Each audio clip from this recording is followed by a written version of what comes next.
invite our esteemed dignitaries onto the dais. First, I welcome our dynamic, Honorable Vice Chancellor Garu, Dr. P.V. Satyanarayana Garu, the President of today's function. Please, sir, come onto the dais. Now I request Dr. B. Rajshekar, IAS, ex officio, Special Secretary, Agriculture, Government of Andhra Pradesh. Sir, please come to the dais. Now I request Dr. A. Mani, Registrar, Organizing Secretary of today's conference. Please, ma'am, come on to the dais.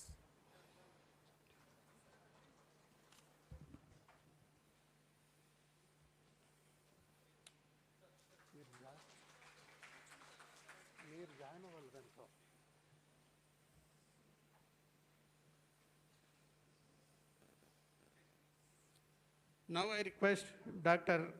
Rabi Narayan Sahu, PS, ICR, New Delhi.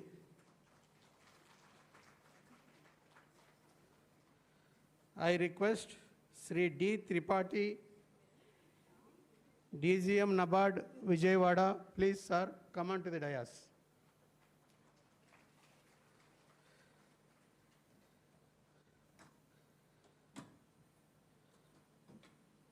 I request Dr. S.K.N. Meera Garu, Director, Atari, Hyderabad. Sir, please come to the dais.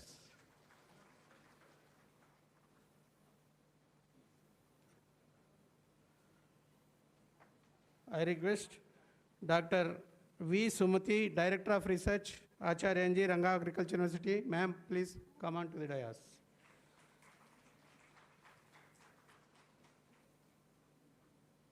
I request Dr. G. Ramchandra Rao Garu, Director of Extension. Sir, please come on to the dais.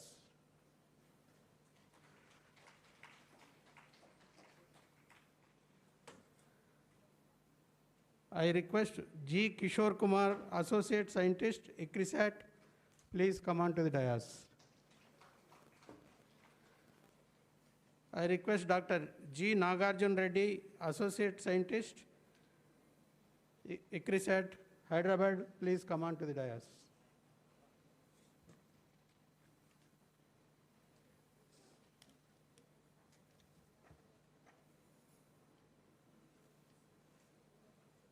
Now I request our Honorable Vice Chancellor, sir, President of today's function, to carry forward the function. Thank you.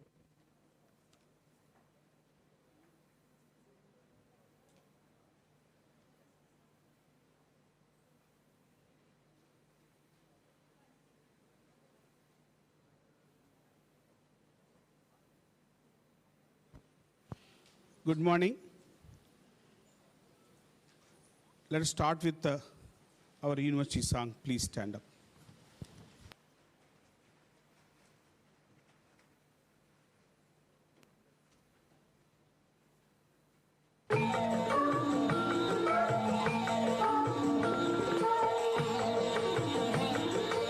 ఆంధ్రనాట వెలసినట్టి అధునాతనాలయం అదే అదే మన వ్యవసాయ విశ్వవిద్యాలయం.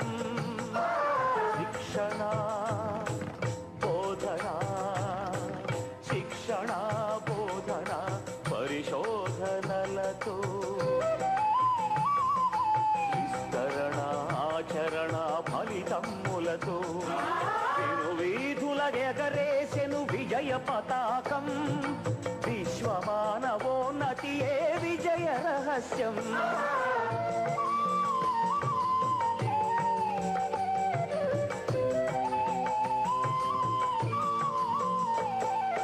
వ్యవసాయ విభాగాల ఆధారిత రంగాన సాంకేతిక శిక్షణతో శాస్త్రీయ సలహాలతో వృత్తిలోన నైపుణ్యం వృద్ధి చేయుటే లక్ష్యం. బోధనతో మేధస్సును పంచడమే ఆశయం. అనుక్షణం పరిశోధన నవ ఫలితపు సాధన. వ్యవసాయం వ్యయం తుంచి సాయ సాయం చేయు భావన ఫల సాయం భూసారం వృద్ధి చేయు యోచన ప్రతికూలత తొలగించుటే పరిశోధన ఆలోచన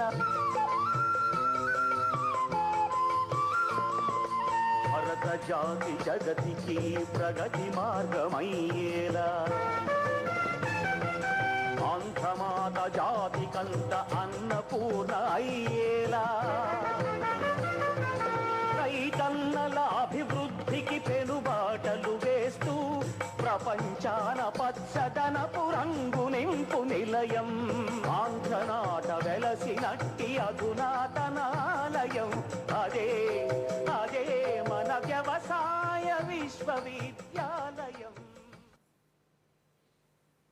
థ్యాంక్ యూ సార్. జ్యోతి ప్రజ్వలతోటి కార్యక్రమాలు పెట్టుకున్నాం సార్. ఈ వేదిక మీద ఉన్నటువంటి పెద్దలందరూ ఆరోగ్యం ధన సంపద శుభం కురుత్వం కళ్యాణం ఆరోగ్యం ధన సంపద శత్రుబుద్ధి వినాశాయ దీపజ్యోతిర్నమోస్తుతే దీపజ్యోతిర్నమోస్తుతే దీపజ్యోతిర్ పరబ్రహ్మ దీపజ్యోతిర్జనార్దనః దీపజ్యోతిర్ పరబ్రహ్మ దీపజ్యోతిర్జనార్దనః దీపో హరతు మే పాపం సంధ్యాదీపనమోస్తుతే ఓ దీప బ్రహ్మరూపస్త్వం జ్యోతిషాం ప్రభురవ్యయః ఓ దీప బ్రహ్మరూపస్త్వం జ్యోతిషాం ప్రభురవ్యయః ఆరోగ్యం దేహి పుత్రాంశ మతిం స్వచ్ఛాం హి మే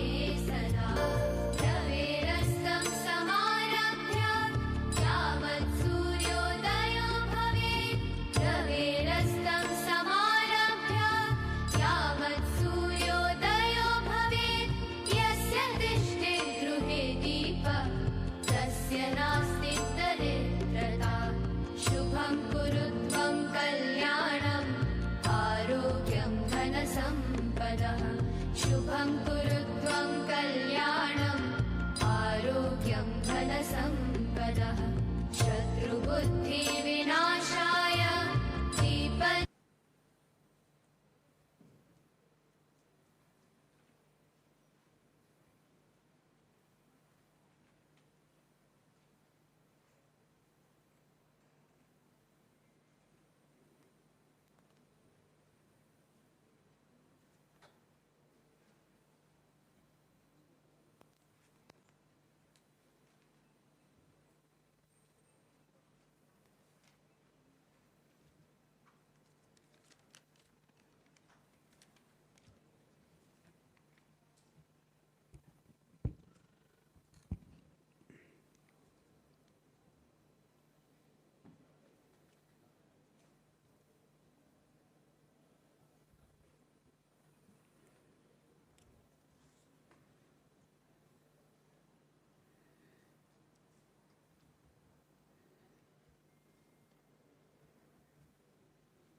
Subhodayam. Good morning. Welcome to today's National Workshop on AI for Agriculture, Data-Driven Digital Innovations for transforming agri-food systems. Sir, today we are very fortunate to have Dr. Rajsekhar sir, very well known senior most IAS officer, very sincere senior most officer. Really, we are very happy, sir. You are also the ex-Vice Chancellor of this university. Sir has acted ex-Vice Chancellor as Vice Chancellor for this university, and he has taken up several steps to improve the university.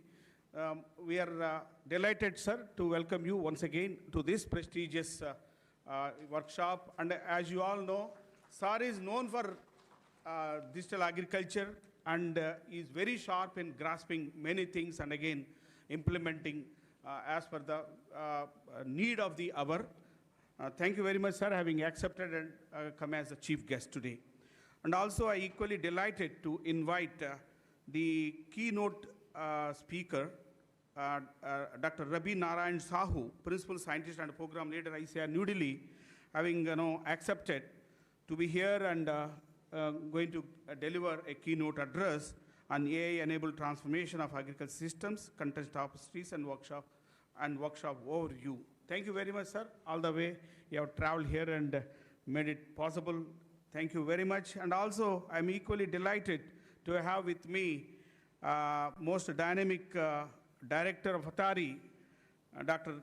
Sheikh N. Meera, who has come here within a short notice of time. Thank you very much, Dr. Meera, having accepted our invitation.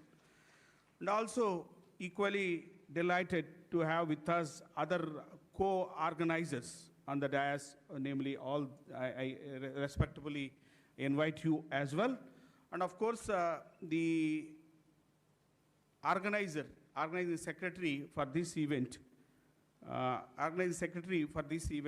Dr. A. Mani, madam, and also the Dr. Ramana Garu, the Dean, Faculty of Engineering,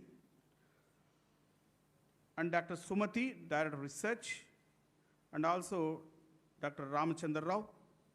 Above all, Dr. D. Tripathi, Deputy General Major, NABARD, who has really made it possible here. Thank you very much, Dr. Tripathi ji. And also all other university colleagues, my university colleagues, officers, all ADRs, all ADs, associate deans, associate directors, and also the principals and other principal scientists of the crops and theme areas. Again, different scientists from different organizations of the ANGRAU and KVK heads, and also the Department of Agriculture officials who have come for this workshop. More particularly, the participants in the workshop who have registered. More than 200 participants have registered, sir. And some of them come here and some of they are attending in a mode, virtual mode. Again, the students from the different colleges we have come in this. And also more particularly the farmers. The farmers also we have invited who are very progressive in understanding this AI-related aspects, sir. All have come, and also Rythu Chaitanya Yatra also welcome, sir. So it's indeed a very happy moment to host this workshop on the contemporary needs of the digital agriculture, on the use of the digital agriculture, digital advances in the digital technology for agriculture, utilizing AI and other means which are advanced tools which have been discussing, we are discussing at national level, global level. But today, we would like to initiate a dialogue or to create an awareness. What are all the ways and means these advanced technologies can be put to use for the Indian agriculture, more particularly keeping with the needs of the small and marginal farmers who are really contributing to this national food security. So with these few words, because the time we have started late, because of the past of the time, I don't take much time. I now straight away invite, with the permission of our chief guest and other things, I straight away invite our keynote speaker, Dr. Rabi Narayan Sahu ji, and I think about his biodata, who is going to read?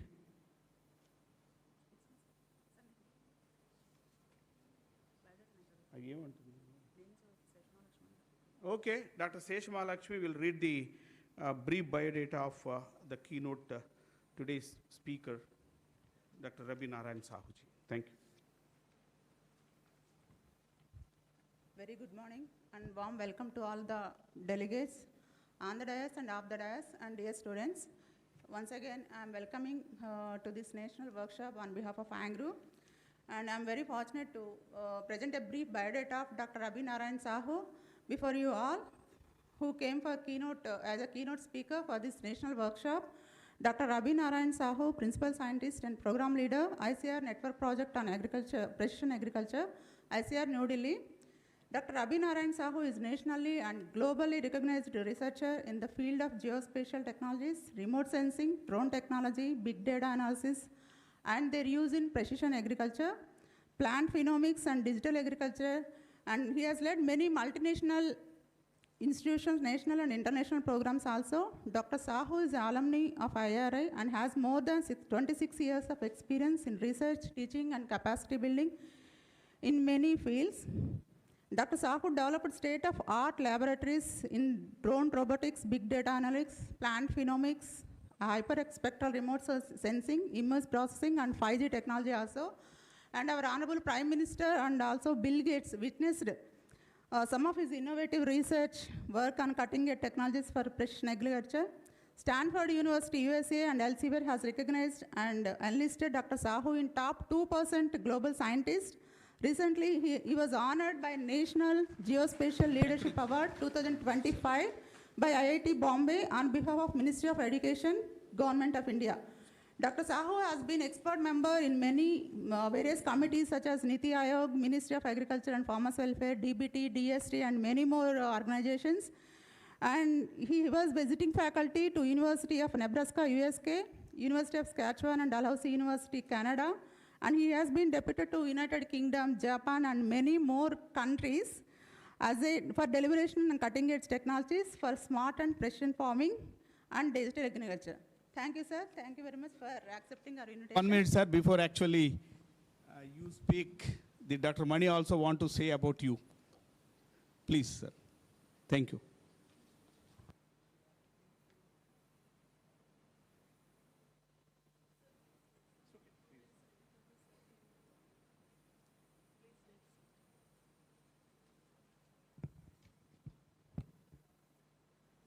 Respected Chief Guest of today's function, Dr.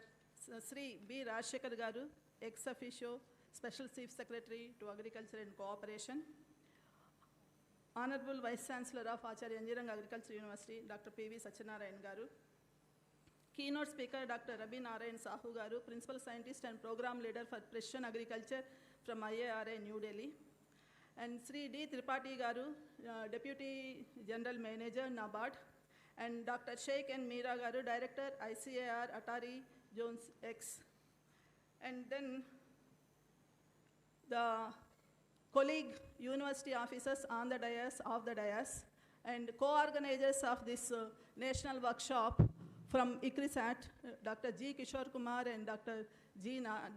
Nagarjun Reddy, and all the invited participants from the university, teaching faculty and non-teaching faculty, and then farmers and invited resource persons, and then students of this university, and students registered and entrepreneurs registered from different universities through Google registration, and the company leaders, press and media.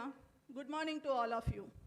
It is with immense pleasure I welcome you all to this national workshop on AI for agriculture, data-driven digital solutions for transforming agri-food systems in collaboration with ICRISAT, with the co-organizers being Kishore Kumar and Nagarjun Reddy. And we all know agriculture is the backbone of our country, and more than 50% dependent on agriculture and allied sectors for their livelihood, but even then only 17 to 18% of GVA is only added from this sector. This is mainly because we are facing two twin problems. One is we have to feed the growing population, and another thing is we have to conserve the depleting natural resources. Because of that, the contribution from agriculture sector is very less.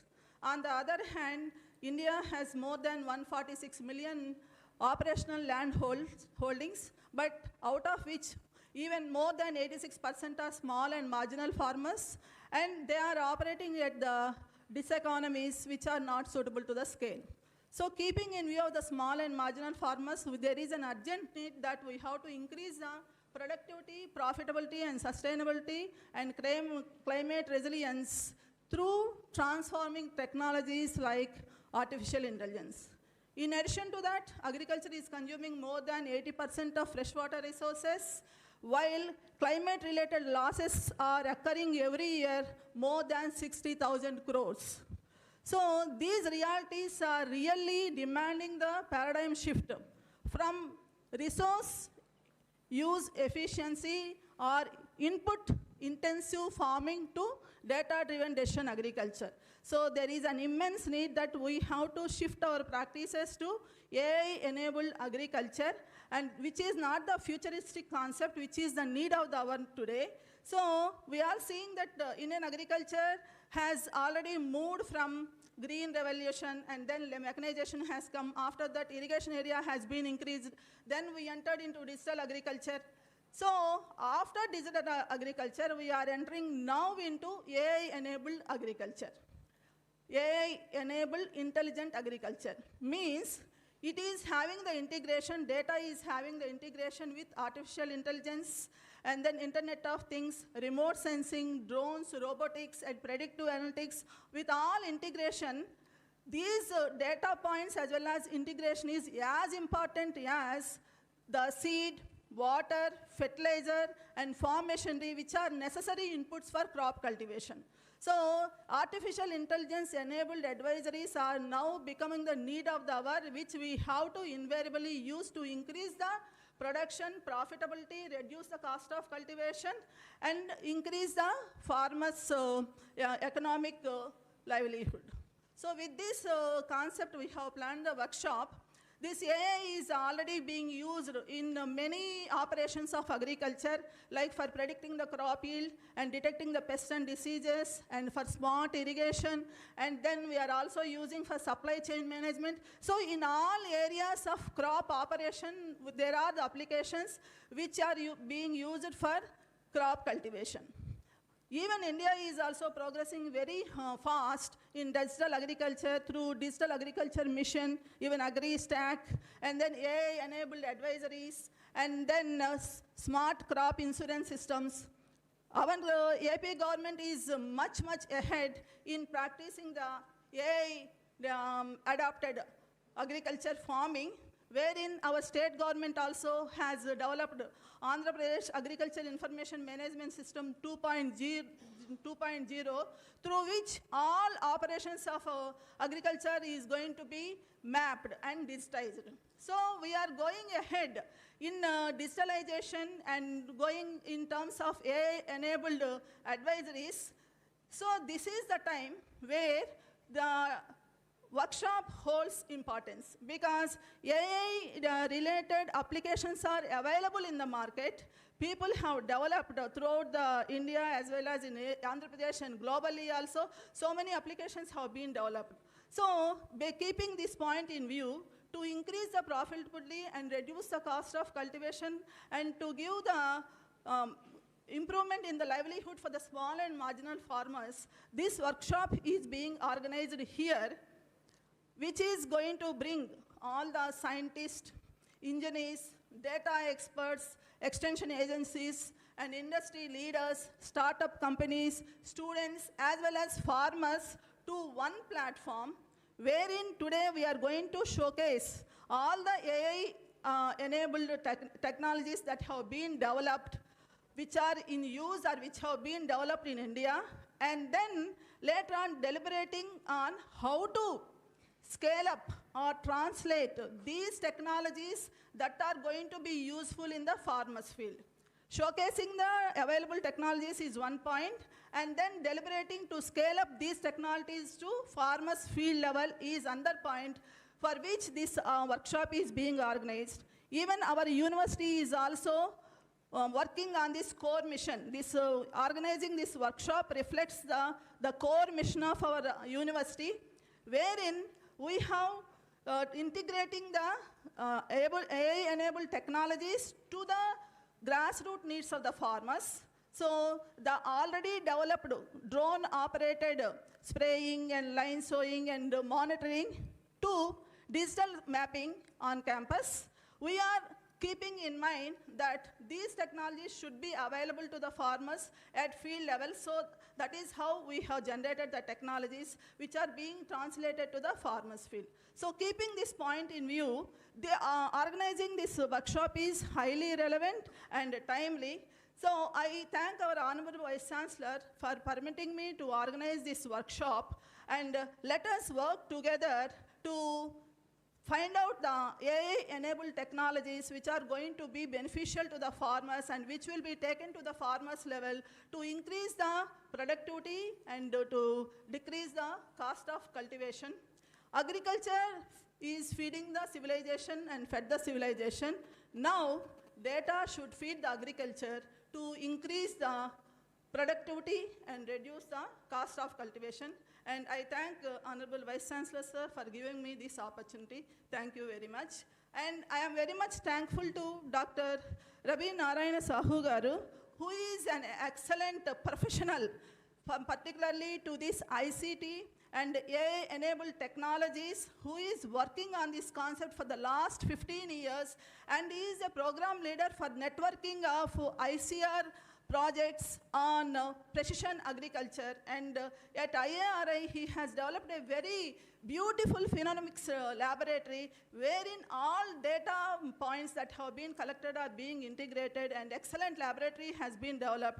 And he is a resource person not only to national or within India, even to the international organizations also. He is working as a resource person, and he is associated with Bill Gates in finding out and scaling up this AI-enabled technology. I thank you very much, sir, for accepting our invitation and coming all the way from Delhi in a short period of time.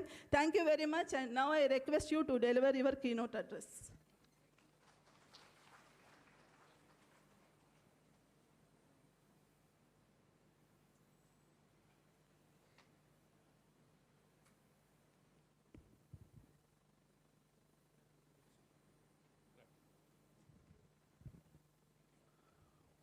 Most respected Honorable Vice Chancellor,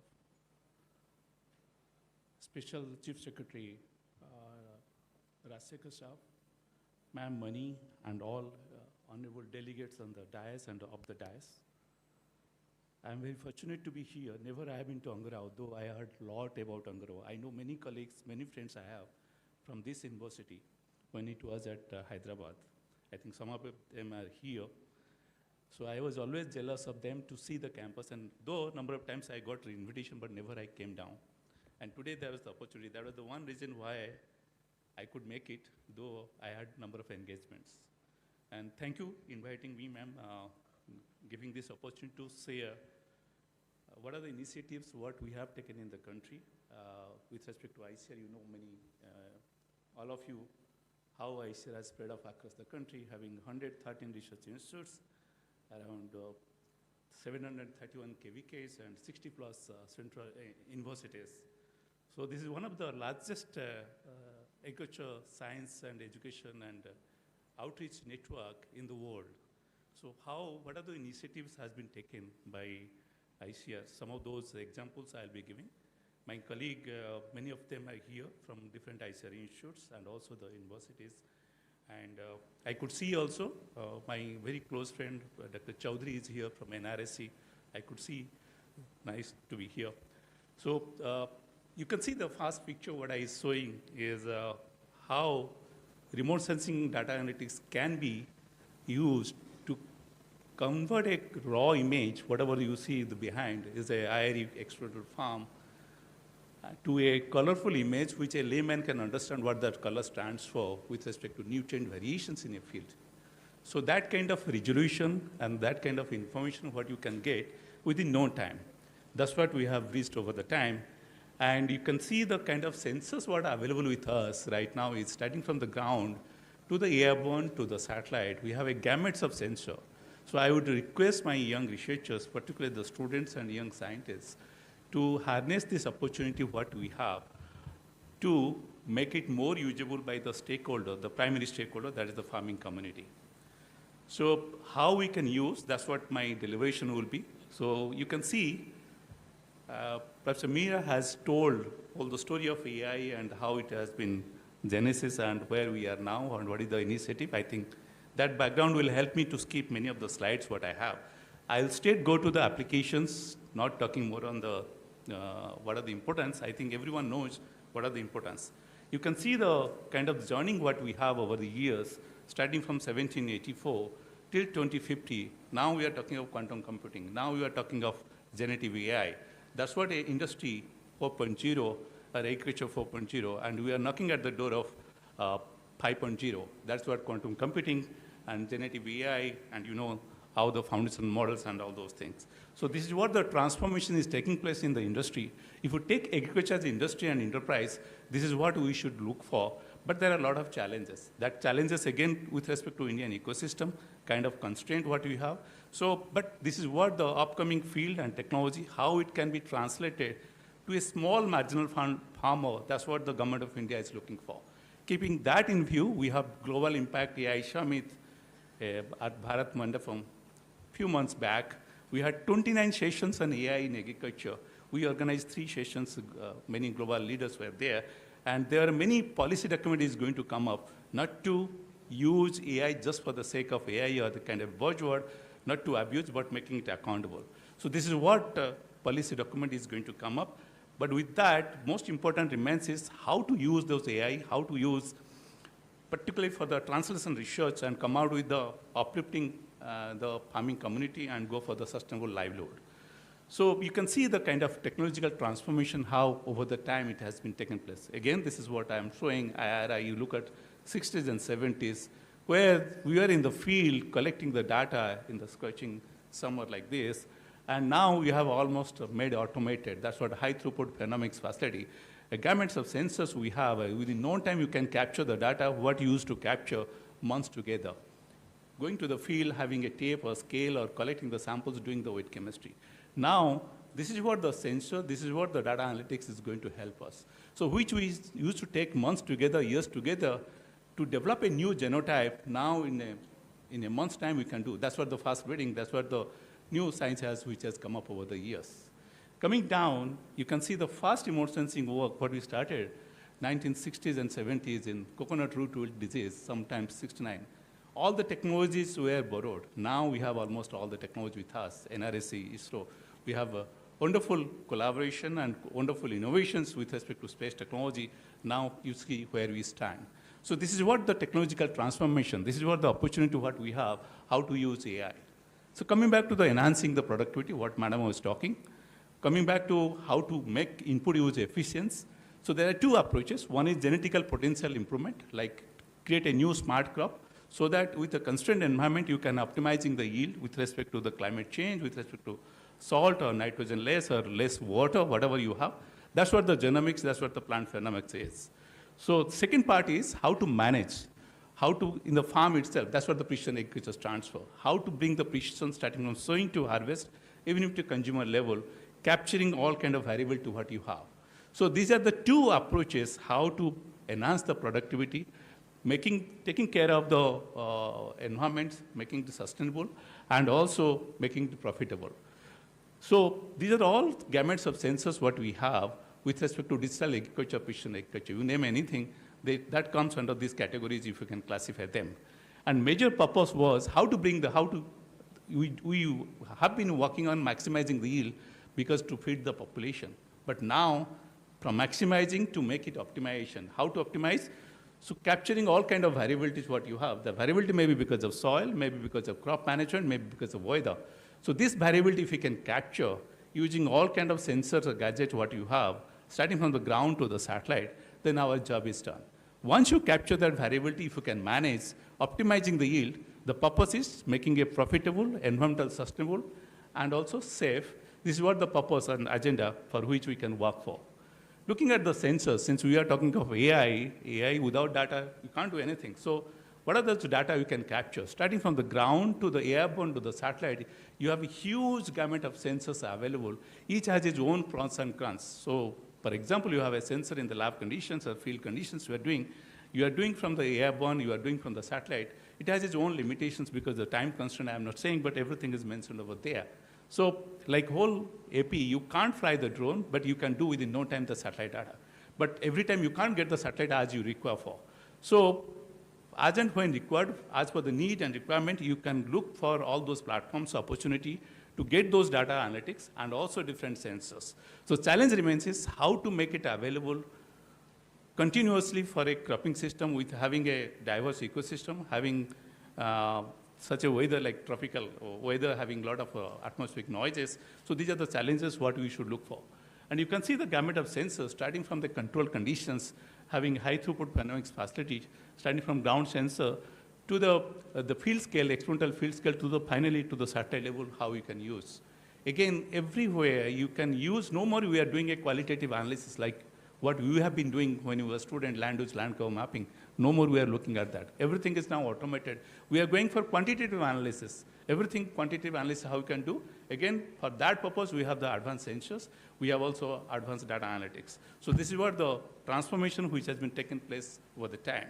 Looking at the data scanning, you can see the kind of sensors what we have. You have a huge sensors having all kind of sensors in the controlled facility condition. This is one of the largest facility in the world where public investment was there around 47 crores. Honorable Prime Minister inaugurated and given to the country. Till now, we have almost 90+ million images we have captured. So the students who wants to work on that, these are all basic data, curated level data what we have. You can work on all kind of AI data analytics what you are looking for. And this is what control conditions you can get. So the sensor is fixed, the plant is moving like a sophisticated hospital, starting from X-ray to ultrasound to PET scanning, then you can diagnose as a doctor. Same also here, you have 8 imaging platforms. Within no time, you can get all kind of traits you are looking for. So that's what the beauty and that's what the AI is going to work for. Same time, this is a controlled environment where environment part is taken care. So the phenomics is nothing but genomics and gene and environment interactions. So here, in the control condition, E is taken as 0 because you are controlling the environment. Only whatever the response you are getting because of the gene. That's why we are doing in control condition. When you go to the field, you have a natural conditions, you have E. So G and E interactions, you will get the phenotype. So that's why in field conditions, you have a phenomobile having a 12 feet, having all kind of sensors capturing the data. We have a drone with all kind of sensors, similar sensors what you could see over here. And now what we are working on, high resolution satellite data in the centimeter level to go for field phenotyping in the farmer's field level. So this is what the capability over the year, what has been developed. Coming back to the AI and data analytics, again, I go back 25 years back, 3 decades back, we have been using simply regression equation or ML or max. But now you talk to young students, the graduate students, even the school, high school boys, they are now talking of ANN. They are talking of all those generative AI and foundational models. So that's what the generation transformation has taken place, generation gap or kind of improvement has taken place. And these are all technologies what can be used with respect to AI and data analytics. And the last part is the physical process-based model, because we are all domain experts in our own domain. How basically we can understand the biology and integrate that with respect to computation and sensor, so that what you do that is not a site-specific, that becomes generic and can be applicable anywhere. So I'll come down that later. So this is what, now coming back to the philosophy, you look at any living organism, so complex it is. You can see each process has all chemical pathways are there. You can see 1,000 pathways, very complex, you can't understand. So complex it is. So suppose temperature goes up now, all of a sudden the biochemical changes take place in your body itself. You talk of ourselves or talk of plant, talk of anybody. So this is what happens. So that's the reason how to handle all this complexity. That's the reason why AI stands for. So you look at, so to see all those kind of environment of the responses what you are having, how the mechanism is. This is what whole story of using AI and sensors for getting the bio responses with respect to changing environment. So you talk of livestock or maybe plant or human being, This is what the whole process is. I'm not going to each part because of the time constraint. I'll shortcut because already we are delayed for that purpose. Coming back to need of AI in agriculture, ma'am has told already.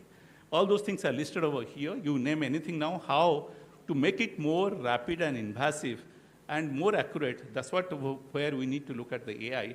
These are what the possible applications, starting from sowing to harvest, what I was saying. And purpose is making input use efficient, making it a optimum yield and also sustainability. So how the data can be used more curated and leveled and come out with a production system which will be sustainable over the time. So that's what the need of AI in agriculture. This is a paper, again, I will ask the students, you can see 2024, Kathy and Eli, wonderful review paper has been published. What are the possible applications of AI in agriculture? The gamut of applications are listed over here.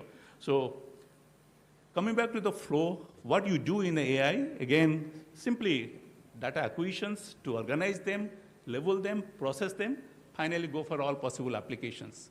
Every day there are some APIs coming. There are many secondary sources of data which is happening. So how can integrate them together, coming out the possible solutions? That's what we're looking for. And this is what the whole system workflow, what it happens with. So you name crop or livestock or anything, this is what the flow chart is with respect to AI in agriculture. Data acquisitions, processing, and finally coming out the possible applications for that purpose. Looking at the research solutions, what you have, there's a lot of challenges. I just summarize whatever the work we have done till now. Multimodal sensing. For example, you have mobiles with you. You have thermal camera. You have an NDVI sensor. You have a spot meter. You have multispectral. You have many sensors with you. So you want to go for a disease detections. There are many times what happens, RGB doesn't play a good role. Maybe thermal camera also doesn't. So how we can use all possible sensors to pull them together and come out with a possible solution is how to detect disease, how to detect a crop, how to detect a stage, and also stresses what you have, and also different stresses and stress levels. These are the challenges what you have, which is unsolved yet. So multimodal sensing for early detections, how we can do. For example, I'm looking at the disease or any abiotic stress. Then how we can fuse them together. All the sensors, their technical specifications, sources, OEM, they're all going to be different. How to make them together. This is what AI is going to help us. Then you have an advanced sensor like hyperspectral. You have an RGB sensor. Hyperspectral can't be used for common community. Even the researchers, you can't get, very expensive. So the question remains is how to make it super spatial and spectral resolution. Kind of satellite data, what you have is 30-meter resolution. How to make it 1 meter. Then this is what the AI is going to help. A lot of research has started working on, and we have been working on that. You have a large number of channels and bands. How from a RGB you can create a hyperspectral simulations you can do, super resolution. So huge work, what's happening. You can see the Google, what are the research happening. We have done some of those publications also very recently. Then coming back to the AI, you know, once you heard of AI, oh, I need a supercomputing facility. No. So that era is gone. Now you need to look at small parameter foundational model.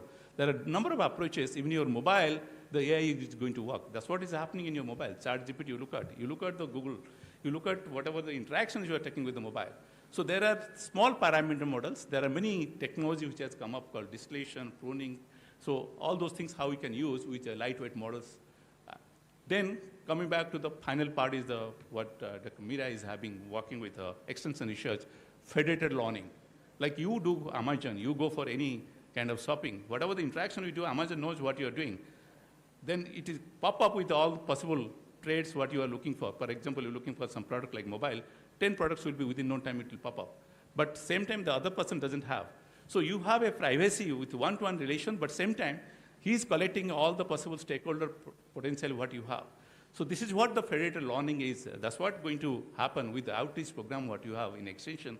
Like what the interaction I'm doing with the person, with the farmer, one farmer, the data secrecy is maintained, data privacy is maintained. That's what most important is whenever you collect data. So that's what, again, a AI policy which is going to come up. So these are all coming under AI. So these are some of those initiatives what ICR has taken in a large scale. Again, is almost 4.5 years we have completed. Almost 42 technology we have developed. And their next phase is coming up with many Ataris and KVKs we are going to translate to the field. Starting from the soil health to the crop health, developing distance support system, variable rate technologies, robotics, post-harvest quality, precision dairy and fishery, finally scaling up to the field scale. So here, the major technology remains is the sensor and AI, how you can use. starting from a lab conditions to control field conditions to the farmer's field, how you can use them. Again, having the sensors in the ground to the airborne to the satellite. So all possible scale we are trying to do to make it a scale neutral so that you can use for. So some of those case studies, stories, just I am going to tell you in brief, not talking about what's behind the science behind it. So you can see this is what we have been doing last 20 years. We have been doing soil spectroscopy, like how soil is behaving with respect to the data signal what you are receiving and corresponding soil fertility parameters. You have a national level soil health card program. So the challenge remains is you know the challenge what you have, weight chemistry, what you are doing. So now the green technology is coming up. That's what the Honorable Prime Minister has given instructions. We can come out with a sensor-based soil fertility assessment. That's what we have been working. We are not yet at the mature stage, but we came out with something called Basudha. You bring the soil to the lab with a petri dish, just pre-process it. In milliseconds, you will get all the results what you need for. Initially, we have done 6 soil parameters. Behind, huge database has gone with respect to spectral data, what we have collected. We have put in a server at Nagpur, recently inaugurated by Honorable Agriculture Minister and also Chief Minister of Maharashtra.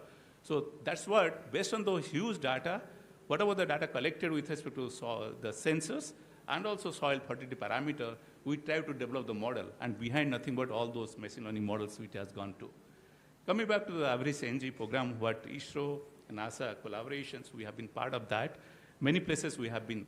So you can see this is what the Rythu farm you are able to see. The data resolution is something around 3 meters. It was 3 kilometer height it was flying. It's one of the advanced sensors in the world which has flown. And you can see at the end, soil carbon mapping, which has been done within no time. So keeping that in view, understanding that experience, what we try to do is we have similar sensors purchased. Since we don't have capability by having that kind of sensor, that's what my request would be to the community, like any technocrats, what we have. That's what in Niti Aayog we are talking, how IITs can help us developing that same kind of sensor instead of borrowing from outside and purchasing those expensive sensors. So we are flying in the field, the same sensor, similar kind of sensors what we have, and doing all soil fertility parameters. For example, you can see here. So we have done initially organic carbon, NPK, pH, OC. For IRE farm, same thing also we are trying to do. You fly on the drone, you should be able to get the predictions, but not as weight chemistry, 100% accuracy you won't get. You'll get with 60 to 70% accuracy with a lot of challenges what we have. So this is what the one aspect. Second aspect, you know soil health card, how the sampling strategy is developed, 10 hectare and 2.5 hectare. That's what the sampling for one sample of soil for a irrigated condition and infant conditions. And keeping that in view, we did exercise with now Assistant Chief Secretary Dr. Arvind Padhi. So this is what coastal district of Odisha, we have taken. Conventionally, soil health card has collected 6 lakh samples. You think of how much weight chemistry, how much energy has gone. Simply using AI and data analytics, taking all kind of satellite data, variables, pulling them together, finally, whatever the variability you are going to capture from 6 lakh samples, same you can capture from 3,000 sample only. So this is what AI is going to help you. Same time, you have a domain expertise as a soil scientist, deriving all covariates with respect to soil development. So 3,000 vis-a-vis 6 lakh, you can think of, simply you have an AI technology, so you can think of how much money you have saved only for collecting the samples and doing the weight chemistry. So this is what the benefit what you are getting. Same time, what we could do is, using all those environmental covariates, you get an organic carbon mapping generation. But again, accuracy is the challenge. You don't need for the soil that kind of accuracy what you get in the plant. So you need a kind of a ranges for that purpose only. So here you can see 50 to 60% accuracy what you get. This is what the concept of digital soil mapping, which is coming in a large way, and we have been working in collaboration with many other institutes and also European Soil Union. You can see this is what the left-hand side, this is a soil map of one of the district in Madhya Pradesh. Again, Honorable Agriculture Minister, he is from MP. Recently, he launched this again, national level. So you have an inherent soil fertility status with 10-meter resolution. This is what the European satellite data. 10-meter resolutions, you have NPK. The farmer is standing there, he has a smartphone, he knows latitude, longitude, and within no time he's getting pop-up. This is what inherent soil fertility status, roughly he is getting. What is his target yield, what is the crop stand, or what is the target yield he has, then he can get a recommendation of fertilizer for that purpose. As I said, behind all domain expertise is gone. It's not only AI or sensor is going to help you, it's the domain expertise what you have. You have a long-term experiments on soil test crop response, almost 30 to 40 years of data. Using those expertise, this is what has been developed. So this is what one can do. This is what with respect to soil. So not only sensing and data analytics, but how to implement in the farmer's field. This is one example I just gave. Coming back to the crop health, I told about the crop phenomics, how you can use them with respect to discriminating or the sorting out which genotypes are nitrogen tolerant, which are the nitrogen stress resistant, which are susceptible. Within no time you can do. So, for example, this is what the data sets I just keeping. You just see, this is what the conventional approach, what you do as a breeder, you go for yield and map them and do a stress mapping and doing the clustering. But based on the sensors, we did the clustering and almost matching the same. So now you don't need to go for the conventional way of doing that because you have established a relationship between what sensor is doing, what you have conventional parameter, you have that relationship already established. Once you have established, you can move directly to the sensor. For example, glucometer, you have within no time you know whether you are diabetic or no. So you are not looking at the weight chemistry of the blood sugar. Within no time you are able to do that. You have a sensors now that every 15 minutes you are able to monitor. Again, that is a sensor, again data fed into that, having all threshold levels. Same thing also you can do over here with respect to the plant. Coming back to the drone, which is very close to our Rajsekhar Saab. So we have been in very close interaction, the kind of depth of knowledge what he has. He wants to transform whole agriculture system using this technology. So this is what the gamut of sensors what we have. This is what the IRE field. We call drone as a AR scanner of the field to capture all kind of data. I have not gone to the science part of that. You can see, you fly a drone within no time, you get a biophysical product generated within, this is a 5-acre field. You are able to get a leaf area index, you are able to get a nitrogen map, you are able to get a chlorophyll map, you are able to get a biomass map, and you are able to get the yield before harvest. So behind all those, whatever I told at the beginning, AI and physical process-based model has been generated, and it has almost customized. This is what in-house developed the software.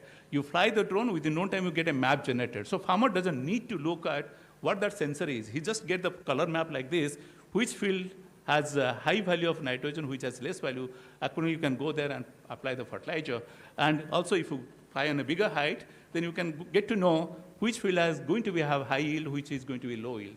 So this has a lot of implications with respect to applications, including crop insurance. So this is what has been done on the drone. There are a lot of applications. Coming back to the field level, the Google Earth Engine is a wonderful platform what we have.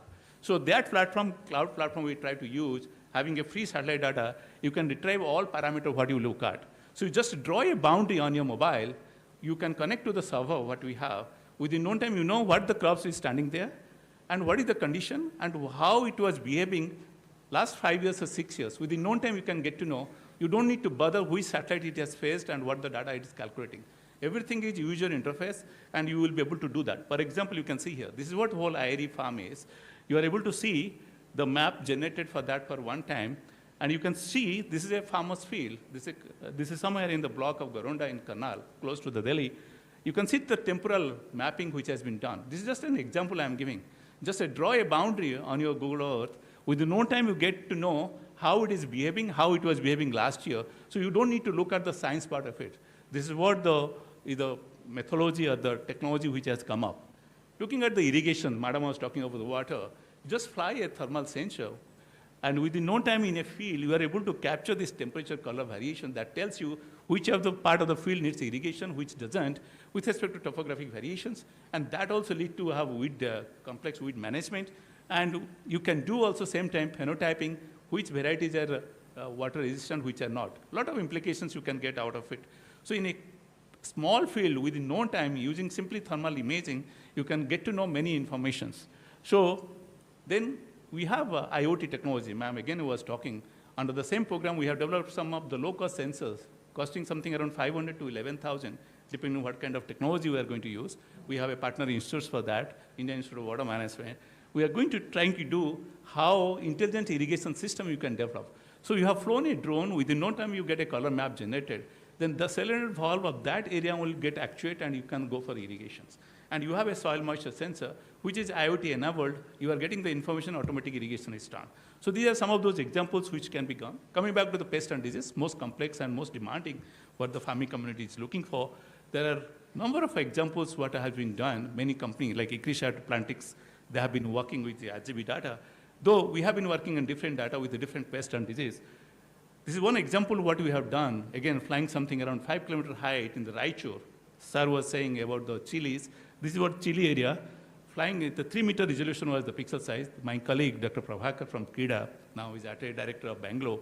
You can see the kind of diseases which has been mapped within no time. And understanding that, same thing you can do from the drone and also go for the chili mapping and also site-specific interventions with respect to spray. I think Rasika Saab, last time he has told, we have taken up some program for that. We are trying to discuss on that. Coming back to some of those unapproachable plantation crops like coconut, there is a weevil, like areca nut you are looking at. How to detect those? So this is what you are flying within no time. Again, behind is the AI. It's able to tell you that boxes tells you which are weevil infected, which are not. Exactly, you can go there having a drone. Again, he has seen the live demonstrations. Going there, only spray and come back. So this is what the kind of possible solutions, what you can do for. Coming back to, again, this is a science question. Before visual symptom, the disease, mostly we do postmortem analysis and go for spraying by the time its threshold is gone. This is the biggest complex challenge what we have with respect to pest and disease. I think drone-based spraying we are doing, so a lot of research we need to do on. Coming back to before visual symptom, if at all you can detect, using some of those sensors. This is what the research we have been doing right now. So before 6 days of visual symptom, we could predict rice blast in case of rice using some of those latest sensor. And some of those bands which are sensitive, if we can develop a low-cost sensor for rice blast, before visual symptom, 6th day before visual symptom, you can do that. So that you can go for the possible management. These are some of those technologies which has been developed for variable rate applications. I told the mapping how you can do using AI. This is again, you can see the tractor which is developed by CI Bhopal, Central Institute of Agriculture Engineer. Behind a very low-cost sensor is there. You are able to capture the data, and same time there is a sprayer and it is able to spray. So we are talking of the drone technology. So always our concern is how marginal farmer will take a help out of this, how benefit out of it. You see, there is a sensor. That guy is, he's a marginal farmer. He has a backpack sprayer, and he has a sensor on the front. He's able to capture the data within no time. Spraying is done automatically. And whether it has to be sprayed or not, that automation is done. If you are a bit rich farmer, you can use tractor. Or if you are a little more rich, you are a FPO, you want to do customer service, you can go for the drone. So all possible technologies are available. Now concern is how to make it variable rate technology. That's what the concern is. Again, concern is many times data doesn't available. So now how to create a synthetic data? You know, we can clone you. Like Trump has been cloned during his election time. His voice was cloning. So you can clone also plants. You can clone also data. So how to do cloning? That's what the AI is. How to create a synthetic data using all possible approaches. Again, I'm not going to talk more onto that. So synthetically, you can create a data. Many times, you don't have a sufficient data set to create a model. So that's the reason you can, this is what the kind of science one can do and go for validation. This is an example I'm giving. You have a soil major data, you have a synthetic data, there's a matching. So synthetic data of the signal, also same time metadata you can have, develop a generic model which can be applicable to any system. Again, this is what the future science, what is someone has to do. This is again a very ambitious program, what we have with the BioAI. Again, 3,000 crores investment from the DBT with the Honorable Prime Minister's vision, how AI can be used for the bioinformatics and also DBT, biotechnology. There we have taken this program, how to make it automated, having everything automation on the drone, having edge computing, having kind of sensors, discriminating biotic and abiotic, also stress level, developing an anomaly map, and going for the spraying. Again, concern remains is Rajshekhar Saab is how you can make a one drone where you can have a sensor, you have a sprayer. That's what he's going to integrate. You don't need to have two drones. On the one drone itself, you have a low-cost sensors like RGB. You have an onboard processing like edge computing. Onboard, it will process and tell where to spray. Immediately there itself, it should spray. That's what works that we have been doing. We have been working. Coming back to the urban agriculture, hydroponics, huge benefit what we have. That's what the concern is many times in the city like Delhi and many other places. How we can use AI and data analytics for automation. Everything is automated. We have a wonderful greenhouse facility. Mostly it is automated. It is, again, GIZ and Germany. They have been working with us. Soil, moisture, fertigation, everything is automated for that purpose. Coming back to the post-harvest, this is what the sorting, grading, and also traceability you can do using AI and sensor. Some of those success stories already we have. Most highly perishable product like banana, mango sorting and grading, also the pulse grains sorting and grading, again in collaboration with many other institutes. Coming back to the latest technology, we are talking of 5G now. Again, 6G, we are coming up very soon. Next IMC, Indian Mobile Congress, 6G is going to be launched. We have been working, we have one of the lab of 100 of 5G. So IoT, 5G, and AI enabled, how to make it so that you have a captive network of 5G and using, within no time, you get a data transmitted to your computer, to your system, and do the processing. For example, this is what example we have given, and this is what we have demonstrated in the IRE farm itself.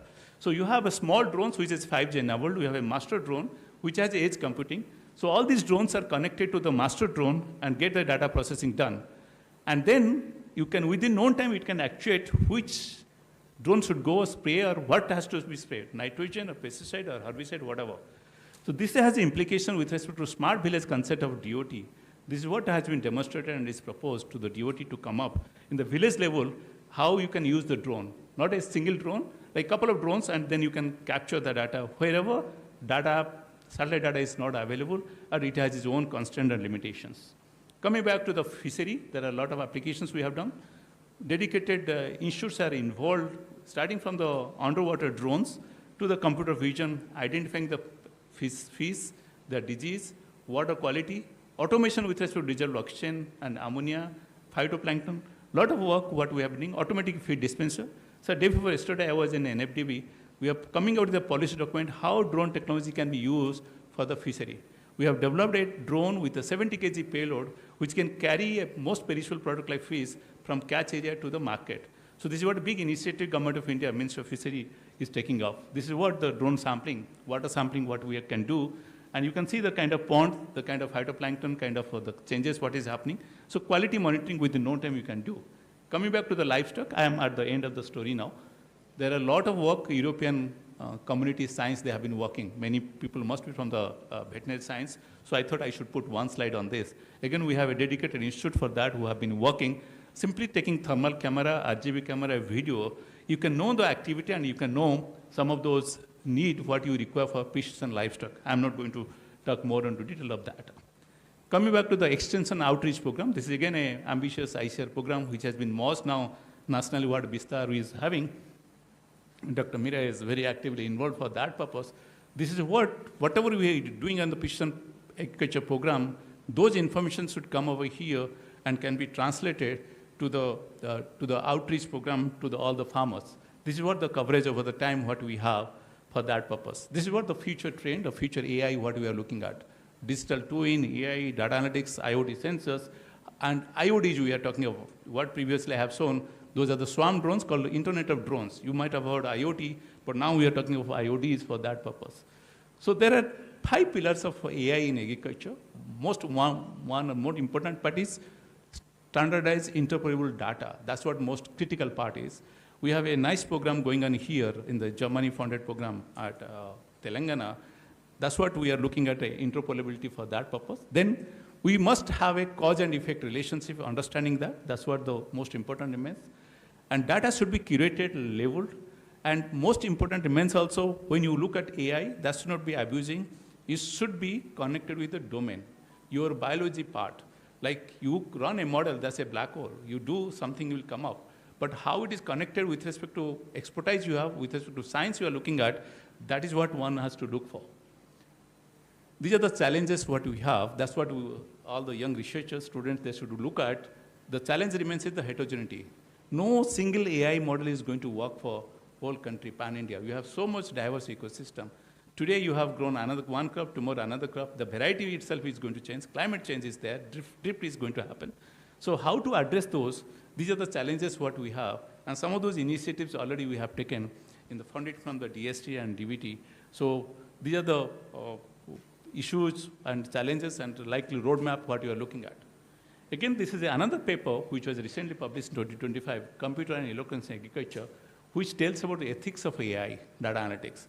People who are working on data science, they should look at. Many people, they ask us a very common question, the labor displacement is going to happen. So we should have a policy for that, but it's not going to happen like that. It will be more easy way of working, and which takes months together, it will be in the no time, but labor displacement is not going to happen. Nobody should worry about that. Coming back to the Indian context, these are the challenges what we have and we need to address. Again, challenge remains is we work on silos, and that's what we have been working. No more we should work like other countries, they have been success because industry, public-private partnership is there, and that is must for the Indian ecosystem, and that's the reason what our new Prime Minister has started the startup ecosystem, and you know, we have almost 1,000 plus ecosystem, startup ecosystem in ICA. IRI itself has around 200 plus startup ecosystem. I think all your organization also must have. So we must work with them so that whatever the domain expertise model or the science you have developed, that can be a business model for them, and that can bring the visibility and also benefit to each one. Coming back to the last part, what are the best practices we should? The institutional support, that's the reason what Honorable Vice Chancellor is doing today, and to bring the awareness and come out with the same platform, try to work. Again, public-private partnership, already I told you. Digital empowerment, how to bring, so digital divide we should minimize. Seeing is believing, so demonstration we should have. We should have a live demonstration to showcase, taking all possible technology and help from people, and connect with the KVKs and FPOs. FPO is the strength because individual farmer can't address.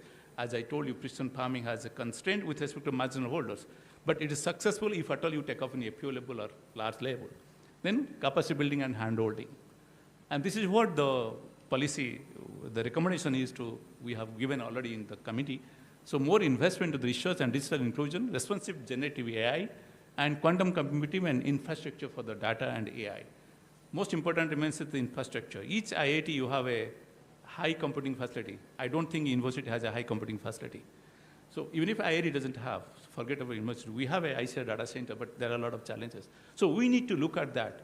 So digital and data innovations for enhanced last mile adoption and agriculture technologies, precision monitoring agriculture ecosystem using all kind of gadgets, starting from IoT to the satellite, drone and blockchain technologies. Traceability is a key issue one has to look for, like when you look at the agriculture inputs, commodities and market.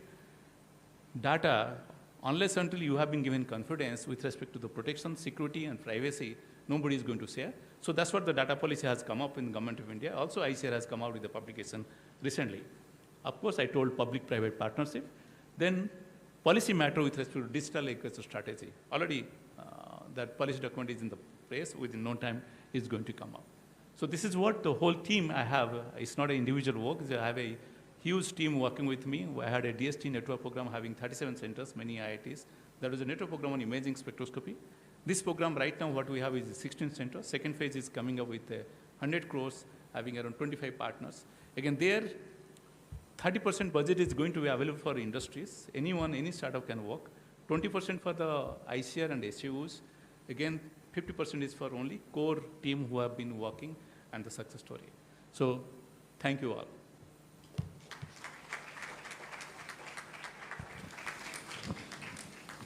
Thank you very much, sir, for an excellent elaborative overview of the topic today, which all of us are waiting and gathered. And you have an excellent understanding of the knowledge of the things which are actually required for today's Indian agriculture contest. Thank you very much for dealing this topic very nicely in an understandable way.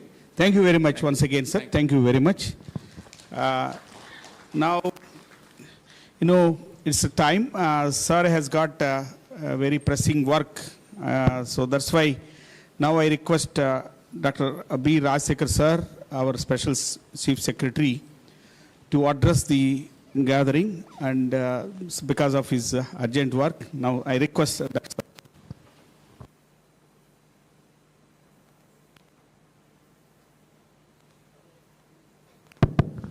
సభకు నమస్కారం.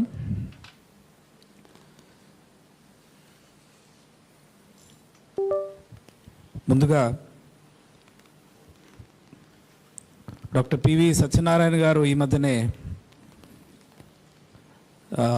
ANGRAU vice ఛాన్సలర్గా charge తీసుకున్నారు. I think ఆయన అధ్యక్షతన ఒక first national workshop, అందుకనే ఇవాళ చాలా programmes ఉన్నా ఖచ్చితంగా వారి ఆహ్వానాన్ని మన్నించి రావాలి, మీ అందరితో మాట్లాడాలనే ఉద్దేశంతో రావడం జరిగింది. I wish him a very fulfilling tenure as Vice Chancellor of this prestigious university. ఇంతాక keynote speaker Sahu గారు చెప్పినట్టుగా ఇప్పటికీ ANGRAU AP Agricultural University is stocked on par with Delhi, famous, IRI, that campus. ఏం క్యాంపస్ అది? పుసా campus. So ఇప్పటికీ చాలామంది ఐఏఎస్లో కానీ ఐపీఎస్లో కానీ those who have come from this university. So ఇటువంటి యూనివర్సిటీకి వైస్ ఛాన్సలర్గా చేయడం అనేది I think it's a big honour. So I wish you all the best. Doctor Mani గారికి, అలాగే కీనోట్ స్పీకర్ రవి నారాయణ్ సాహు గారికి, good friend director ICR ATARI Sheikh Meera గారికి, అలాగే వేదికను అలంకరించిన ఇతర పెద్దలందరికీ కూడా నమస్కారాలు. గౌరవ ముఖ్యమంత్రి గారు ప్రతి మీటింగ్లో, ఇన్ఫ్యాక్ట్ మేము అయితే రోజు వింటాం, he keep saying that these are inspiring times. What you have just witnessed, ఇవాళ ఇప్పుడు మన సాహు గారు చూపించిన presentation, whole gamut of possibilities. And he just spoke about technology, AI, in just one sphere, which is agriculture. Imagine what AI can do in, in so many other aspects of our lives. But I just like to start with, I have licensed version of one of the best AI tool, which is Claude. All of you must have heard of Claude. So today morning I said, Claude, just give me a speech for today's such and such a topic. So within, I think it took less than maybe 10 seconds or less than 10 seconds. A beautiful speech, maybe 2 pages, 3 pages speech.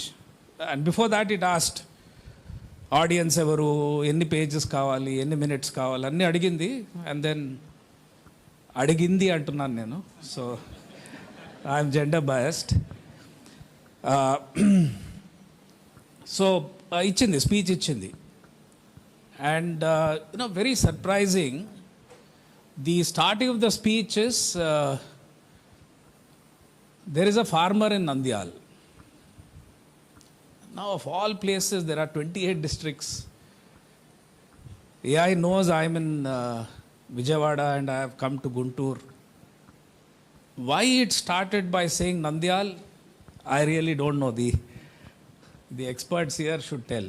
I mean, that's maybe the algorithm written, and maybe somewhere Nandyal must have been there, because it's just, these are nothing but LLMs, large language models.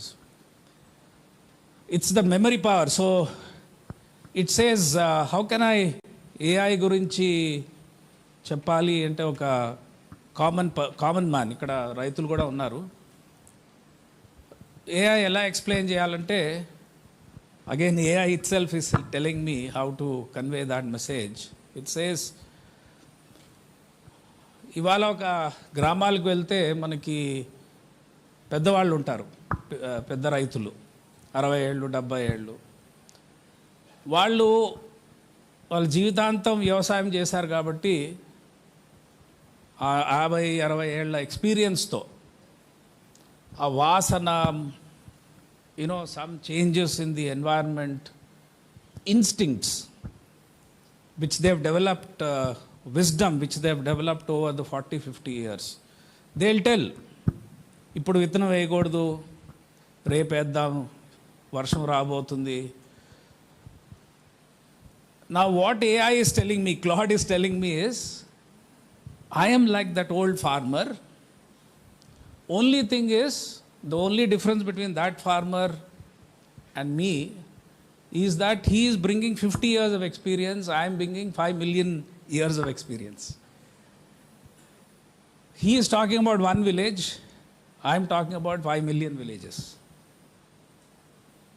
That is in a nutshell what AI is. But I just wanted to tell, particularly all the youngsters are here, and also the AI experts. Now, after all this, anything you ask any AI tool, I said I'm using a licensed version. We are paying some dollars for this. End of everything, it says Claude is AI and can make mistakes. Please double check responses. So AI also is saying that in the end, it is a human intelligence that matters, not the machine. In fact, I'll just like to quote what Sundar Pichai, the Google CEO, has said. The strength of AI lies not in its independence from human judgment, but in its ability to inform it. How do we leverage AI? How do you leverage this tool is important. So just now our keynote speaker has said, AI is not for sake of AI. How do we, I mean, you don't begin with, I have Claude with me, or I have chatbot or whatever, ChatGPT with me.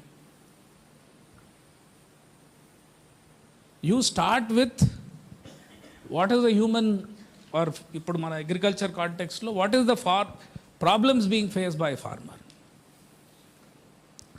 What are the various solutions to mitigate that problem? In that, how can I leverage AI? In that, how can I leverage IoT tool? So a lot of companies come to me. ఎందుకంటే ఇప్పుడు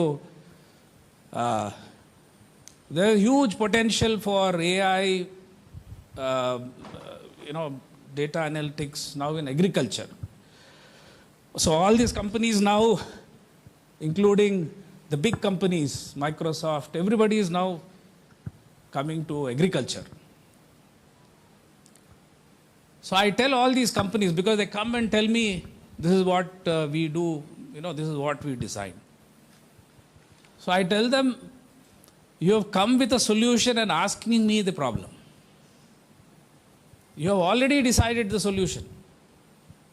Now you are coming and asking me, show me the problem where I can make use of this solution. That's not the way. So I tell them that's not the way we operate.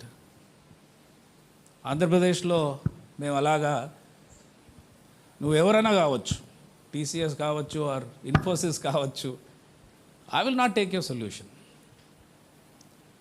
I will first identify my problems and then seek help. Obviously, when we identify a problem, we need to find a solution for that. A solution ఇంతకు ముందు ఇవేమీ లేవు, but still we had solutions. We were still solving problems. But now, if you take the analogy of that old farmer, you have AI is that old farmer with bigger memory, and it can also predict. So I think the way we need to approach, and that's what our Honorable CM does that every day. He is not an expert. He doesn't know coding but he has the ability. I mean, that's what leaders should always do. Ability to, in fact, AI law, youngsters should understand. The effective way of using AI, in fact, this has come from AI itself. AI itself told me. The effective way of using AI is to ask the right question. The LLMs law today, in fact, after seeing that kind of a PPT presentation, a lot of people may think that, this is not my domain. It's too complex. But actually, today, what nobody talks about AI is that, and this is what నేను కూడా కౌలు రైతుల సంఘాల దగ్గరికి వెళ్ళినప్పుడు వాళ్ళందరికీ ఇదే చెప్తాను నేను. మీరంతా టెక్నాలజీ, డ్రోన్ కానీ, ఐఓటీలు కానీ, అలాగే ఇవాళ సాఫ్ట్వేర్స్, ఇది పేదవాళ్ళకి, చిన్న కమతాలున్న స్మాల్ అండ్ మార్జినల్ ఫార్మర్స్కి ఇది వర్తించదు. ఇదంతా గొప్ప పెద్దవాళ్ళకి, రిచ్ ఫార్మర్స్, వాళ్ళకి ఇవన్నీ కానీ మాకేంటి. కానీ ఇవాళ నేను చెప్తున్నాను, ఇది ఈ AI revolution, if designed properly, if used properly by all of us, particularly the governance systems, it has to make the life of the poorest, meaningful and more convenient. That is the power of AI. If today somebody tells me that AP is in the forefront of AI, all of us at secretariat level, or we use beautiful presentations. నా కొలబద్ద ఏంటంటే ఇవాళ ఈ AI ద్వారా ఒక I would say ఒక యానాది కుటుంబం, ఒక చెంచు కుటుంబం ఆర్ ట్రైబల్ ఏరియాస్లో వాళ్ళకి ఈ ఆర్టిఫిషియల్ ఇంటెలిజెన్స్ ద్వారా how did we make their life better than yesterday. That is what we should ask the question. It is not how fancy or tools that we use. In fact, today again Claude is supposed to be the best AI tool, and Anthropic, which is the company which owns this AI tool, the CEO of Anthropic, Dario Amodei, he himself says that AI is doing 90% of the computer programming to build Anthropic own products, including building the very AI system itself. Very interesting. This tool actually is being again made more precise, more powerful. In fact, Claude has come up with I think another tool which is supposed to be very, very powerful, and if it falls into the wrong hands, it may be very dangerous. And they are talking about it. All these tools, AI tools, are again being developed by AI itself. So there's no end. So basically, the end of the day, it is how we humans think. And the best example is in the AI industry today. మొన్న AI summit జరిగింది ఢిల్లీలో. మీరు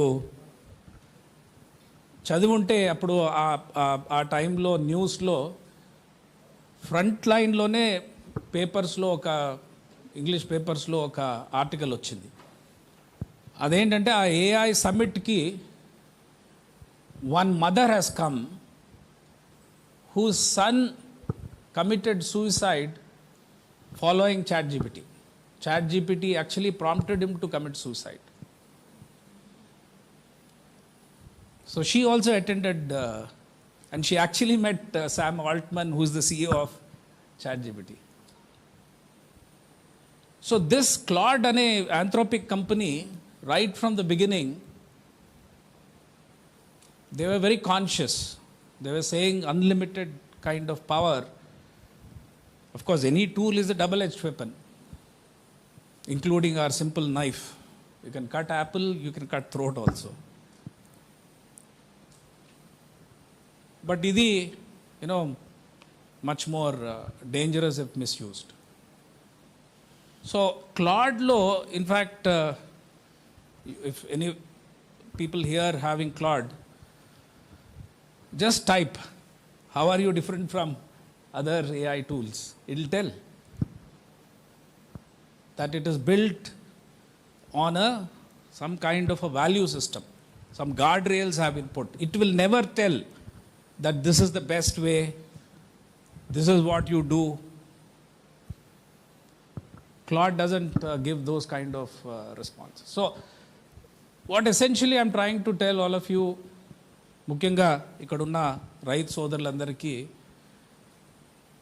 మన గౌరవ ముఖ్యమంత్రి గారు చెప్పేటట్టుగా these are inspiring times. ఇవాళ మన చుట్టూ చాలా there are innovations that are happening. IoT devices కానివ్వండి, ఇన్ఫ్యాక్ట్ IoT devices మన ఆంధ్రాలోనే ఒక ఉదాహరణ ఇవ్వాలంటే ఒక కంపెనీ ఫిషరీస్ సెక్టార్లో ఆక్వాకల్చర్లో ఆక్వా ఎక్స్చేంజ్ అని ఒక 4 ఇంజనీరింగ్ స్టూడెంట్స్ వాళ్ళందరూ కలిసి ఒక సంవత్సరం పాటు వాళ్ళే ఆక్వా చేశారు. ఒక 1 ఎకరా 2 ఎకరాలు తీసుకుని వాళ్ళే చేసి స్వయంగా ఆక్వా కల్చర్ చేయడంలో ఉన్న ఇబ్బందులను ఐడెంటిఫై చేసి ప్రతి ఇబ్బందికి ఒక IoT టూల్ డివైస్ చేసి దాన్ని వాళ్ళే ప్రొడక్షన్ చేసి ఇవాళ సుమారు 70,000 ఎకరాలు, it's a very very big number, 70,000 ఎకరాల్లో ఆక్వా ఫార్మింగ్లో end to end they are able to monitor, provide these IoT devices. Power regulation దగ్గర నుంచి ఇవాళ రైతు ఇంట్లో కూర్చుని ఆపరేట్ చేసేలాగా, అసలు ఫీల్డ్కి వెళ్ళనివ్వకుండా అవసరం లేకుండా వాళ్ళు తయారు చేశారు. ఈ ఆక్వా ఎక్స్చేంజ్ కంపెనీ ఈ టెక్నాలజీని ఇంట్రడ్యూస్ చేయక మునుపు ఒక్క బ్యాంకు కూడా ఒక్క లోన్ ఇవ్వలేదు ఆక్వాకల్చర్ ఫార్మర్స్కి. There is no insurance. White spot diseases మీ అందరికి తెలుసు, ఒకసారి వస్తే మొత్తం ఆక్వా ఇండస్ట్రీ నాశనం అవుతుంది. But there is no insurance for that. ఈరోజు ఈ 70,000 ఎకరాల్లో where aqua exchange is backing those farmers with this kind of technology. Of course there is an AI element in that. Although 70,000 farmers, ఎకరాల్లో ఉన్న farmers today they are getting loans, they are insured against white spot disease. Why the sudden change in the bankers? Because they have de-risked aquaculture. In fact, while IoT devices will tell when BOD oxygen levels తగ్గాయి పెరిగాయి, so automatically it will aerators ni ఆపడం without any human intervention. So efficiency perigindi, రైతుల యొక్క incomes పెరిగాయి. This is the power of AI. This is the power of technology. This is the power of course, again, I would call it artificial intelligence, but human intelligence, human emotions. Because these 4 engineers have gone through the pain of actually doing aquaculture. ఈ రోజుల్లో that's what my appeal to all the young PhD students ఉన్నారు ఇక్కడ, young students are there. Just theory, classroom learning is not sufficient. If you have to be successful in life, successful in your careers, you have to do the task which you want somebody else to do. In fact, one question I keep asking the universities, many a times, ఈ హాల్లోనే చాలాసార్లు నేను చెప్పాను, ఇవాళ యూనివర్సిటీస్లో we are not able to really successful in helping farmers in one sense is because all our advices that we give are not really coming from life taught lessons. Research చేయడం వేరు, you are getting your salary and then you do research. That experience is different from actually being a farmer, sowing the seed. You don't know whether there will be rains or no rains. And అంతా అయిన తర్వాత తుఫాన్ వస్తుందా లేదా, ఏ ఇంటెన్సిటీతో వస్తుంది, అది కూడా దాటిన తర్వాత ప్రైస్. ఇవాళ maze farmers 2400 is the MSP and market rate or going rate today 1600 to 1700. Minimum support price kuda maize farmers ki ravatla, because that much of complexity has come now. Sudden ga Middle East war, and it is continuing, Ukraine war, and then you have Trump లాంటి presidents. ఆయన ఏం decisions తీసుకుంటారో, ఎప్పుడు తీసుకుంటారో, ఎలా తీసుకుంటారో ఎవరికి తెలియదు. బట్ నిన్ననే ఒక మీటింగ్లో గౌరవ సీఎం గారు వాజ్ సేయింగ్, అక్కడ ఎవరో తుమ్మితే ఇక్కడ మన chilli farmer will get cold. అలాంటి పరిస్థితులు. కాబట్టి ఇవాళ ఒక ఈవెన్ 15-20 సంవత్సరాల క్రితం రైతులు ఆ రైతు ఎల్డర్స్, తల్లిదండ్రులు, ఒరే నా ఎక్స్పీరియన్స్ 10 ఏళ్ళ క్రితం ఇలా చేస్తే బాగుంటుంది, ఇలా ఇలా ఇటువంటి వ్యవసాయం చేస్తే బాగుంటుంది. అది unfortunately today that wisdom is not sufficient, because we are not in a simplified world where ఇంతకుముందు ఉండేది, మన పని మనం చేసుకోవచ్చు, యుఎస్లో ఏవైనా మనకి పెద్దగా ఇంపాక్ట్ ఉండదు. But today in this you know in a world where everything crisscrosses and very dynamic, we need super intelligence. So that is why I am saying particularly small and marginal farmers, particularly tenant farmers, నలుగురం కూర్చుని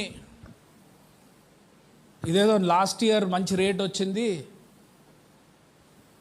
ఆయన వేసాడు ఈయన వేసాడు కాబట్టి మనం కూడా వేద్దాం, like last year Dev done.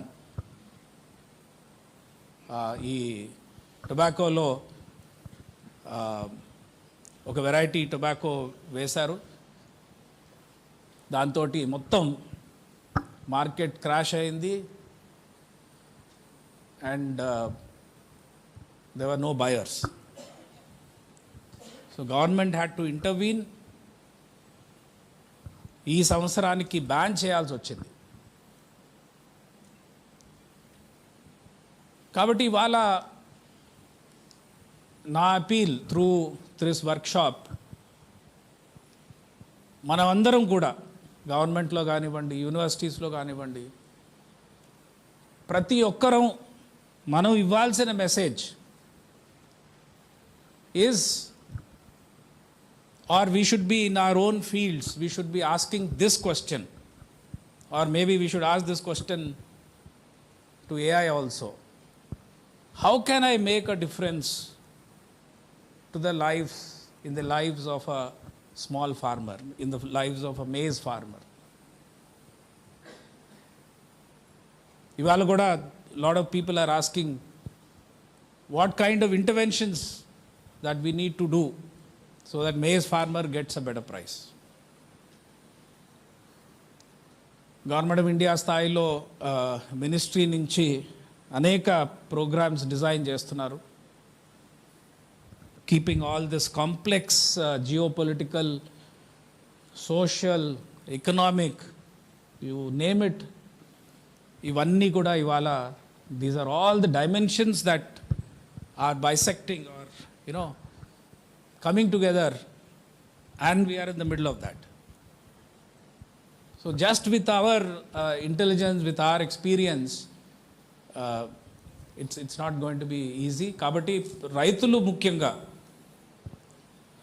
In fact, this is my 5th year in leading the agriculture department as secretary at the policy level. And my experience tells me that, because this is my 34th year in government, I've seen all facets of life, public life. Most difficult, most complex enterprise ivala prapanchamlo undante adi vyavasayam. గౌరవ ముఖ్యమంత్రి గారు కూడా ఇన్ని సంవత్సరాలు వారి experience తోటి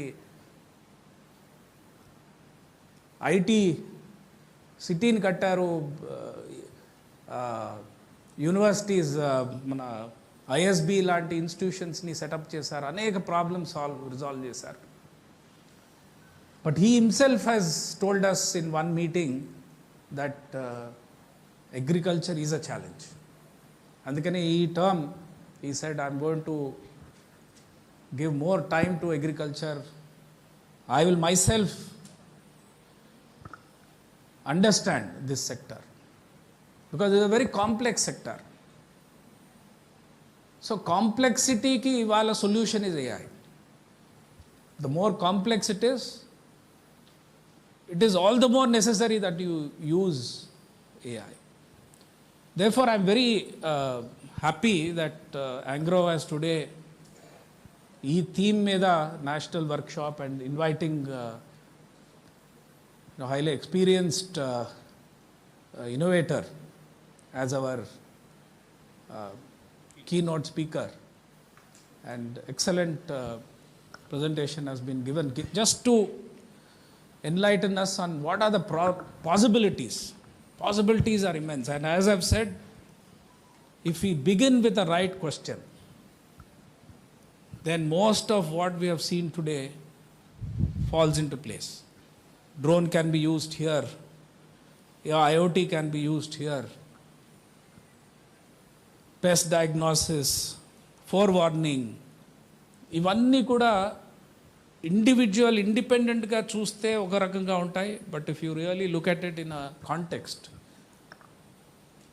then it really makes sense. So therefore, I think excellent initiative by ANGRAU and the new Vice Chancellor. It's very relevant, and getting the right people to discuss about the issue. I'll just end with another, ఒకసారి వేస్తారా అది title?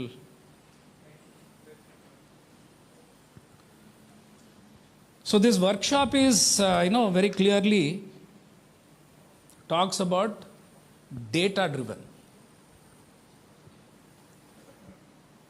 ఇది చాలా important, because AI also, ఇంతాక చదివిన the disclaimer that AI can make mistakes.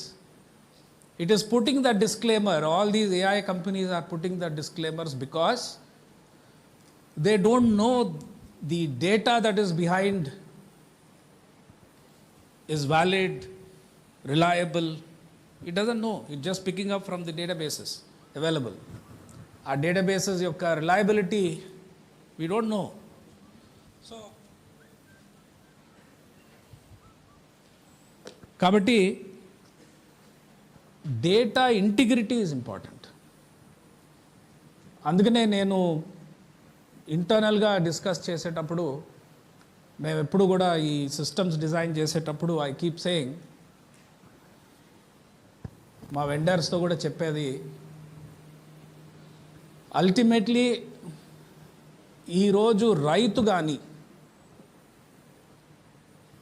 నేను ఎక్కడ ఏ survey నంబర్లో ఆ రైతు కౌలు రైతు కావచ్చు, ల్యాండ్ ఓనర్ కావచ్చు, ఎవరైనా సరే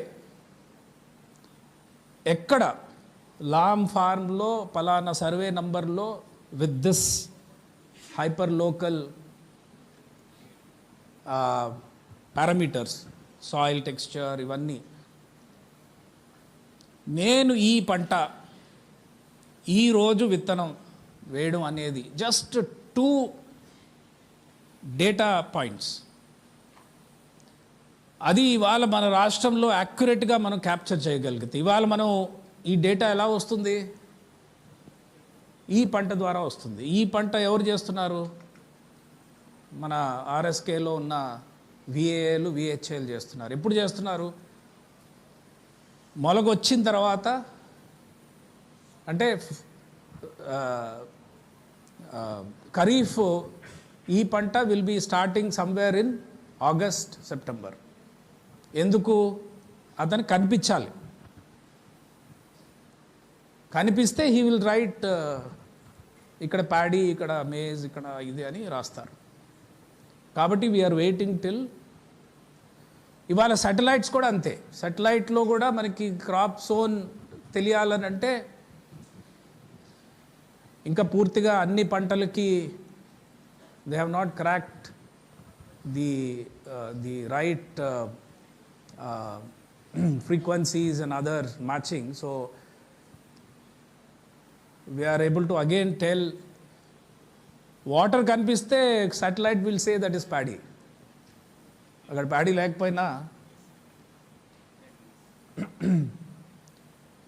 so adi kuda manu satellite kuda they are saying some 45 days, 55 days after sowing you will get accurate data. That is why everywhere, in fact మన గౌరవ ముఖ్యమంత్రి గారు కూడా, మేము మా రివ్యూ మీటింగ్స్లో ఫ్యాన్సీ ఐటమ్స్ చెప్తా ఉంటాం, ఇది చేసాం అది చేసామని. వారు ఒకటే ప్రశ్న అడుగుతారు, దీని యొక్క యాక్యురసీ ఏంటి? బికాజ్ చాలాసార్లు యాక్యురసీ ఎవరు చెప్పరు. ఇదో కింద ఒక డిస్క్లైమర్ ఉంటుంది, రేపు ఏదైనా చేస్తే నేను ముందే చెప్పాను కదా, ఏఐ ఇచ్చే ఇవన్నీ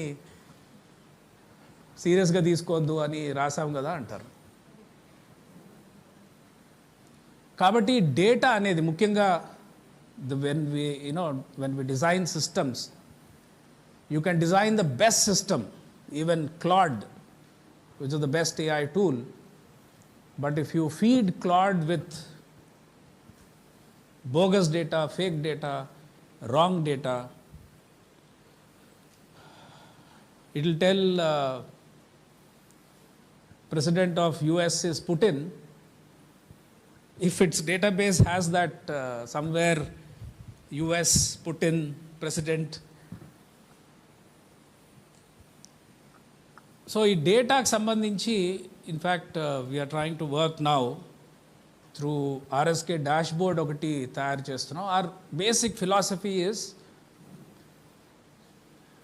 ది లోయెస్ట్ లెవెల్, అంటే యాక్చువల్గా those who work, I am secretary of the agriculture department, but I hardly meet farmers. I hardly go to the field. But యాక్చువల్గా వ్యవసాయం జరుగుతుంది, జరగలేదు, రైతు ఇబ్బందులు ఇవన్నీ తెలుసుకునేది ఆర్ఎస్కేలో పనిచేస్తున్న మన విఏఏలు, విహెచ్ఏలు, విఎస్ఏలు. They are our foot soldiers. They are the ones who actually do the battle. నా ఇవాళ వాళ్ళు డేటా ఎంటర్ చేస్తారు, ఆ డేటా ఆధారంగా beautiful presentations, analytics, predictions are discussed in state level. So we're saying that has to be reversed.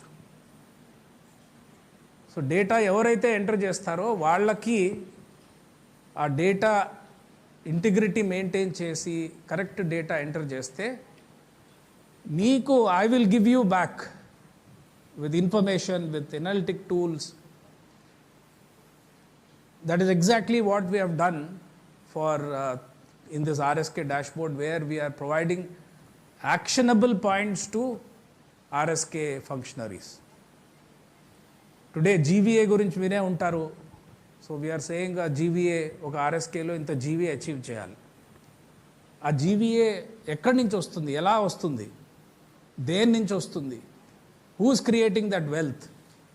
ఇవేమి మనం మన RSK functionaries చెప్పలే. You just say you have to achieve 100 crores target.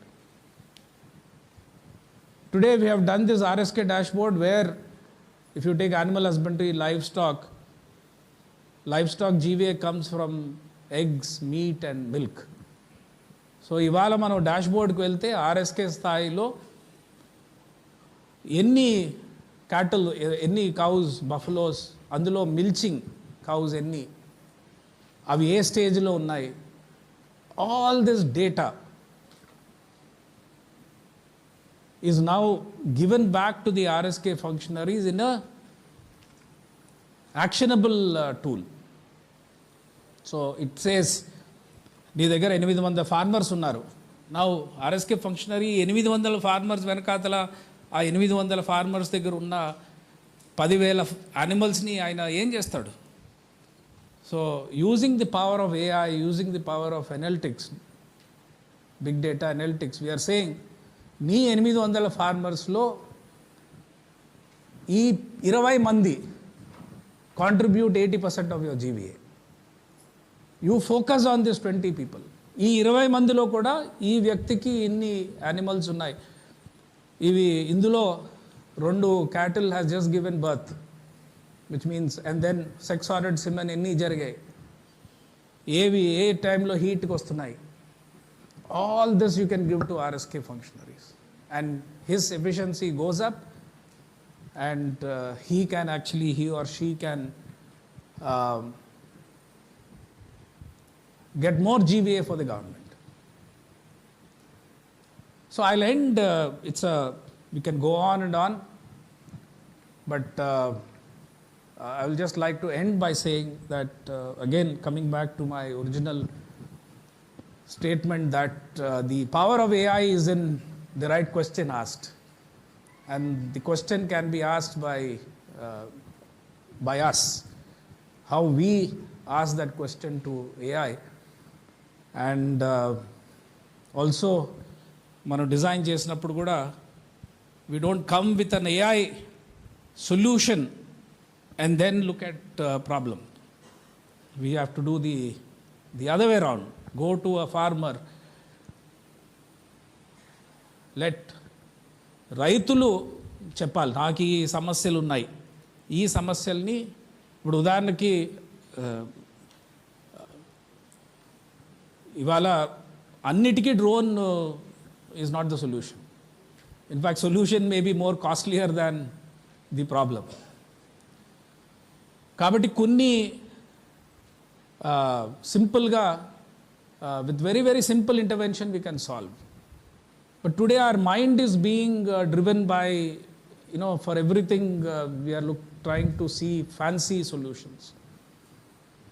But if we put ourselves, like I said, aqua exchange, మనమే ఇక్కడ అగ్రికల్చర్లో ఉన్న వాళ్ళందరూ, you have to feel that emotion of sowing a seed, waiting for the rains, selling it in the market, hearing the price available, and finally looking at the income. If you are detached from that, if you don't have that connection, then me research, it just doesn't matter. I just write a paper, research paper. I don't emotionally connect to the actual life of a farmer. So I think ఇవాళ మనం ఏపీసీఎన్ఎఫ్లో రైతు సాధికార సంస్థ ద్వారా farmer సైంటిస్టుల్ని తీసుకురావడంలో ముఖ్య ఉద్దేశం అదే. నీకు డిగ్రీ కావాలి అని అంటే నువ్వు ఎకరంలో కనీసం 20,000 సంపాదించు. 20,000 సంపాదిస్తే నీకు డిగ్రీ వస్తుంది. Because only then you have proved that you are a real farmer. So ఆ విధంగా మనం మన రాబోయే తరం స్టూడెంట్స్, పర్టికులర్లీ అగ్రికల్చర్ ప్రైమరీ సెక్టార్లో ఉన్న వాళ్ళకి అటువంటి వెసులుబాటు మనం కల్పించాలి. వాళ్ళే ఒక ఎకరాన్ని లీజ్ తీసుకునో ఏదో చేసి ఒక సంవత్సరం యాక్చువల్గా ఆ ట్రయంఫ్స్ అండ్ ట్రైబులేషన్స్ ఆఫ్ అ ఫార్మర్ మనం చేయగలిగితే then we'll be able to better design systems for farmers. So I would like to end here by once again thanking our Vice Chancellor for organizing this national level workshop. Very timely and extremely useful, and I thank all the including the keynote speaker and those who are going to speak in the afternoon session. I'm sorry I'll not be there, but I wish the workshop achieves its objective of putting in mind of each and everyone that the relevance of AI in today's agriculture. Thank you so much. Thank you very much, sir. You know very well, oka intellectual with a lot of accumulated knowledge in the field of agriculture and in other fields. ఆ speech ఎలా ఉంటుందో ఇప్పుడు మనందరం రుచి చూసాం. Sir, thank you very much for giving a highly motivational and inspirational talk and duly giving the AI power, how to use AI power, more particularly in agriculture, sir. Thank you very much. Sarni.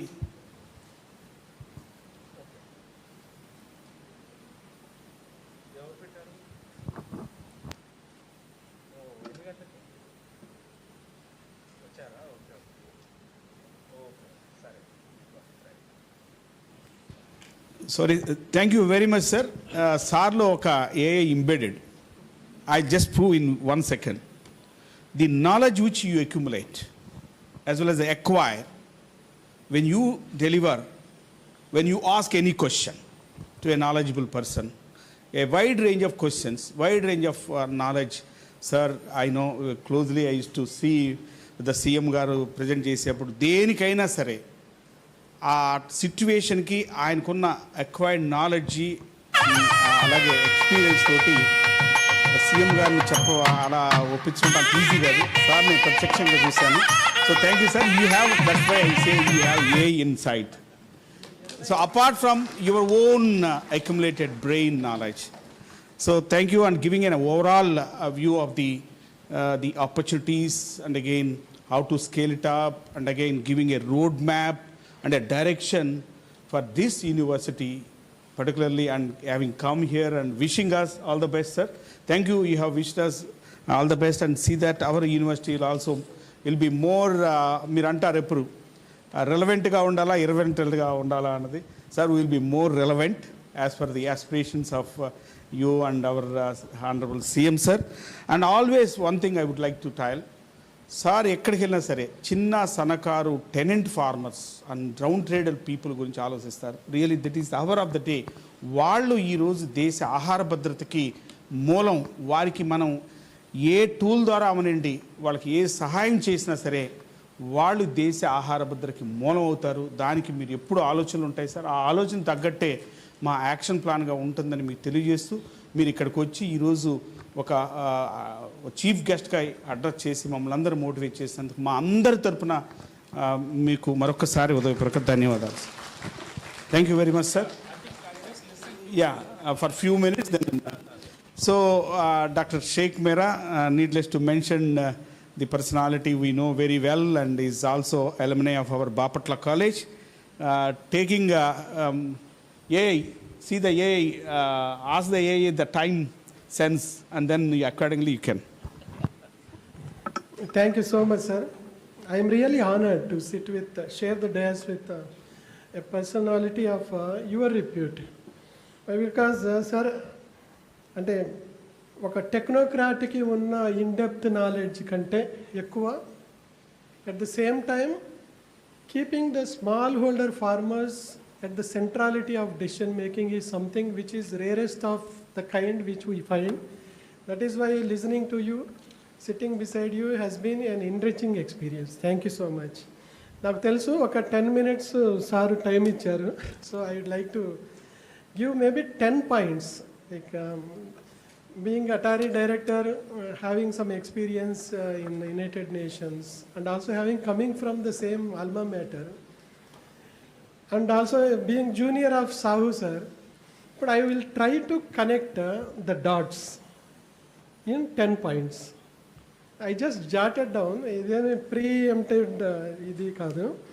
First of all, I'd like to thank Humble Vice Chancellor P.V. Satyanarayan Garu for giving me this opportunity, and also the organizers, and Rajshekhar sir actually. I've been quite impressed the way he interacts, and chala timely decisions తీసుకోవటంలో maybe I happen to be part of some of the maybe like discussions. I really appreciate it. And I'll take from where Rajshekhar sir has stopped. Whether AI is for the sake of AI, or can we really harness AI for the smallholder farmers, especially మన ఆంధ్రాలో ఉన్నాం కాబట్టి Andhra Pradesh farmers. ఇందులో ఎక్కువ ఇది లేదు, introduction also I do not want to give. Sir, like in 2018, when I was working with United Nations, I used to quote the World Economic Forum statistics. Among the Industry 4.0 technologies, only one thread, if you take mobile and cloud computing, if we can reach out with what is required by the smallholder farmers, it is quite possible to connect 275 to 300 million hectares of area, which would result in more than 500 million tons of additional production, 60 million tons of savings, and which would be accrued to a smallholder farmers $50 per season. This is the impressive evidences which you will find in every single technology, whether it is mobile cloud computing, blockchain technologies we have seen in 18 countries in Middle East, North Africa, and Near East and Europe, through International Fund for Agriculture Development, whether it is simple biodegradable IoT devices. Now we are talking about like Internet of Farms, not only Internet of Things. Whether it is big data analytics, now AI and ML. ఇప్పుడు ఈ AI and ML లో I will start from what are the pain points that afflict Andhra Pradesh agriculture in particular, and Indian agriculture in general. And what are those AI tools and packages and suites that are available, and in some cases I was involved in myself. And also, which are those organizations which have embedded this AI and ML into functional and structural components of organizations. It is not that AI as a project will be like explaining to the farmers and the policy makers and be all and end all of the story. మనం ఏం చేయాలంటే మన pain point ఏంటి? Has there been an evidence across the globe, and if at all it has been like addressed very effectively, how effectively that organization or AI full suite has been integrated into structural and functional components of governance. This is చాలా important. I think this is what is the crux of what our Rajshekhar sir was trying to, if at all, sir చెప్పిన దాన్ని బట్టి pain పాయింట్స్ని address చేయటం గనక, if it is our AI strategies focus, we all know that by 2030 we are going to have AI economy to the extent of 15.7 trillions. ఊరికి number చెప్తే రాదు. Number చెప్పాలి అంటే whether we are addressing the pain point. This is what like sir is trying to address. Within agriculture, when we say $250 billion proposition AI in agriculture is, and at the rate of compound annual growth rate of 20% పెరుగుతుంది 2030కి, we know that if at all there is one state which has full suite capability to harness AI and ML in agri-food system, I would definitely watch for Andhra Pradesh, given the leadership, political leadership, and also technical leadership, our administrative leadership of Rajshekhar sir. ఇప్పుడు అది చేయాలి అంటే నేను చెప్పిన ఒక 10 పాయింట్సే చెప్తాను, నేను ఎక్కువ చెప్పను. Maybe I would like to seek your appointment sir, తర్వాత ఎప్పుడైనా కూర్చొని డీటెయిల్గా మాట్లాడదాం. సార్ ఫస్ట్ థింగ్ ఈజ్, మీరు చాలా మంచిగా చెప్పినట్లు with 921 kilometers of coastline, cyclones, IOD, ఇప్పుడు ఎల్నినో రాబోతుంది. If this is going to affect Andhra agriculture or agri food system, what is that low hanging fruit and where from we can take the evidences? ఇది ఒక చిన్నది చూస్తే ఐబిఎంది మన అందరికీ తెలుసు. IBM's weather company platform, what is that they try to achieve with artificial intelligence in agri-food system? with a combination of machine learning, numerical weather models and geospatial artificial intelligence. ఈ full suit తేనంత వరకు ఏమవుతుందంటే we will be excelling as islands of wisdom, but we will be losing as a system. దీనికి ఒకటి climate intelligence కోసం do we have a low hanging fruit and a project proposition for Andhra Pradesh. The point number 2 is water budgeting, micro irrigation. మనందరికీ తెలుసు, if at all sir వెళ్తారా sir? Yeah no problem, definitely sir. Mani madam.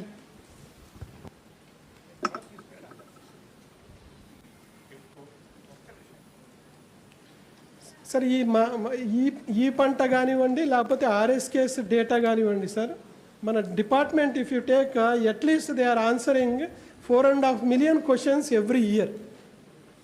ఈ voice over answers మొత్తం కనుక మనం RAG base ఇది కనుక చేయగలిగితే that will be wonderful preparation.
First AI అనేసరికి ఫస్ట్ మన అందరికి గుర్తొచ్చేది ఏంటంటే ఏఐ ఎనేబుల్డ్ అడ్వైజరీస్. దాన్ని context aware, rack based, LLM to taking the journey towards small language models with foundational knowledge base. ఇది నేను డీటెయిల్గా చెప్పను ఎందుకంటే it is going to be very.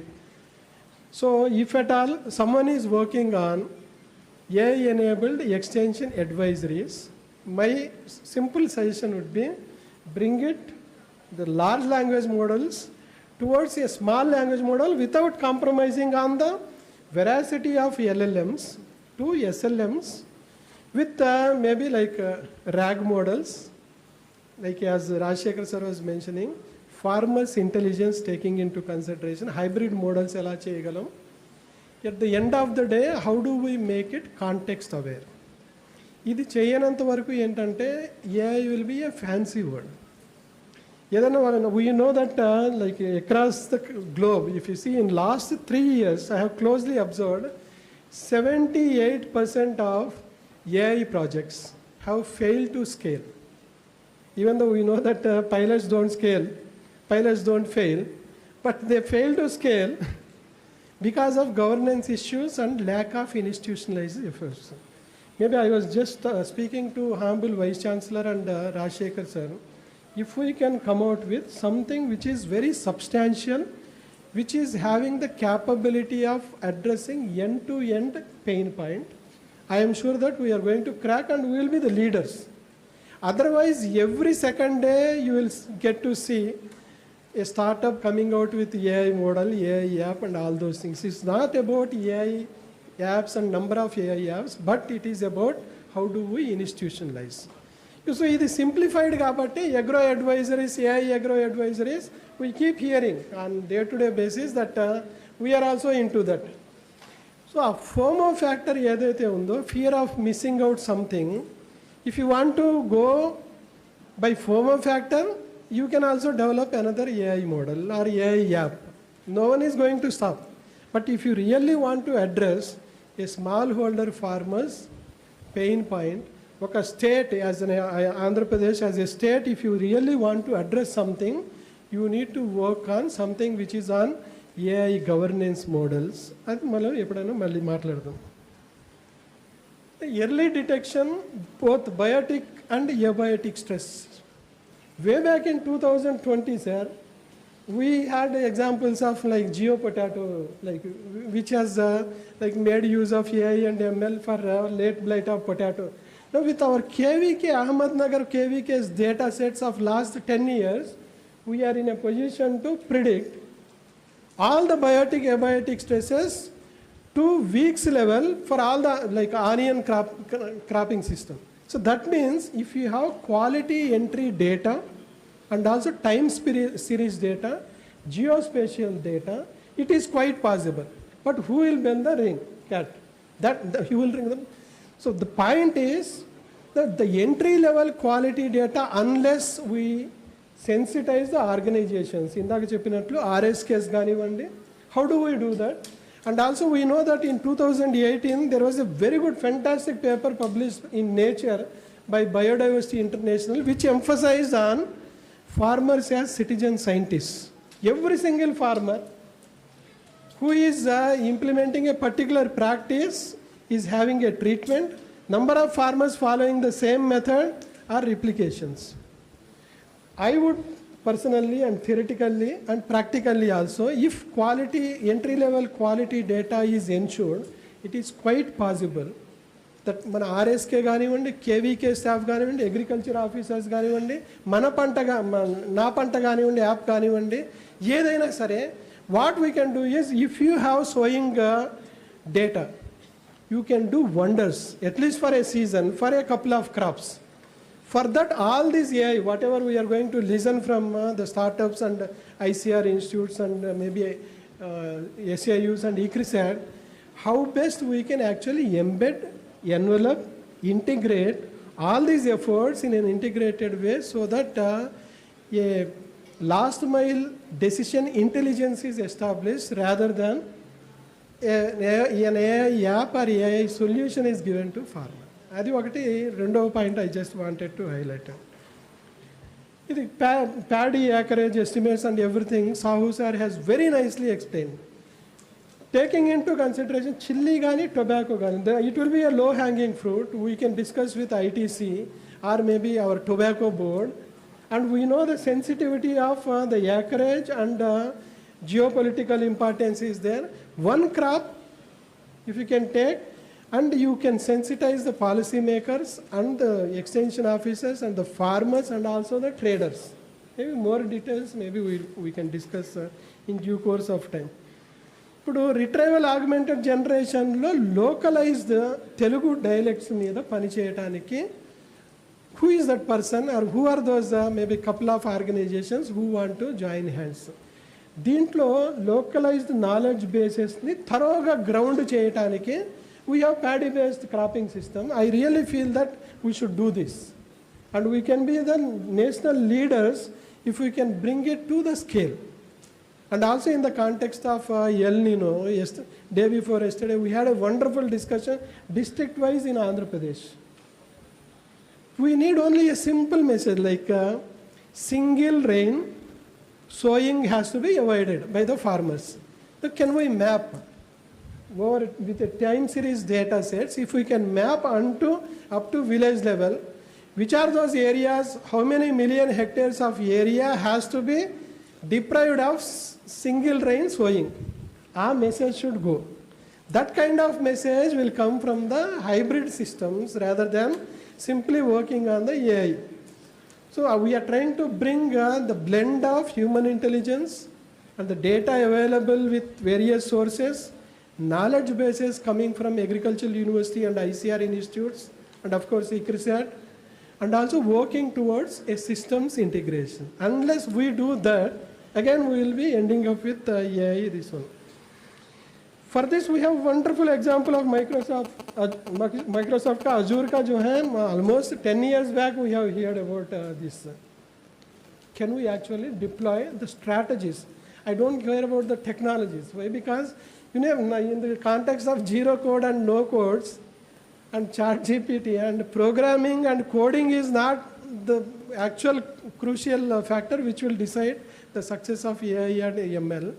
Rather, what is that success which we can define is identifying the pain point and coming out with the system integration. Sir ఇక్కడ FPOs అనేవి చాలా గొప్ప work జరుగుతుంది ఇది ఆంధ్రప్రదేశ్లో.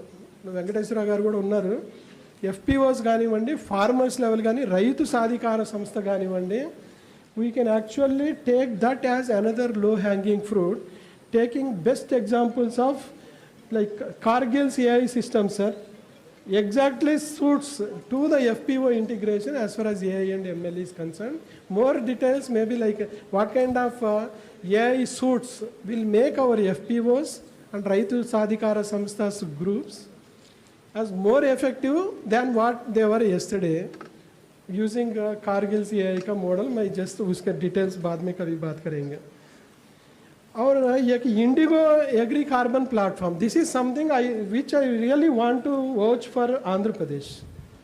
When you say Rythu Sadhikara Samstha, APCNF, and in natural farming we are leaders, and the evidences have been created in some pockets. I am not saying every single pocket or farm which is converted into natural farming has contributed to carbon sequestration, but there is an AI application which is making rounds across the globe. Why not we initiate an AI integration involving some of the stakeholders of interest so that Indigo Agri Carbon platform kind of another platform, if not the same platform, could be harnessed to the fullest extent so that APCNFs, at least 10% farms, 20% farms will get carbon credits. And it is integrated with blockchain. वो बाद में कभी बात करेंगे, details मिला तो. Sir has rightly pointed out what is known as Andhra Pradesh का shrimp or fish farming. How best we can transform with AI. You may be amazed to know that 30 to 35% का marine fisheries and 72% of shrimp exports of India coming from Andhra Pradesh. Imagine how best we can harness AI and ML, even the cage culture and also seaweed. Morning I was discussing with MSSRF representative. Wonders could be done. And think about having biodegradable sensors developed in line with Colorado University. Any farmer, he need not bother about where my sensors will be, like IoT sensors will be at the end of 3rd season, 4th season. We have biodegradable sensors. Sensing at least, we don't want accuracy to the extent of 3rd decimal, 4th decimal. Even soil testing also, when we use AI and ML deployment. Anyway, like all these things like e-fishery smart farming system, when I was in Egypt, it is not that AI and ML, whether it can help the aqua farmers to trigger the action based on the biological oxygen demand. It is about bringing it down to $100 cost proposition. That is what we worked in like inland fisheries of Egypt. What is that we are trying to discuss? Like there are umpteen number of examples where the pain points of Andhra Pradesh farmers and agri-food system perfectly match with the ongoing experiences of some of the organizations where they have not initiated these AI models and AI methods and AI strategies as yet another projects. Rather, they have integrated that into their governance, structural and functional components. That may be like we can have a detailed discussion on all these things, whether it is traceability. The point is, somehow or other, you name like traceability based on maybe QR codes and blockchain. Ultimately, it would be linked to AI and ML. And from production-oriented AI pilots, I am sure that wherever I go, 80 to 90% of presentations will be on how best we can improve the productivity, reduce the cost, maybe reduce cost of production, not more than that. Can we think beyond deploying, harnessing AIs for value chain-based proposition? For example, not only, you think about what Uber has done. Like Uber model, I am sure someone is going to present. And the employability and nutrition, like how many households are deprived of nutrition and how to target your vegetable production. Many things are there, but processing, storage, we know that more than 57 million hectares, I am concluding, more than 57 million tons of wastage is found every year. sensors AI are going to be, we know that Ergos is one of the best examples of AI which we used to give. There's umpteen number of, you name any pain point, we have an AI integration tool available across the globe. The point is the ability of the organizations to integrate these AI applications into our governance, for which we require the leadership, we require the people and readiness, and also building the capacities.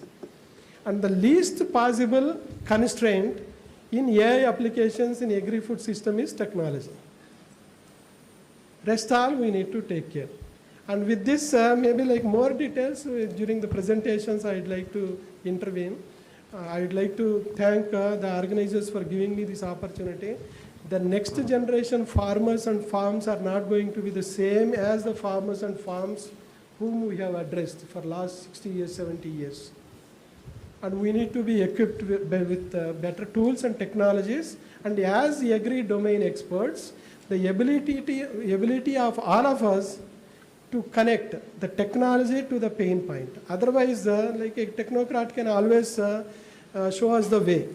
But the point is, as like domain experts, if we are able or capable of connecting these pain points with the technologies, technological options, we will be quite successful.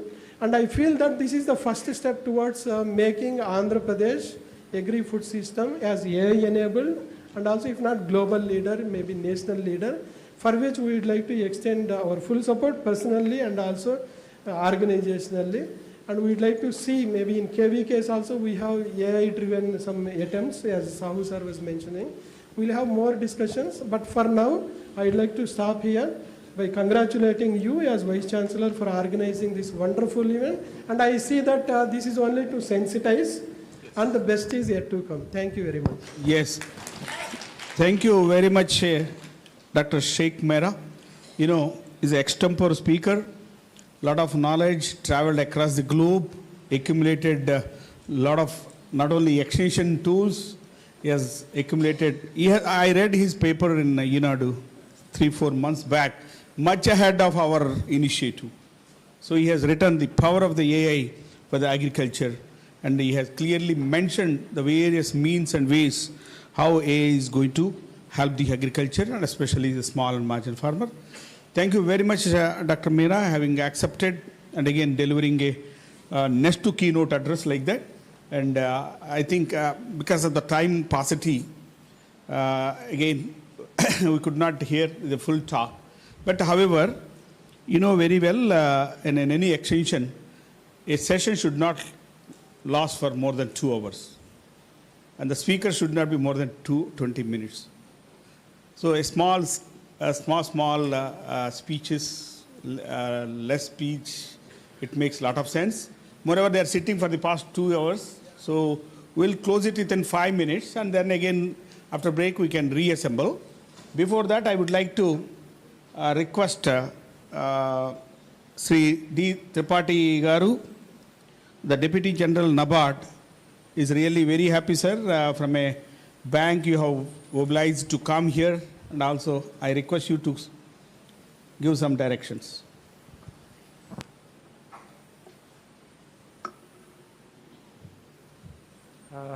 Thank you. Respected dignitaries on the dais. Good afternoon to all of you. So what I will do is I will just keep it very brief and to the point. Yes, sir, you told about a bank. In fact, I am not a bank. I don't do my banking business. It's a different sort of an organization. I'm representing NABARD. It's basically hived off or a part of Reserve Bank of India, which is looking after agriculture, refinance, rural cooperative banks, then rural development, and related things. So my previous speakers, they're having a lot of technical inputs, a lot of actual field level experiences which can be done, which has been done, or which are being done. I will not go very specifically into those type of details. I will take certain points from what our Special Chief Secretary was indicating. One is what is the problem and what can be the solution. So he was indicating about cloud, Anthropic, and so many other things. I will give you a little bit of my experience. If you go to any of these LLMs and you ask the same question, it will all give different answers. And it may so happen that the answers can be drastically different from one LLM to another LLM. So when we talk of adopting AI in agriculture or IoT devices, AI and all those things, data points, how reliable they are. That is the first question which will come to a farmer, whether this information that is being given is reliable enough for me to adopt. So that needs to be built into. The next part I will talk about security, data security. I will give an example of how data breaches or securities are happening in the banking sector per se. So there was a news item some 3-4 months back that RBI information systems and RBI payment systems, payment delivery systems, or RBI's websites in 1 quarter, that is in 3 months, there had been almost 10 million attacks. 10 million. Can you imagine? In a month, there are almost 3 million. That means 30 lakh cyber attacks which is happening on the database, information system, and websites. So many other things are there. So how we can ensure whatever data collection we are talking about for the purpose of building AI or information systems that needs to be given to the farmers, how we can make it secure. Now, I will come to one more point. We are talking about AI in agriculture, say fisheries, or say animal husbandry, different sectors we are talking about. One of the most important aspects is what is the cost? What will be the cost? There was a mention regarding tenant farmers, small farmers.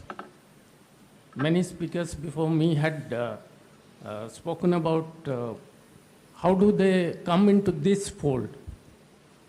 One of the critical aspects is the cost. What is the cost and what is the incremental benefit I am getting out of it? Whether the farmer is convinced that if I spend 100 rupees, I am going to get at least 101 or 102 rupees. Is he convinced about adopting this thing? So that is the third point I would like to highlight. Now, fourth one is, there are many initiatives. In fact, if we take, I talk about Andhra Pradesh. I have worked here nearly 20 years back also, when it was undivided Andhra Pradesh. Even at that point of time, technology adoption per se, Andhra Pradesh, at that point of time it was #1, now also it is #1. So adoption of technology is not an issue. But what is the critical factor which is there, which is probably not coming out as we would have liked? That is scale.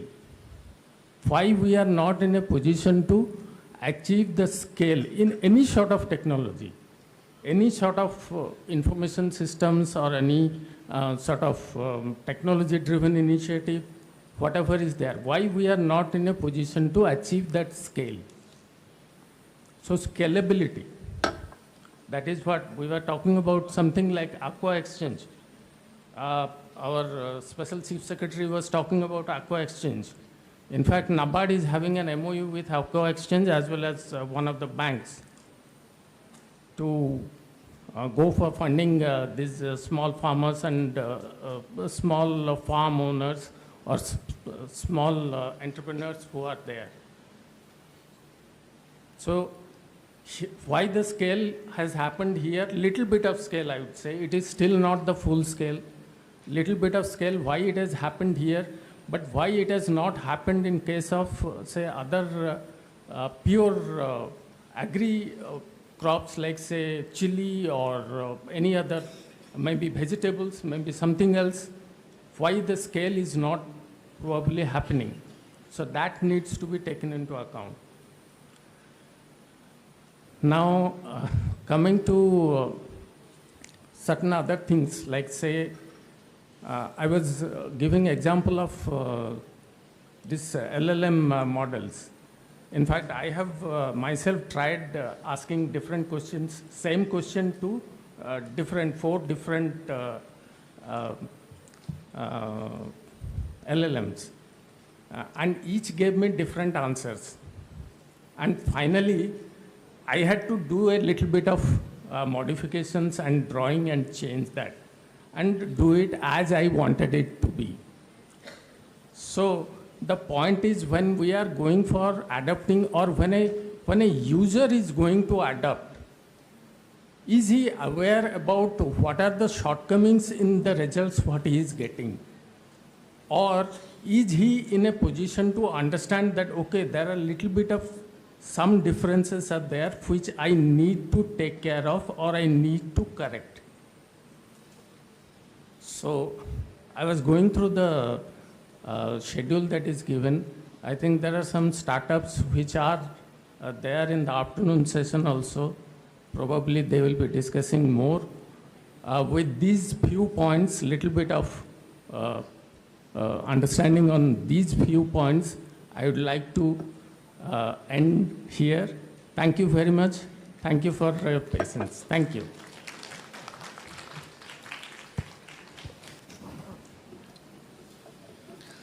Thank you, Tripathi ji. Really, you are, we think you have an agriculture background, sir?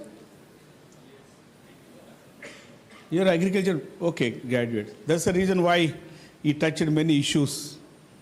And you also amply highlighting the power of the AI and also giving some cautions and have duly analyzing in depth about it. Thank you very much, Chitrabaji, for having accepted and come here. Thank you. Now, before actually we close this opening session, I request Dr. Sumati, the Director of Research, to propose vote of thanks. Before that, shall we go for felicitation? Okay, you are nice.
has given a very good, inspiring lecture.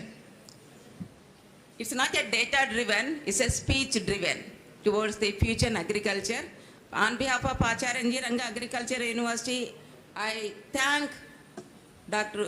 Sri B. Rashekar Garu for his presence and also the inspiring speech. Then I thank the another active leader of KVKs of Zone 10, Shaken Meera Garu, Director ICR Atari Zone 10. Sir, always your inspiring speech and activates many people to move towards the latest technologies. Thank you, sir. Your presence is enough and your speech is also inspiring. And I thank Sri D. Tripathi Garu, Deputy General Manager NABARD, for addressing the people here. Here the galaxy of scientists are there, farmers are there, and through your things you have given a very good inspiration, sir. And a keynote address, a suitable keynote address given by Dr. Rabi Narayan Sahu Garu, Principal Scientist from ICR. Really, sir, your speech is very motivative. You have given a comprehensive idea how AI will be used for agriculture. Thank you, sir, on behalf of Acharya N.G. Ranga Agriculture University, on behalf of our organizers, we are very thankful for your keynote address. Then I thank, from our university part, our Honorable Vice Chancellor, sir, a active team leader who are inspiring and motivating all the people for the future things. Then I thank the organizers.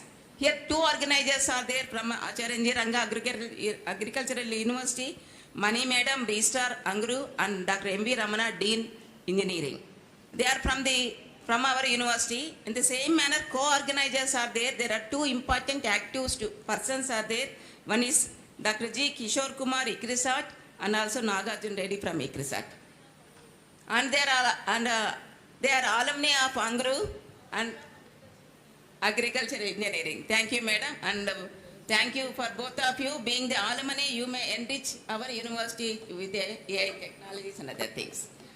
And I thank the other people, particularly the university officers, all ADs, ADRs, and other principal scientists, KVK coordinators, and also the dot center coordinators, and other deputed staff from the Acharya N.G. Ranga Agriculture University. And special thanks are there for the Department of Agriculture, JDA madam, and also other madams are also here. Thank you, madam. From the department side, you have participated. The technology is not only related to our university. When your hands are there with us, then only it will be spread to the farmers. Then I thank the farmers. There are so many farmers are also here in this hall. I thank all the farmers. స్పెషల్గా మా ఆచార్య NG Ranga agriculture university నుండి మీకు కూడా మేము అభినందనలు తెలుపుతున్నాము, రైతు సోదరులందరికీ. మరియు సైంటిస్ట్, ఇక్కడున్న సైంటిస్టులకి, స్టూడెంట్స్కి, ప్రింట్ అండ్ ఎలక్ట్రానిక్ మీడియాకి అందరికీ ఈ ఇనాగరల్ సెషన్కి అటెండ్ అయిన దానికి తిరిగి మరీ ఇంకొక సెషన్లో పార్టిసిపేట్ చేసి we can enrich this knowledge to develop our future agriculture. Thank you once again. So thank you, Dr. Sumati, for thanking everybody. Just before we break for some time, not for lunch, there are so many topics much ahead. ఇప్పుడు వరకు చెప్పుకుంది తక్కువ, చాలా విన్నాము, చూసేది కూడా ఉంది. There is a practical demonstrations arranged on various topics. So before that, we'll be having very good topics much ahead. Dr. A.V.M. Subbarao Garu, who is a knowledgeable person, and also Dr. V.M. Chaudhary from ISRO, and also Rajendra Machavaram sir from IIT Kharagpur. And after that, we have a lot of demonstrations arranged by major companies who are promoting AI. And of course, we have with us again Dr. Sambaya, who is known and is going to show 30 kg drone, which can take away 50 kg urea bag. So that's he is going to show, and of course, apart from that, again, various issues are also there. And again, we have, at the end, we have a panel discussion. Finally, that's very important. This panel discussion is also important. So I think, మీరందరూ కూడా కొంచెం brain వేడెక్కిన ఇది చల్లగానే ఉందనుకుంటున్నాం. అవసరమైతే మధ్యలో break చేసుకుంటూ once in 2 hours till the last panel discussion takes place. And again with the valedictory function. I hope you will all be here to get yourself updated. So thank you very much. We'll have 15 minutes break, then we'll reassemble. And that, okay, I tell you 10 minutes. Yeah, I told 10 minutes. This will tell 15 years. So 10 to 15 minutes. Thank you very much. Thank you, sir. Before, okay, thank you once again, sir. Mera ETV. రండి మళ్ళీ refresh అయ్యి రండి.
is going to be started.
Now I request Dr. AVM Subbarao Garu, Principal Scientist, Agromet, ECRIP, AM, ICR Krida, Hyderabad, to deliver his lecture on AI-powered agromet advisories for climate risk management at scale.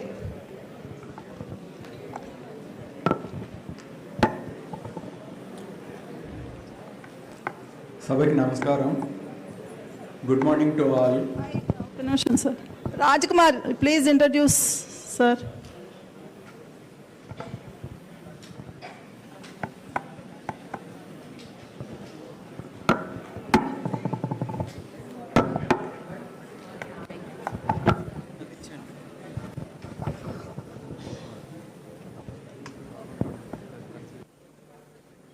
Good afternoon to the dignitaries on the dais, off the dais, and all the participants. We now move into the important session that is the heart of our national workshop. This session is dedicated to a deep dive into a research and the systematic innovations that are currently transforming our agri-food systems. To commence our first technical session on data-driven innovations, we have the pleasure to invite the speaker, Dr. AVM Subbarao sir, Principal Scientist from CRIDA, Hyderabad. Before we begin, a brief look at the distinguished career of our speaker. Dr. AVM Subbarao sir, currently serving as a Principal Scientist in agrometeorology at CRIDA, Hyderabad. He holds a PhD in agrometeorology and has been a cornerstone of the ICR CRIDA team since 2005. Before his tenure in Hyderabad, he contributed significantly to cropping systems and climate research at the project Directorates for Cropping Systems Research in Modipuram. His vast body of work spans the critical intersections of climate change studies, agroclimate analysis, and weather risk assessments. SAR is widely recognized for his expertise in crop weather simulation modeling and the practical applications of GIS and remote sensing in agriculture. His research has been instrumented in developing climate resilient practices, particularly tailored for the challenges of rain-fed and dryland farming systems across India. Beyond the lab, he has provided leadership for numerous national and international projects, bridging the gap between high-level data and actionable weather-based agro-advisory systems. His commitment to the scientific community was notably highlighted by his role in organizing the International Symposium on Agrometeorology and Food Security, reflecting a career-long dedication to sustainability and risk management. With this brief biodata, I welcome Dr. AVM Subbarao sir for this presentation. Thank you, sir. Thank you very much for the kind words. Now I am starting my presentation.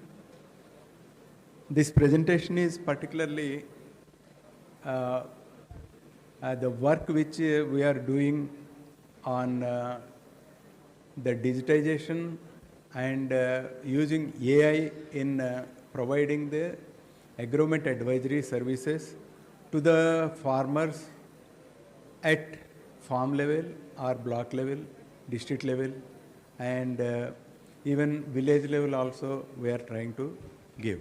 These are the scales which we would like to use.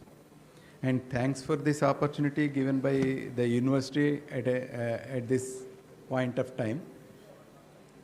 So, before going into the subject, I would like to show one or two slides why we are really working on this particular topic. Because some of the times you see climate change is happening at a large. Everywhere, wherever you go, people are talking about how much is the temperature that is going to rise in near future.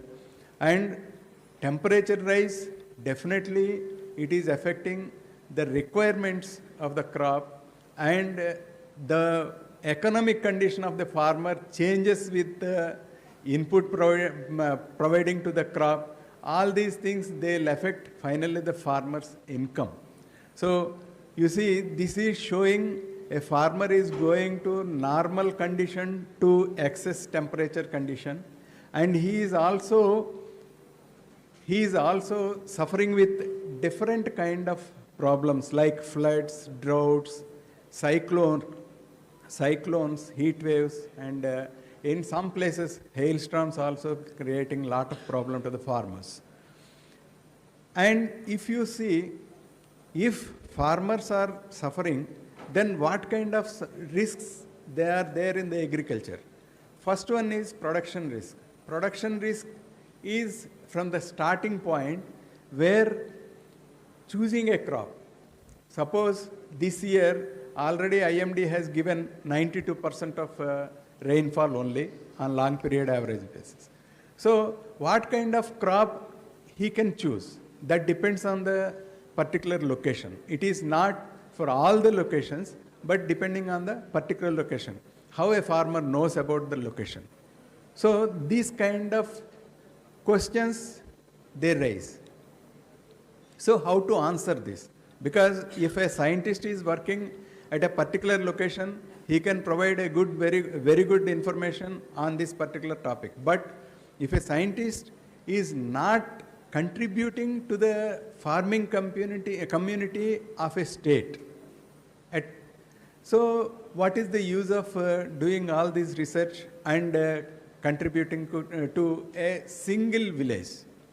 So second thing is, these production risks involve choosing of a crop, then sowing, then comes harvesting time, then comes how much energy it requires to go with all those preparations, and then harvesting time. So then weather is another big threat to farming community. So these are some of the heat waves, particularly in this region. Heat waves are very much they'll come. And then dry spells. Generally you see, sowing you are doing, then there is a rainfall that comes, and afterwards the rain stops. It may continue up to 2 weeks, 3 weeks, 4 weeks. Like 2015 condition, we have lot of duration that has been under dry spell. So at that particular time, what to be done? So these kind of risks are there. Pest disease risk, outbreak, infestation, and migration of pests, they are happening. Then comes your financial risk, insurance. Many of the farmers, they are not aware of this PMFBY and other insurance, weather-based insurances. Then comes your particularly your market risk, commodity and flow transport. Suppose if you know the markets where your product can be sold very well with a good price, so that kind of information is required by the farmers. So these, keeping all this in view, we have started a small project to develop a goal to timely and relevant and tailored agromet advisory in Uttar Pradesh. All of a sudden there is a big thunderstorm and almost 100 people, they died, how much infrastructure they lost and how much crop they almost it has gone. So these kind of variabilities we have to take into consideration. Kind of problems they are occurring mainly in dryland agriculture, particularly rain-fed and dryland agriculture, where even a small change in weather, that is causing lot of problem. So how to provide information to the farmer is another big challenge, because you require lot of data, because all this AI is driven by data. So you have to have a good format, good data, and at micro level. That is more important to get into this. So climate information products, how you are getting.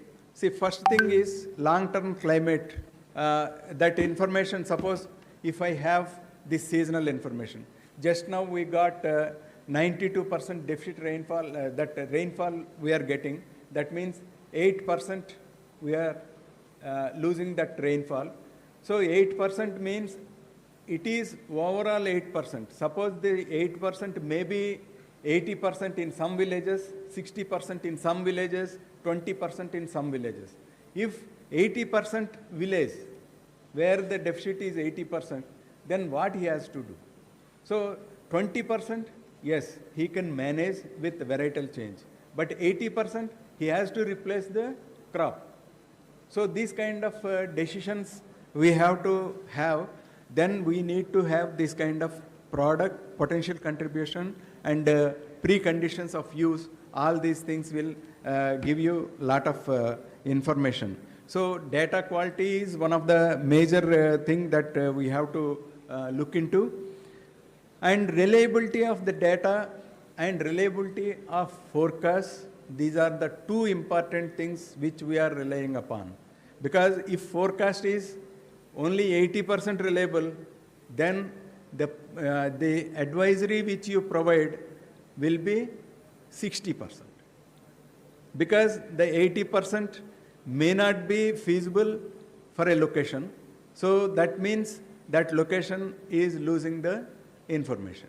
So these kind of problems you are getting while getting the forecast. Then medium and short range forecast. There are so many forecasts they are there. IMD is providing around 5 kinds of forecast. One is seasonal. Second is your extended range forecast. Third is medium range forecast. Fourth is short range forecast. And fifth one is nowcasting. So seasonal forecast is just released. So medium range weather forecast, every 5 days you will get from the IMD. And extended range forecast, so this week you are getting medium range forecast and you know that the rainfall is in between 2 days. And extended range forecast, what it says is, leaving this 1 week and beyond that 1 week, what happens? This is the extended range forecast. Then short range forecast gives you only 2 days. What happens the next 48 hours? So that is short range. So nowcasting, this is one of the forecasts which provides by IMD is used for heavy rainfall events, hailstorms, but it gives you within 6 hours period. So within that 6 hours period, when it reaches you, it is only 3 hours that is left. Within that 3 hours, you have to take whatever measure you have to save the produce. So these kind of forecasts we have to actually realize in that. Then global patterns. Actually, teleconnections are there. That means you have El Nino. How many of you know about El Nino? So El Nino, that happens in the East Pacific. Okay, but our monsoon is affected. So how the link that is there between El Nino and our monsoon? So this is the thing, information you people must know, because when El Nino forms, the southeasterly winds that are originating from this point, that becomes weak. And these winds, they come to up to the South Africa and it deflects towards India. It becomes southwest monsoon. So when it is weak because of El Nino, then there is no southwest monsoon. That means the winds are weak, so there is no rain, so you are getting less rainfall. That is the information we have to get from this before you are ready for any kind of crop. So I have already explained you about these prediction skills. So current advisory system, actually agromet advisories are already provided by different centers. We have our All India Coordinated Research Project on Agrometeorology. That center is located in Anantapur. And this center, based on medium range weather forecast, they provide agromet advisories for this week. And twice in a week they provide. One is on Tuesday and the other one is on Friday. So these two agromet advisories, they are going to farmers and they are also put in the groups of farmers group in WhatsApp. So these things, they are to be monitored, but they may not be reaching many other farmers who doesn't have the awareness of this particular thing. So we need to create awareness among the farmers regarding these agromet advisory services.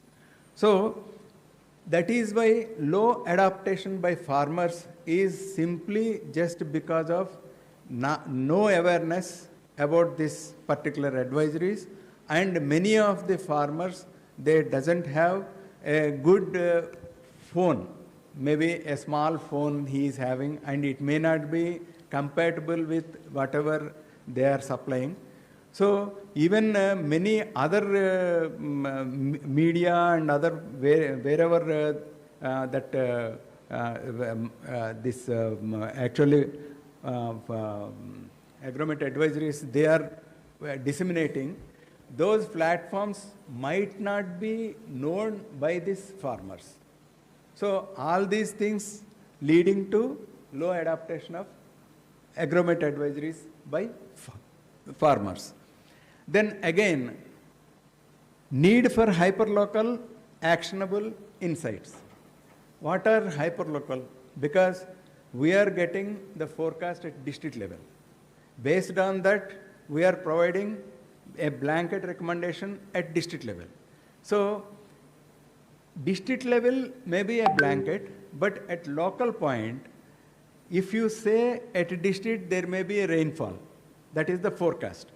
But when you go to a village, there is no cloud or very clear skies.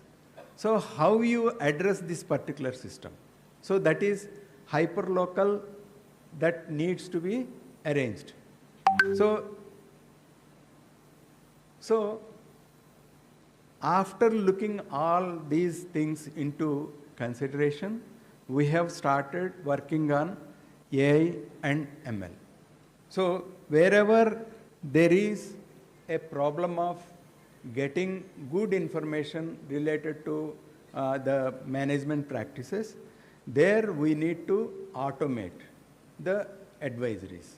So these advisories can take the weather at a grid level point or a particular place at farm level or at a block level, so that the farmer gets the forecast at an accuracy of 80 to 90%. Based on that 90% forecast, the scientist group, they devise the advisories based on the different crops they are already sown in the field. And if you follow those advisories, almost 80 to 90% you are getting correct advisories and you will save the crop. And many of the farmers, they appreciate, they follow our advisories, they appreciate, and we also take the, their feedback wherever and whenever there is a failure. So how this failure happened and what kind of, what kind of thing we can incorporate, then how it will be effective in the field. So these kind of things we wanted to automate. So AI we have used, and then complexity is there, a lot of complexity, because one farmer growing his crop in black cotton soils and the other farmers growing his crop in some red chalkas, and some other farmers, they are growing in maybe alluvial. So how to bring all those things into consideration? Because I am sitting at some place and I may not provide all this information, I may not be getting all this information, and even though I am getting some granular information or some information, based on that I am providing the agromet advisories, but they may go wrong. So instead of doing that thing at a human level, we would like to train the model, or we'll use this machine learning to get all the information, and we are training in such a way that it makes each and every point, and it provides the information. That means agromet advisories it can devise. This is the automation which we are looking into, this AIML, in use of AML in this particular thing. So personalized and inclusive. So personalized means, suppose I am from Orissa, and some other from Maharashtra, and some other from Telangana, and some other from Andhra Pradesh, and many states are there. many languages are there. So how to cater each one of the farmer with the advisories which the farmer can able to read or understand and implement. So for that, the personalization is more important. And second thing is the trust. Suppose if you provide a 90% good advisory, then the farmer comes to you. If it fails, then the farmer says, leave it. Okay? So how to create the trust? Unless otherwise you have a good forecasting system and you have a good information system, because you have to know in which particular soil the farmer has sown and at what particular stage the crop is and what is the weather condition and what exactly the crop requires at that particular point of time. So all these things we have to have in our hand, then we can provide a good advisory and it brings the trust from the farmers. So far, whatever I have explained, it is all related to a good data point. Okay? If you are providing a good data, then you are getting a very good information from from this particular AI-enabled agromet advisory services. So what we have done is, we have started intelligent system advisory tool. It's a kind of tool which can analyze the seasonal forecast, and based on the seasonal forecast, what kind of crop if you take, which will give you a kind of profitability in the season. Suppose 92%, I told you 92% rainfall you are getting this time. So you might be having such kind of situations in the history. So you need to churn that history to get what kind of particular crop is beneficial in this kind of situation.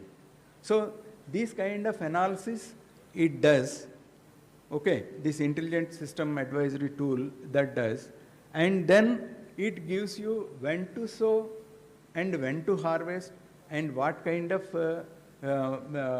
conditions that may form during the crop growing season.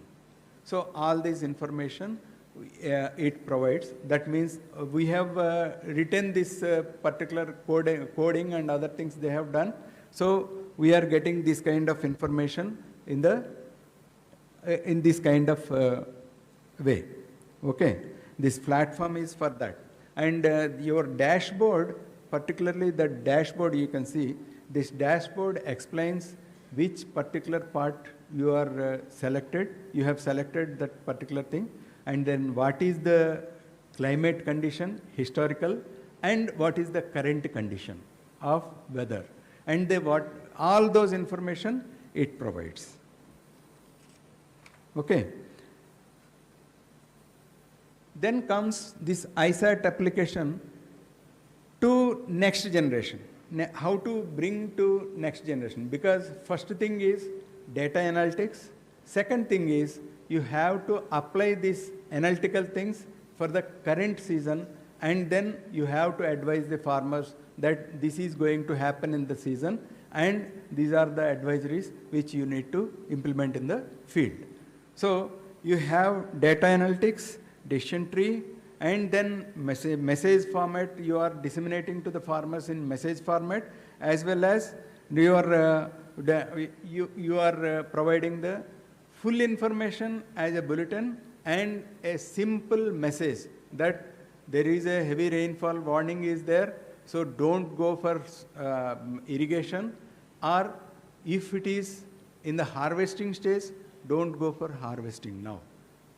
So these kind of small messages they send to the farmers. So this kind of information it is developed in this particular ISAT application.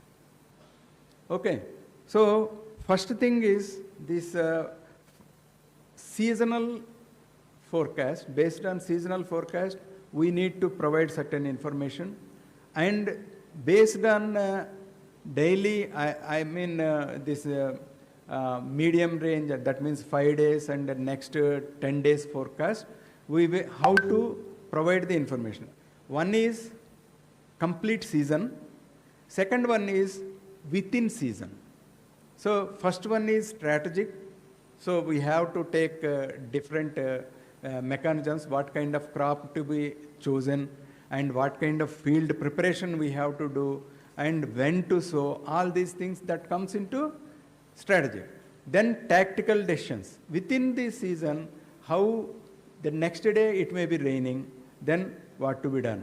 Then next 3 days there is a forecast of rain, what kind of action to be taken within the field. Maybe field preparation, maybe weeding, intercultural operation, all those things needs this kind of information. Okay. So first in this phase 1, what we have done, we have just a pilot study we have taken and we have completed that. And then in second phase, we have taken a state.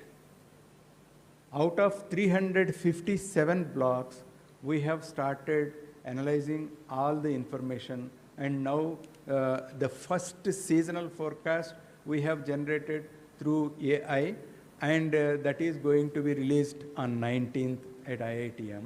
So once it is discussed elaborately in the meeting, that workshop, and many things will come, because we are expecting only 80% probable, 80% accuracy in AI generated information.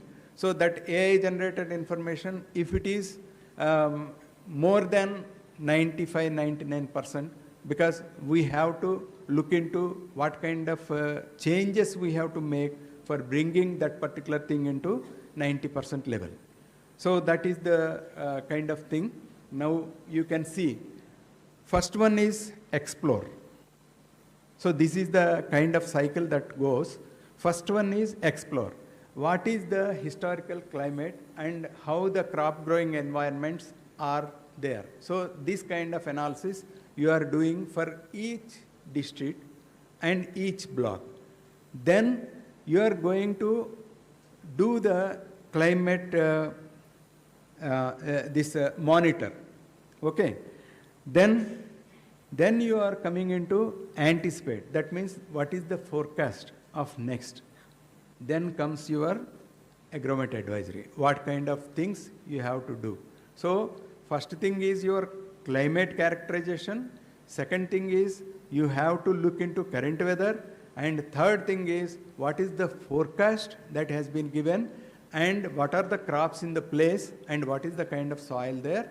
And fourth one is you are preparing the advisory based on each crop stage wise and your soil wise and the location place. Okay. So these things we are developing through ISAT. So some of the slides which can explain you about what is there inside the these particular things, how we are developing. So I told you in the first one, you have climatological, historical data is there, and then comes your seasonal forecast. That means seasonal forecast, I told you, June to September, it is there already, IMD. Then risks, based on this climatological analysis, what kind of risk that is going to happen, and then assessing reliability of this seasonal forecast. These are the two things which we are looking at. Then optimal conditions, which are the optimal conditions where the crop, which type of crop can grow, and what kind of management practices need to be done in the during the crop. So pre-season advisories we will develop based on the optimal conditions, and then short message or detailed message we are providing pre-season. Now I told you during 19th we have a workshop at Pune. So we are releasing this pre-seasonal logic, pre-seasonal conditions, and then the in-season that comes after your sowing of the crop. So once you sow, when to sow? That is the first question to be answered in the particular thing. So long range, medium range, and extended range forecast we are using in this, and then a decision tree will be there. So suppose if you have a 1 week continuous rains and the amount is more than 70 mm, then it is called as soaking rain. After that soaking, receiving the soaking rain only, you have to go for sowing. This is the condition that we are putting in the in-season. Then comes, suppose if you have to do intercultural operation, a light rain is required. So that rain, suppose 5 mm or 10 mm that happens, then this kind of information we will provide that you go with your intercultural operation. If heavy rain is forecasted, then we will ask the farmer not to go for irrigation or not to spray, because if you spray, that is wasted if heavy rain happens. So these kind of information that comes within the season. Okay, long range forecast, pre-seasonal, and short range forecast, in season. So these kind of things we already planned. So these are some of the decision trees for pre-season. That means long range, based on long range forecast. These are the seasons, how the rain that comes. If it comes, then what to be done. If it not, then what to be done. These are the logic. And in-season logic is like this. So suggestion about variety, linking with soil type, so market information, and whatever the things are there, then updates that will take. This is sample decision tree in season. Okay. So preparation of weather-based agro advisories. How many of you know about crop weather calendars? Many of you might be knowing. This crop weather calendar is the basic thing where you have to identify which particular week, what kind of weather is there, and how the weather that enables the crop to grow. Suppose there is a variation in normal crop calendar, then you can identify where the variation has come, in which particular stage it has come, and what kind of corrective measures need to be taken. And if not, then you have to go for contingencies. So all these things based on this particular crop weather calendar. Crop weather calendar is a normal crop weather calendar is a static one. And we have developed a calendar that is a dynamic calendar. So it depends on how much is the rainfall that has fallen and whether the soaking rain has come, then it sows the seed. It says this is the very good condition for sowing. And then comes different seasons, and then it using some technical equations, it develops the phenology, different stages of the crop. And within the crop, within that stages, how much is the water requirement of that particular crop.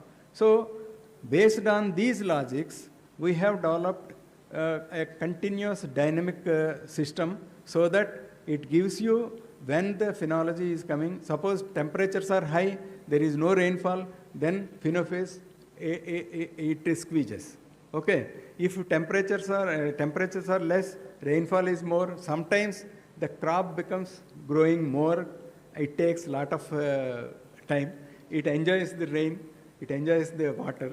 So that time also it's a problem. So in between, how the things are happening, that you can see from the dynamic crop weather calendar. So these are the potential applications in decision influenced by climatic information, because climate is one of the main source which decides the crop and its final productivity. So that is the, so all these things required climate information everywhere. And then you have this AI assisted advisories. In this particular thing, what we have done is general analysis of climate information, crop information, soil information, And we are also using the RAG and LLM, large language models, to come out with the information that is more helpful to the farmers. And this information is almost, we have converted into audio, and if a farmer asks something, then he will get through his own, in his own language, it tells you about the advisory, what you have to take. So this kind of thing we are generating now, and most probably next 6 months, we will come out with a very good application. Then comes these things, the same how we have done inside science. So I don't want to take much of this. These are the data ecosystems, AI advisories. And the top one is about the about your this one, data systems, and how we are arranging to come out with different to answer different questions in this. Now, this gives you suitability of models and advisories. And finally, this is the platform, ISAT platform, where you can see, you can particularly point out your location, and you can select your season or date, and how the weather that is performing, and what are the information, other information which is required for crop. Those informations will be displayed there in the dashboard. And finally, it comes that these informations going through WhatsApp and then Instagram and many other ways through media, it is reaching to the required farmers and policymakers also they go into. And main thing here is after developing all these things, we need to create awareness among the farmers. Unless farmer knows about it, they never use it, and they will not consider anything. So farmers awareness programs we create, we conduct almost in all the states. We have around 30 centers across the country representing each state. So we every year conduct 2-3 programs with 6 or 7 village people. We are calling them and we are explaining all the things. So participatory mode, we are asking them how you will use all these things. Then this is the future pathways. We have just taken Maharashtra as a state. Now we are planning to go for, if Maharashtra state is working well, then we are trying to go for all India level. So these are the conclusions. First thing is climate reality is very much required, and then AI as a game changer, because if you want to go into a granular level, then you need to have very good information at a particular point of area. And then we, ICRISAT and ICR and all other universities, we are trying to collect all the information to embed in this particular system so that it will be useful. And we acknowledge the university and particularly the organizers for providing us this opportunity. Thank you. Thank you very much. This is our project team. Thank you all. Thank you very much, sir, for providing insights about the agrometeorology advisories particularly for the crop calendar, and with a case study and your collaboration with ICRISAT. Thank you very much. Shall we break for lunch or audience opinion?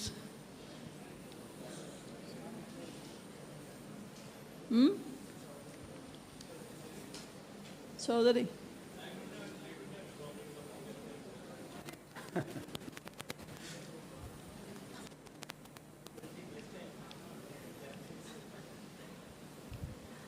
Okay, we'll proceed with the next lecture. Dr. Rajkumar, you please introduce the next speaker.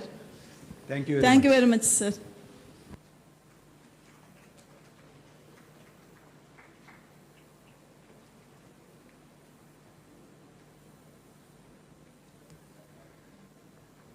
So good afternoon to all. It is my great privilege and honor to introduce esteemed expert speaker Dr. Vemuri Muttaya Chaudhary Garu for today's national workshop. So Dr. Chaudhary possesses an outstanding academic and research background.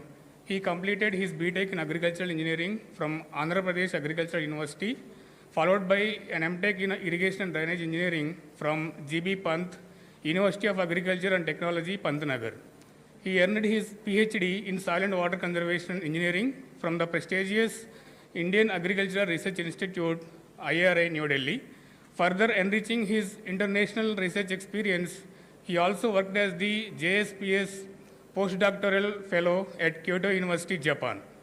Dr. Chaudhary is presently serving as Scientist G and Group Director of the Agricultural Sciences and Applications Group at the National Remote Sensing Center, ISRO. He previously served as the Director of the Mahalanobis National Crop Forecast Center under the Department of Agriculture and Farmers Welfare, Government of India, where he played a pivotal role in strengthening the use of geospatial technologies and remote sensing applications for agricultural monitoring and decision support systems.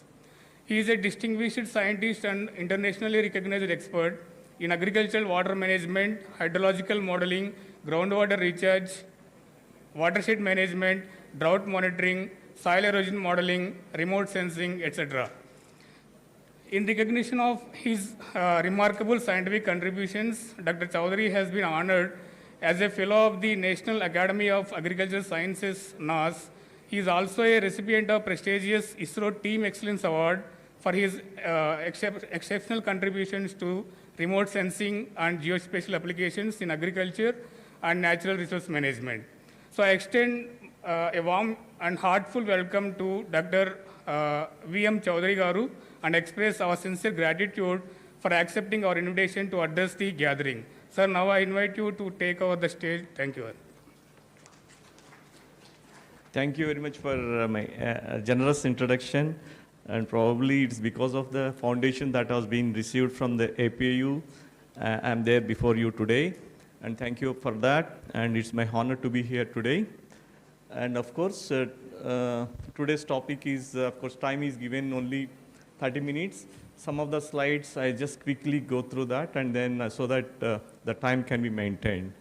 So, okay, next slide, please. Okay, right. Actually, before getting to the actual topic that I just wanted to where I'm from, I'm coming from ISRO.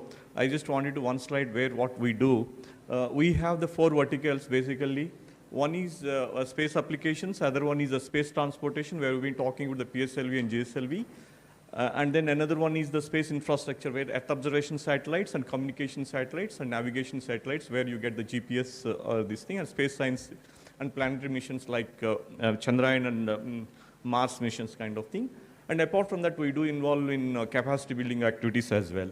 So this is in brief about ISRO, about the 4 verticals. And today, I'm just focusing more on this applications of space applications specific to agriculture.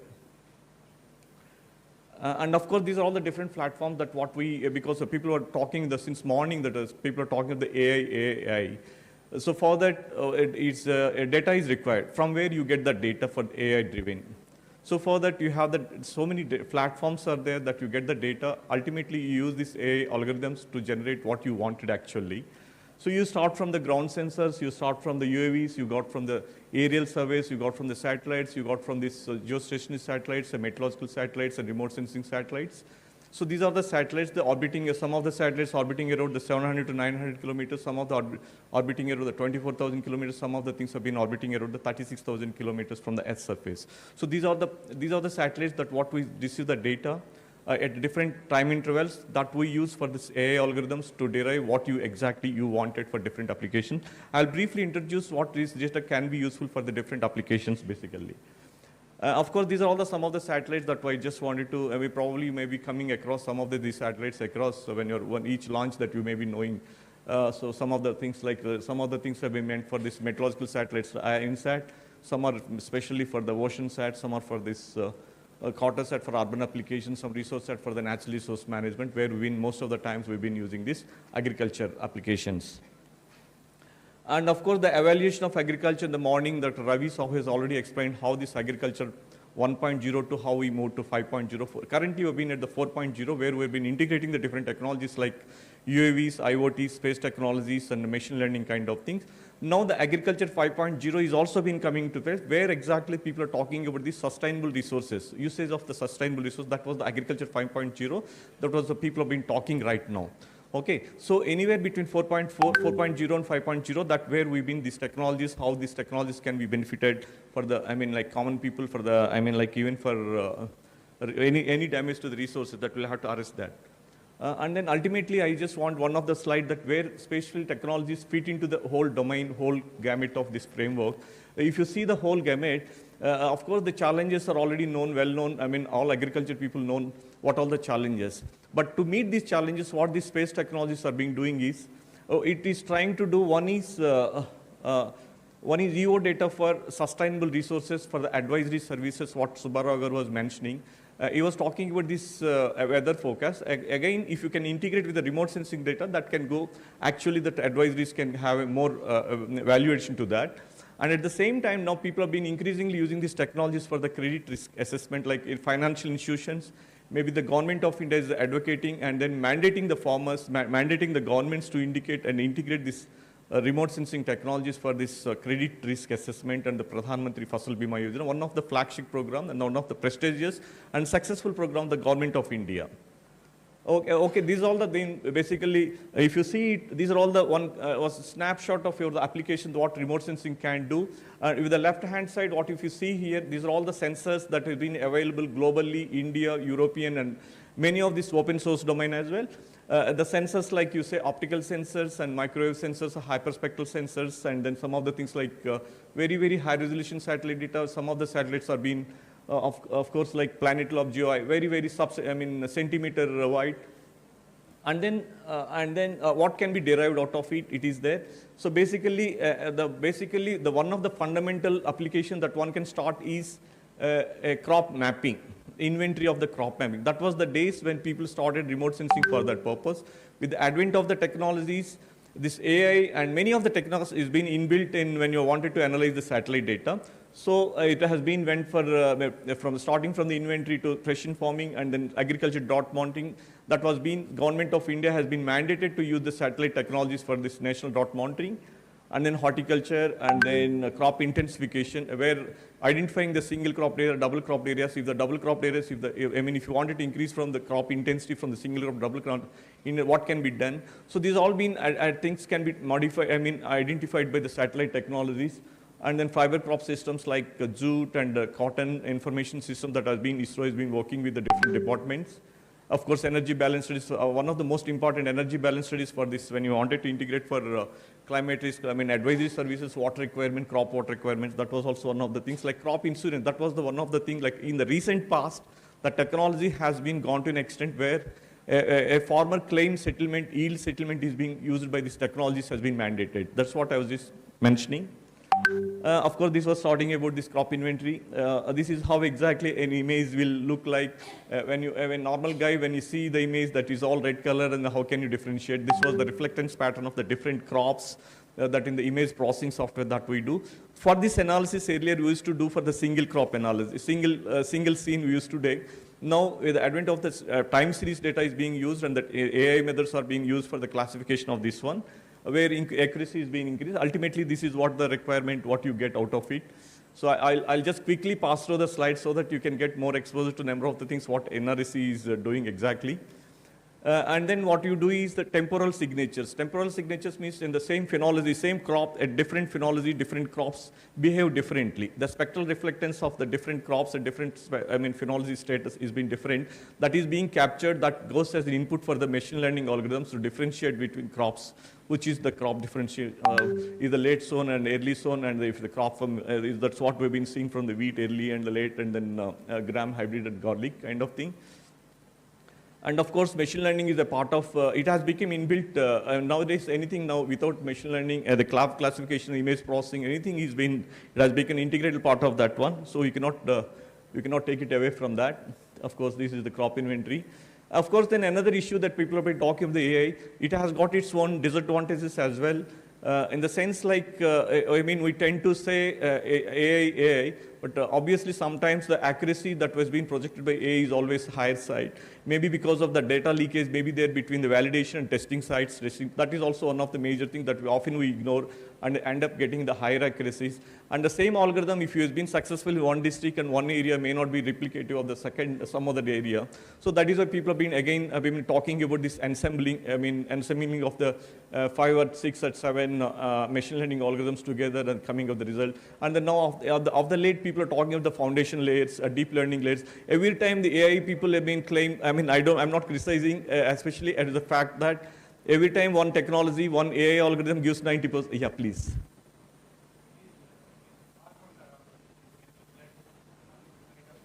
Oh, sorry. Okay. Actually, AI algorithm ఏంటంటే sometimes ఏంటంటే మనము crop map చేసేటప్పుడు ఒక్కొక్కళ్ళు ఒక్కొక్క algorithm use చేస్తుంటారు. ఒక్కొక్క algorithm use చేసేటప్పుడు ఏంటంటే అందరూ 90% 95 అక్యురసీ చెప్తూ ఉంటారు. కానీ అగైన్ మళ్ళీ 95% అయిన తర్వాత మళ్ళీ 1 more ఆల్గరిథం వస్తుంది, ఇది 96% అంటాము. And at the same time ఏమవుతుందంటే అన్ని ఆల్గరిథమ్స్ కంబైన్ చేసేసి అన్ని ఆల్గరిథమ్స్లో ఏది మెజారిటీ ఉంటే అది వీ టేక్ ఇట్ అన్నట్లు ఉంటుంది. So that is why sometimes ఒక ఆల్గరిథం ఒక రీజన్లో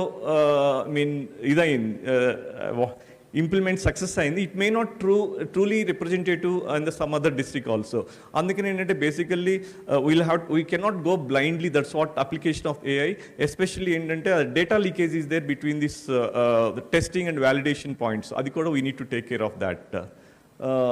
And of course another recent satellite what we've been so far ఏంటంటే మనము ఇంతవరకు ఏంటంటే కొన్ని ఆప్టికల్ శాటిలైట్స్ చేసాము, మైక్రోవేవ్ డేటా ఉన్నాయి. అవి ఏంటంటే కొన్ని directly structural property, optical imagery ఏంటంటే స్ట్రక్చరల్ ప్రాపర్టీస్ని మనకి ఇది పెనిట్రేషన్ లేదనమాట. So various L-band data recently NICER with Government of India and US people has together launched this satellite where we're getting the very good L-band data. This data has got the penetration capability where you can get the crop biomass estimation is also possible using the L-band and S-band data. Andukani the recent data is being recently been started this particular important work. Once you assess once this particular satellites like L-band, if you know it, if you use it, even for example maize is there, maize biomass, akkadi nunchi ethanol production enta. So that way it can be economically converted these products into this economical products that can be of the great help for the people. And then in advance in the area in the biomass vastundi, inta ethanol vastundi, atla cheyochu anamata. That is what L-band kuda vastundi, latest satellite data that is there. And one more intente is mapping for horticulture crops. Some of the horticulture crops intente resource data on the 5.8 meter data. If you use 5.8 meter data only when you use it, you will not be able to differentiate between the mango and oil palm. So దీన్ని మనం optical data అని ఇంకో data set ఉంటుంది, అదేమో high resolution data of 2.5 metre. When you combine these data అనమాట, then image multispectral capability of optical and then optical pan data together gives you the better, so that you can better delineate this mango and oil palm. So atla these technologies always can be useful for differentiating between the crops. Of course, I don't want to get into this object-based classification for high resolution data. And one more ఏంటంటే plantation mapping వాడచ్చు, some of the things like. ఇంకోటి ఏంటంటే one of the major important area ఏంటంటే remote sensing GIS techniques లో suitability analysis can be made. When you combine different layers, suitability ఏంటంటే soil depth, soil texture, లేకపోతే అక్కడ ఎలాంటి soil nutrient status, ఈ స్టేటస్ని బట్టి ఈ ఏరియాలో what is the likely crop that can be grown, what is the kind of suitable horticulture crop that can be, what kind of crop. So this kind of suitability analysis is also possible using the remote sensing GIS. అట్లా ఇంకోటి ఏంటంటే banana plantation also den.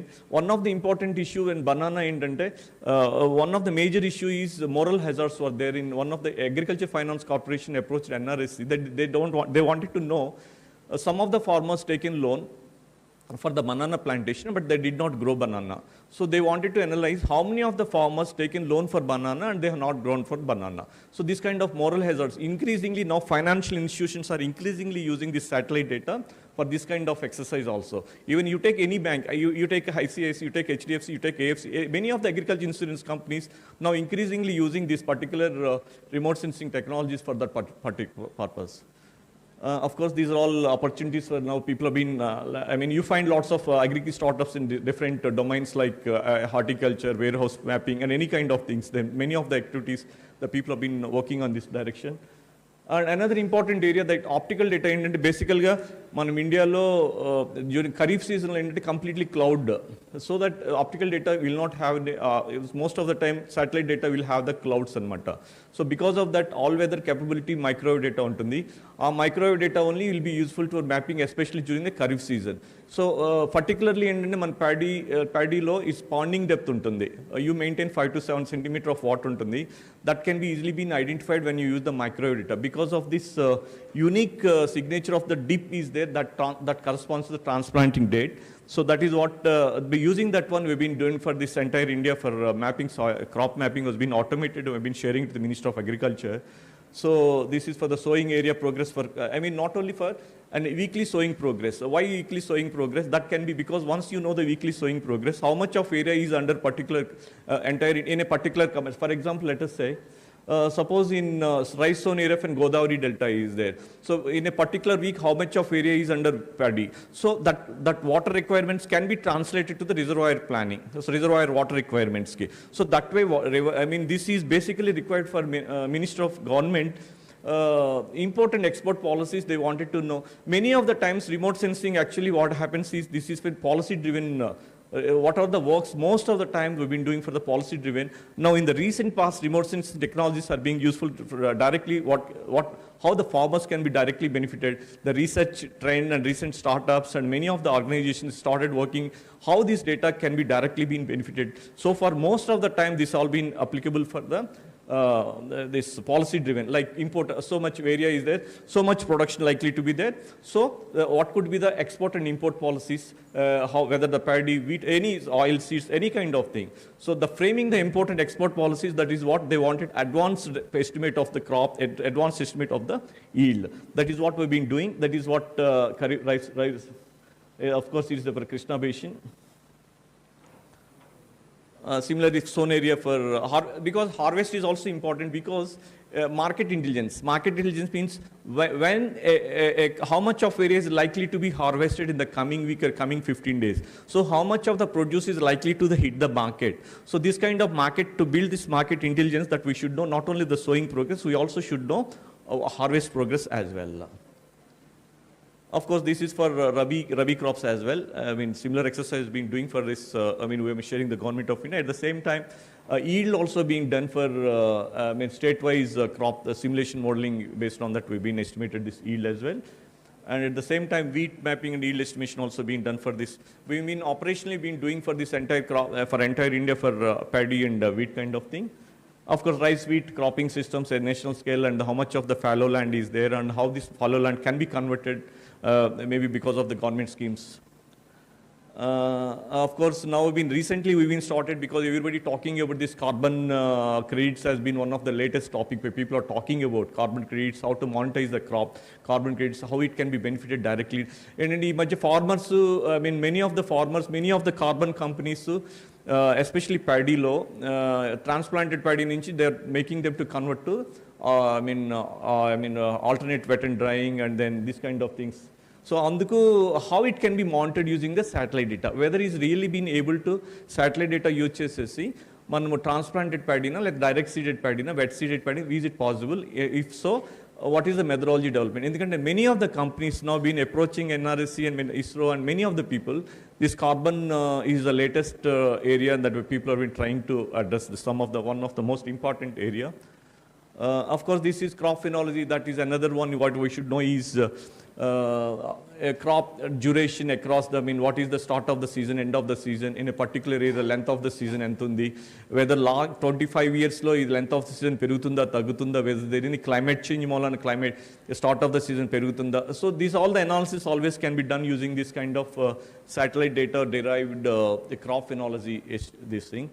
And one more most important crop, I just wanted to know why, and in brief, how these satellite technologies, manamu, ninchi, how it can be increasing. Suppose crop lo, what are the things that can be monitored? Crop health ni manam ella monitor cheyochu. Am I okay or I need to stop it? Just let me know. I just keep on talking. Yeah, ఏంటంటే మనకి some of the satellite spectral indices ఏంటంటే it is a sensitive of the crop health basically. If the crop chlorophyll is very good, your NDVI surrogate, that normalized difference vegetation index, will be very higher side. The value of this NDVI is basically changes between the -1 to 1. Anything towards to 1 is very high and the crop is healthy kind of thing. So from the satellite data lo nundi manamu chlorophyll LA వాటికి visible లో brand లో NIR లో NDVI initial stage లో చేసుకోవచ్చు. తర్వాత canopy wetness, ఈ suppose canopyలో మనకి canopy wetness ఉందా లేదా అన్నది ఎలా తెలుస్తుందంటే అక్కడ ఇంకో స్విర్ బ్యాండ్ అని ఉంటుంది, short wave infrared band. Any reflectance that is coming from the SWIR band indicates the wetness of the canopy, that indicates whether crop is under stress condition or no. అట్లాగే thermal bands, the temperature bands are also, that also indicate whether crop is under stress and non stress. అట్లా canopy biomass, so microwave data నుండి biomass. So these are all the basically indices that help you to assess the health of the crop basically. బేసికల్గా ఏంటంటే suppose ఏంటంటే నేను ఇప్పుడు ఈ suppose ఇక crop ఉంది, క్రాప్ ఏంటంటే starting from the growth it will reach the peak అనమాట, తర్వాత సెనసెన్స్ వచ్చి అగైన్ ఇస్తుంది. సో ఎన్డీవే ఏంటంటే it will bell shape, it will keep increasing and once it starts senescence it will keep decreasing.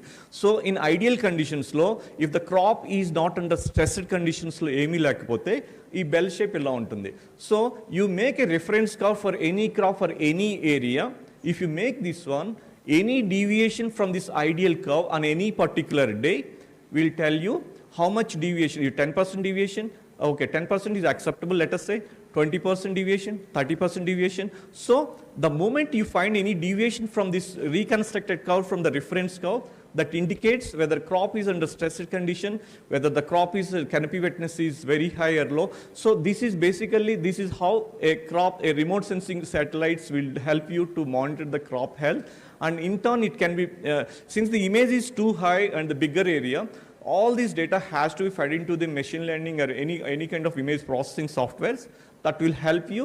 A particular area is being under stressed condition, this particular area is water stress, so it may be, so that kind of image, that kind of information that can be obtained from this kind of analysis. Another important issue that we did for Jute Corporation of India, they've been even currently we've been doing it, where we've been continuously monitoring their crop health conditions, and then we're educating, we're advising them what is the crop situation, and even the quality of the jute and what is the biomass that is being from this jute. That is also being continuously being done for Ministry of Textiles project. And at the same time, fiber crop information system for cotton also being doing it. Similarly, of course, then another important issue is the hyperspectral. That is basically we've been talking about the microwave kani, optical మాట్లాడుతున్నాము. ఇక్కడ hyperspectral ఏంటంటే ఇది operationally is not difficult. Operationally it was yet to be done, but we are being challenge ఏంటంటే basically ఇప్పుడు దాకా optical మైక్రోవేవ్లో crop to crop distinction, అంటే crop నుంచి ఫారెస్ట్, ఫారెస్ట్ నుంచి అర్బన్, అర్బన్ నుంచి water, that itself is a major challenge. అది crop to crop itself is a major challenge. Whereas in the hyperspectral ఏంటంటే within the crop varieties, crop cultivars can be identified, delineated using the hyperspectral data. That was the advantage of the hyperspectral data. That is how, if you see this different varieties of the paddy, that itself different spectral properties, the cultivars, different spectral characteristics were, that will help you to delineate the different cultivars. In the same way, even healthy and disease infested crops. But another disadvantage is here, hyperspectral data being optical data, getting data during your Kharif season is difficult.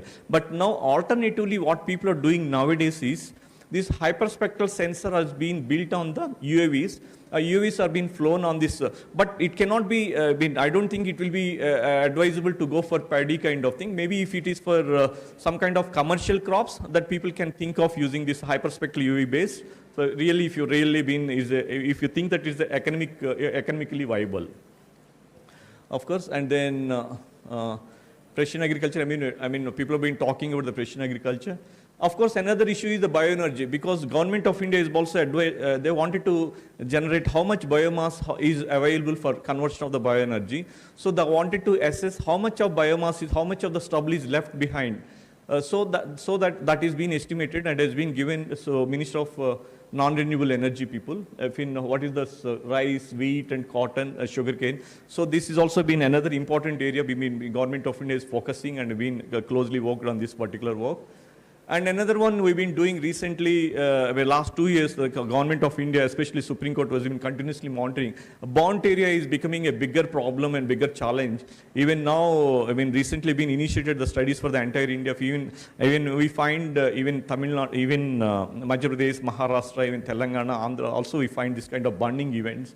So this is also another challenging area. Government of India has wanted to monitor this and mitigate the things. CAQM, Center for Air Quality Management, has been continuously monitoring this particular exercise. And another important area, that is one is drought monitoring framework for entire India. That is being gone. Earlier what happens is Government of India, state governments has choice to declare a particular mandal is being under drought or not. Now Government of India, to avoid any kind of problem, they made mandated a manual. So all the state governments invariably has to follow a national drought manual where satellite-based indices are being a part of it, like NDVI, NDWI, moisture-based indices, and the crop planning and sowing date. That is one area. Now, it is a real time, and this is what for declaration of the drought. What Subbarao was mentioning about pre-season, in-season, once the drought occurs, a contingency plans kind of thing. This is for the National Drought Manual. For declaration of the drought, Government of India has mandated this exercise. This is one of the Kharif sown area, because by the end of the August, how much of area was sown by the end of August, one of the major criteria for declaration of the drought.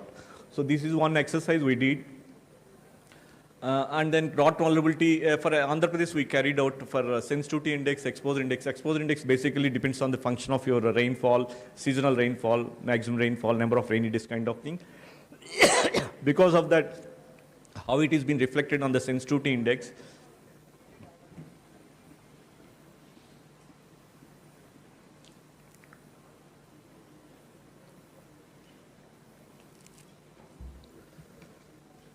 So basically, we have to categorize this agriculture drought vulnerabilities by integrating these one as per the WMO also recommended that.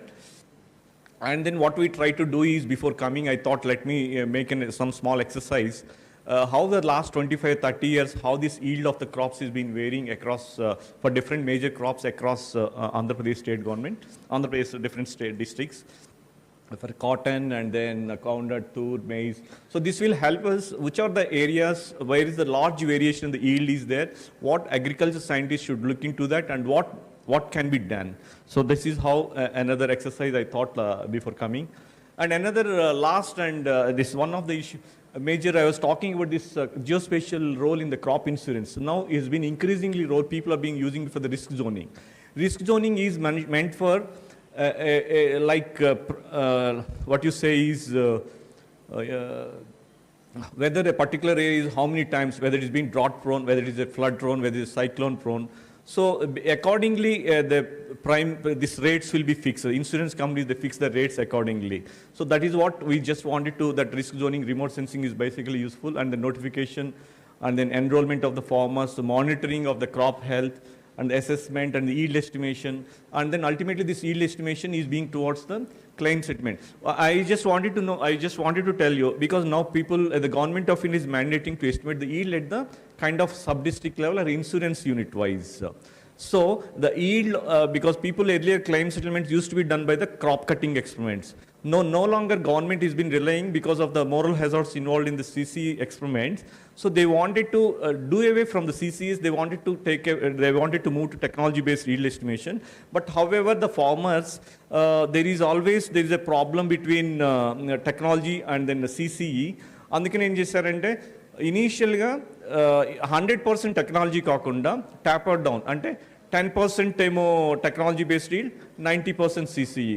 అట్లా over the period 20% technology, 80%. So 30-70 like that over a period of 10 years, government of India planning ఏంటంటే they wanted to move from the CCE to technology based yield estimation. ఇక్కడ కూడా కొన్ని like some of the problems still, as the last 2-3 years it was been working, and it always go for the improvement of this technology based yield estimation. And ఏంటంటే చాలా methods government of India ఏంటంటే 5 methods ఈర్మార్క్ చేసింది. ఈ 5 మెథడ్స్లో ఏదైనా వాడుకోండి. ఒకటి ఏంటంటే simulation method, ఒకటి semi physical model, one machine learning based model, ensemble model and CHF అని చెప్పేసి. So different state governments are adapting different methodology as per their convenience, as per their confidence on the technology. అట్లా this is been crop insurance కూడా మేము బేసికల్గా Maharashtra we been mentoring, NRSC is mentoring in this domain for the Maharashtra state, Madhya Pradesh, Chhattisgarh and Tamil Nadu and Odisha స్టేట్స్కి, కర్ణాటక స్టేట్స్కి మేము mentor చేస్తున్నాం in this particular exercise. Each state is using the different. Suppose Maharashtra తీసుకుంటే they are using simulation model. If you're taking Madhya Pradesh simulation, I mean, they are taking machine learning. Karnataka, they are taking simulation model. So that way each model, because especially Andhra, they initially, instead of Andhra for entire state, 2 or 3 districts was being using for this claim settlement to, అది SAC తీసుకుంటున్నారు, వాళ్ళు semi physical based approach వాడుతున్నారు. అది. So this is basically some of the things that what we did for Maha-Agritech for the government of Maharashtra, what we've been doing different products like. And a crop, cotton crop, 2 years, 3 years, ఇది ఎన్ని సంవత్సరాలు crop recurrence ఉంది. అట్లాగే soybean ఎన్ని సంవత్సరాల period, 2 years ఒకే ఏరియాలో 2 times ఉందా, 3 times ఉందా, 4 times ఉందా అని. అట్లా దిస్ ఇన్ఫర్మేషన్ ఏంటంటే this for planning exercise, how the farmers knowledge, how farmers tendency for this crop growing అలాంటివి తెలిస్తే గవర్నమెంట్ పాలసీస్ ఫ్రేమ్వర్క్ వర్క్ చేయడానికి this would be an ideal అనమాట. అట్లా క్రాపింగ్ ఇంటెన్సిటీ, అట్లాగే technology based real estimation that we been అట్లా MPJS been also Maharashtra, మధ్యప్రదేశ్లో కూడా చేస్తున్నాము. సిమ్యులేషన్ మోడల్ ఏంటంటే we are using weather based inputs, crop remote sensing based inputs అవన్నీ చేసి మనం ఈల్డ్ ఎస్టిమేట్ చేస్తున్నాం. కాకపోతే ఏంటంటే one major problem in ML machine learning ఏంటంటే the quality of the data is important. మీరు ఇచ్చే క్వాలిటీ మంచిదైతే output will be better. Otherwise machine learning will not do anything unless you are been reliability of the data input to the machine learning algorithms is the much important, and then you will have to see how your input is going to the machine learning. That is the fundamental thing. And ultimately I just wanted to end up with of course crop risk assessment, all those things fine, this hail assessment, crop damage assessment, these are all the things like that what we do in NRS using satellite data. And basically, I just wanted to state-wise AI and digital agriculture ecosystem, how it should be evolved. Recently, last 2 years back, Maharashtra government has come out with the Maha-Agri AI policy. So they've been advocating like major points is one, AI Agri Innovation Center has to be there. And then one more is agriculture data index, data exchange platform. So lots of data is there everywhere. You have the open source domain, lots of data in the NRSC, Bhuvan sites, private, IMD. So many, I mean, open source domain like satellite data, lots of data is available. So all the data, private people and the government people undi. Our data, all the data has to be brought into a common data exchange platform, and ultimately a sandboxing model, the algorithms has to be developed using that data so that this data can be useful for the farmers. So that was one of the things that has to be done. And then ultimately, there are these data sets should go for, one is for the crop planning, one for the crop advisories, one for the post damage kind of thing. That is how a 7 points has been highlighted by the Maha-Agri policy. I thought it will be useful for the state government of Andhra Pradesh so that as to suit the Andhra government, AP, so we can revise it to suit the conditions of the Andhra Pradesh. Yeah. Thank you very much. Thank you very much, Dr. Chaudhary. Even though the time which has been given to you is very short, maybe if it is explained in detail, it may take 2 to 3 hours. But within the given time, you have given all the inputs that are necessary, particularly in case of the geospatial applications in agriculture in terms of either yield or crop damage assessment, all the things related to crop coverage, etc. And the comprehensive Maha-Agri, this plan also, which is really useful for our state also. Thank you very much. Thank you. Now we'll break for lunch and we reassemble here at 2:45. Taras.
అది కృత్రిమ మేధ. ఇప్పుడు మనిషి పుట్టుక గిట్టుక అనేవి సహజం. గిట్టిన తర్వాత మనకుండే ఈ యొక్క శరీరం మట్టిలో కలిసిపోతుంది, ఆత్మ ఎక్కడికో ఎగిరిపోతుందని చెప్తారు. ఒక సైన్స్ ప్రకారంగా అయితే ఇట్ విల్ డిజపియర్. ఇంకా మిగిలింది ఏంటి అంటే మన యొక్క మేధస్సు.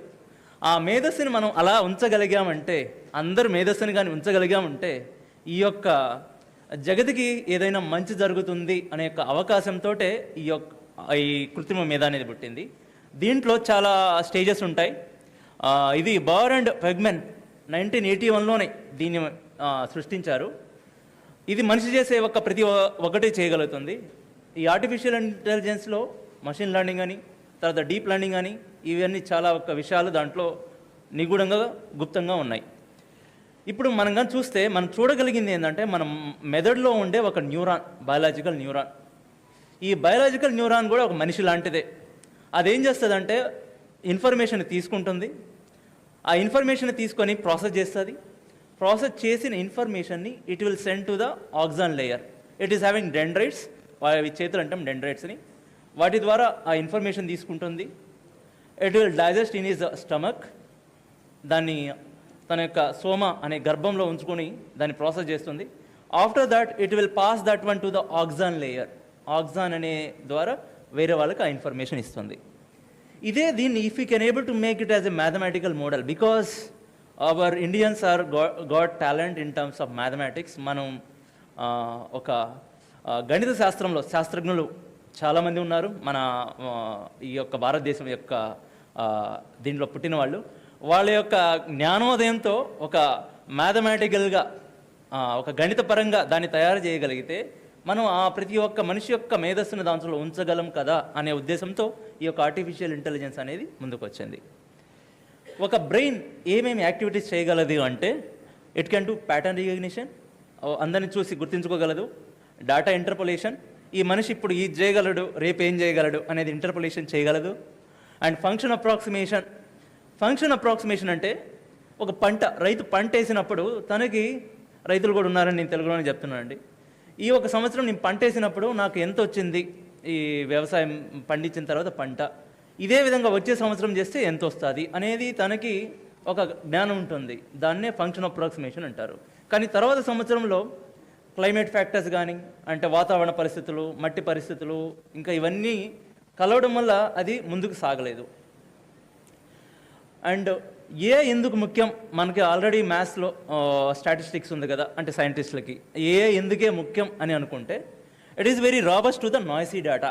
అంటే మనం తీసుకునే ఒక డేటా పాయింట్స్లో, మనం చేసే ఒక ఎక్స్పెరిమెంట్లో ఉండే డేటా పాయింట్స్లో ఎర్రర్స్ వస్తాయి. ఆ ఎర్రర్స్ని it can able to minimize. That is why it is having a more potential in terms of minimizing the noise.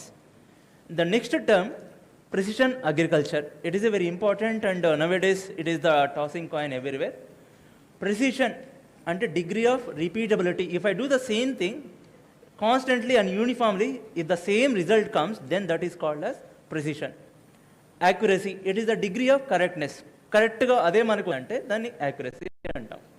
లో మనం ప్రతిసారి ఒకే పని చేస్తాం. ఏం చేస్తామంటే ఒక మొక్కని నాటాలంటే ఒక ఇత్తనాన్ని వేసినప్పుడు దానికి మళ్ళీ 30 సెంటీమీటర్ల దూరంలో ఇంకొక ఇత్తనం, అదే ఇత్తనం ఒక 5 సెంటీమీటర్ల డెప్త్లో దాన్ని వేస్తూ ఉంటాం. కాబట్టి దీన్ని ప్రెసిషన్ అగ్రికల్చర్ అంటారు.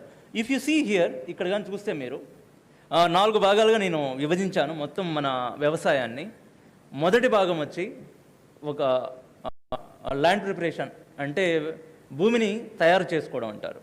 అది నెక్స్ట్ అంటే పంట వేసుకునేదానికి అది ఏ విధంగా మనం పెట్టుకోగలం, అది భూమిని తయారు చేసుకోవడం ఉంటాం. దాంట్లో కూడా ఈ ప్రెసిషన్ అనేది మనం చేస్తే మనకి ప్రతి ఒక్క సాలు చక్కగా చూసేదానికి కరెక్ట్గా అదే తర్వాత సాల్లో కూడా ఉంటుంది. దాన్ని ప్రెసిషన్ ల్యాండ్ ప్రిపరేషన్ అంటాం. సెకండ్ది ప్రెసిషన్ సోయింగ్ ఆర్ ప్లాంటింగ్. మనం ఒక విత్తనం వేసేటప్పుడు మనం ఎంత దూరంలో ఆ విత్తనం వేస్తున్నాం, ఎంత లోతులో విత్తనం వేస్తున్నాం, అదే మనం అన్ని దగ్గరలో వేస్తే ఒక క్లాసులో పిల్లల్లాగా అందరికీ మనం ఒకేలాగా చెప్పామనుకోండి, అందరికీ ఎక్సలెంట్ అనేది వస్తుంది. అందుకని మనం ప్రిసైజ్గా చెప్పాలి. అదే పొలంలో కూడా మనం విత్తనాన్ని అందరినీ ఒకే దృష్టితో చూసామంటే ప్రతి ఒక్క మొక్క ఎక్కువ పంట ఇచ్చి ఆ మొత్తం ఓవరాల్ మీద, ఆ మొత్తం భూమి మీద మనకి ఎక్కువ పంట వస్తుంది. దానివల్ల ప్రాముఖ్యత ఈ ప్రెసిషన్ అగ్రికల్చర్. మూడవది క్రాప్ హెల్త్ మానిటరింగ్. ఒక మనిషి పుట్టినప్పటి నుంచి పోయే వరకు తన్ని మనం అంటే చూస్తూ ఉన్నాం, ఏమన్నా హెల్త్ ఇష్యూస్ వస్తున్నాయా, ఏదైనా ప్రాబ్లమ్స్ వస్తున్నాయా, తనకి ఇంకేమన్నా ఇబ్బందులు వస్తున్నాయా అనేది దాన్ని క్రాప్ హెల్త్ మానిటరింగ్ అంటాం. That is the third stage. And finally the harvesting. పండునే కోయాలి, పువ్వునే కోయాలి, లేకపోతే కాయనే కోయాలి, మొక్కని మనం చంపకూడదు, అంటే దాన్ని డ్యామేజ్ చేయకూడదు. దీన్ని ప్రెసిషన్ హార్వెస్టింగ్ అంటాం. ఎందుకంటే ఇప్పుడు వేసే మన మొక్కల్లో కూడా పంట తడవలుగా వస్తుంది. అంటే పత్తి ఒకసారి వేస్తే 3 తడవల్లో దాన్ని పత్తి తీయాలి. అదే agriculture sciences, genetics and even I think I was talking in the morning also, ఒక పర్టికులర్ వెరైటీని కానీ తీసుకొస్తే అన్నీ ఒకేసారి పంట వచ్చేటట్టు అలాంటి మొక్కలను వేస్తే ఇవి మనకి చాలా పంటని కోసేదానికి చాలా ఈజీగా ఉంటాయి. ఇది ఎందుకు చెప్తున్నా, రాబోయే రోజుల్లో అగ్రికల్చర్లో మనుషులు అంటే అగ్రికల్చర్ వర్కర్స్ చాలా తగ్గిపోతున్నారు. అంటే అగ్రికల్చర్ వ్యవసాయం చేసే పని వాళ్ళు తగ్గుతున్నారు. ఇంకా మనకి అగ్రికల్చర్లో పని చేయలేం. మనందరి దగ్గర మొబైల్ ఫోన్స్ ఉన్నాయి, స్మార్ట్ ఫోన్స్, వీటితో అలవాటు పడి ఉన్నాం. వాటితో అయినా మనం అగ్రికల్చర్ చేయగలమా అనే ఉద్దేశంతో వచ్చిందే ఈ టెక్నాలజీ, ఈ సదస్సును, ఇది దాని ప్రాముఖ్యత. తర్వాతది drone. Drone it is called as unmanned aerial vehicle or unmanned aerial system. మనిషి లేకుండా పైన ఎగురుతూ దాన్ని అన్మాన్డ్ ఏరియల్ వెహికల్ అంటాం. ఆ వెహికల్ ఎగరడమే కాక అక్కడుండే ఒక డాటాని కూడా తీసుకుంటే అక్కడ ఏముంది పరిస్థితుల్ని కూడా విశ్లేషించగలిగితే దాన్ని అన్మాన్డ్ ఏరియల్ సిస్టమ్ అంటారు. ఇంతవరకు మనం మనిషి గురించి మాట్లాడాం, ఇప్పటి నుంచి మనం పక్షుల గురించి మాట్లాడదాం.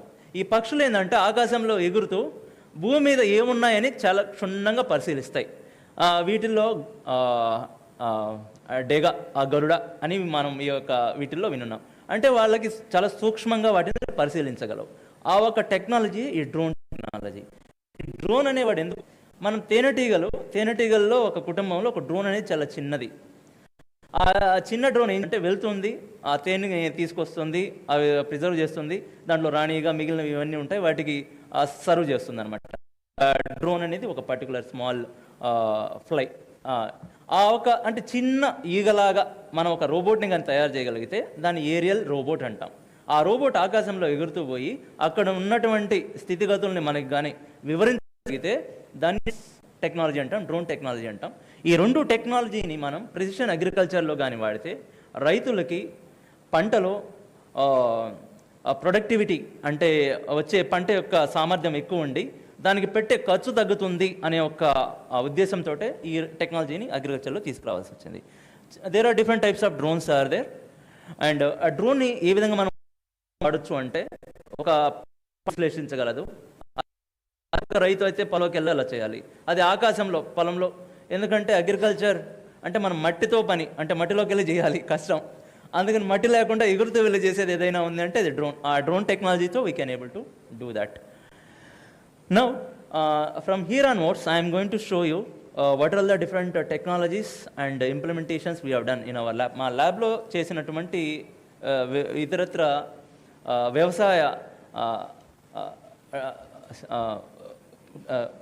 వ్యవసాయపరమైనటువంటి ప్రయోగాలు మీ ముందు ఉంచుతున్నాను. ముందుగా కాటన్, పత్తి.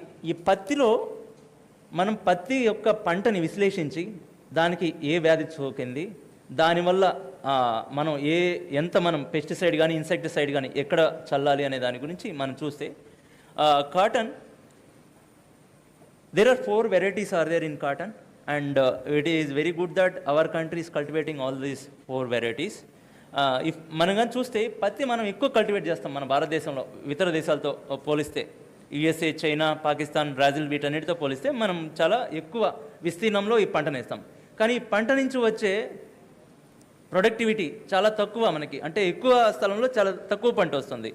We got only 447 kg per hectare, that is the yield we are getting. It is very small compared to the other countries. Now, if you see our states in India, there are 3 zones are there: North Zone, Central Zone, South Zone. వీటన్నిటిలో కూడా south zone నుంచి మనకి ఎక్కువ productivity అనేది వస్తుంది. 585 kg lint per hectare వస్తుంది. Then this is the scenario of our country. And ప్రొడక్టివిటీలో మనం 42వ స్థానంలో ఉన్నాం. విస్తీర్ణపరంగా మొదటి స్థానంలో ఉన్నాం. చూడండి ఎంత గ్యాప్ అనేది ఉందో ఈ డేటా నుంచి. There are different types of diseases are they. ఇక్కడ నుంచి సైంటిస్టులకి if you see a crop we have different types of diseases. The pathologists and entomologists, they are very nicely segregated that one as fungal diseases, bacterial diseases and viral diseases. Out of all these diseases, we have selected about 18 diseases, and వీటిలో because of ఈ యొక్క వ్యాధుల వల్ల మొక్కల్లో 15 నుంచి 20% పంటకి నష్టం జరుగుతుంది. అదిగాక 60% మన పత్తి ఇన్సెక్ట్ అండ్ పెస్టిసైడ్స్ వల్లే ఎఫెక్ట్ అవి దాంట్లో నాశనం అవుతుంది పంట. వీటిని చూసుకొని మనం ఈ యొక్క డ్రోన్ టెక్నాలజీని how we can able to do that one drone technology. If you see the drone can able to fly. ఈ డ్రోన్ పంట మీద ఎగురుతూ it can able to collect the data. ఆ డేటాని విశ్లేషిస్తుంది. దానికి విశ్లేషించేదానికి ఒక మనిషి యొక్క మేధస్సుని జతపరిస్తే ఒక AI, if you can able to integrate that one with the drone technology, we can able to understand what is the disease coming out into the crop and how it can be mitigated by different pesticides or insecticides directly using into the field. ముందుగా ఒక drone ఆకాశంలో ఎగిరి దాని నుంచి data తీసుకొని దాంట్లో ఎక్కడ disease ఉంది in the before lunch Chaudhary sir కూడా చెప్పారు. ఒక జిఎస్ ఇమేజెస్ తోటే we can able to understand what is the crop health during real time. The same thing we can use అంటే ఒక వ్యవసాయ క్షేత్రంలో గ్రౌండ్ లెవెల్లో we can able to take the data and with the data we could able to understand what is the different diseases are there and what is the intensity of the disease. Now we have collected the data from Telangana Suryapeta district and total 8,650 images of 8 classes. 8 క్లాసుల్లో వాటిలో 7 disease ఉన్న క్లాసులను తీసుకొని 8,650 images collect చేసాం. ఆ ఇమేజెస్ని collect చేసిన తర్వాత ప్రతి ఒక్క ఇమేజ్ని ఒక ప్యాథాలజిస్ట్ యొక్క సహాయంతో ఏ డిసీజ్ ఉంది ఆ పంటలో, ఆ డిసీజ్ యొక్క పేరేంటి దాన్ని మనం కంప్యూటర్లోనే అనోటేట్ చేస్తాం ఈ ప్రాసెస్ని. ఒకసారి ఇది అనోటేట్ చేసిన తర్వాత ఈ ప్రతి ఒక్క ఇమేజ్ని మనకు డేటా చాలా తక్కువగా ఉంటే ఆ డేటాను పెంచేదానికి ఆగ్మెంటేషన్ అనేది ఒక ఆపరేషన్. దాని నుంచి మల్టిపుల్ డేటా సెట్స్ని జనరేట్ చేసుకోవచ్చు. మార్నింగ్ సుబ్బారావు సార్ కూడా చెప్పారు ఒక డేటాని ఏ విధంగా దాన్ని మల్టిప్లై చేయొచ్చు అనేది. Once we get this particular data, ఒకసారి ఈ డేటాని ఎక్కువ తీసుకున్నప్పుడు దాంట్లో నుంచి ముఖ్యమైన డేటాని బయటకు తీసేదానికి శాంప్లింగ్ టెక్నిక్స్ ఉన్నాయి. There are very good statistical sampling techniques are there. We can able to collect the important features of the image from that particular data. ఒకసారి డేటా తీసుకున్న తర్వాత ఈ ఒక మేధస్సు ఉదయం కూడా ఐ థింక్ ఆర్టిఫిషియల్ ఇంటెలిజెన్స్ కృత్రిమ మేధ అనేది మొత్తం కాదు, దానికి ఒక డిస్క్లైమర్ కూడా ఉంది.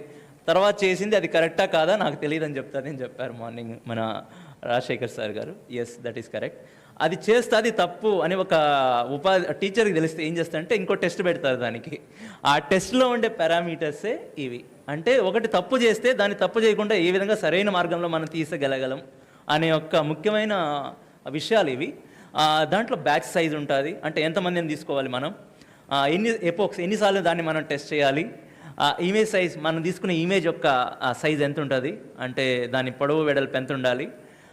Optimizer, it is another technology we can able to minimise the error with optimisation.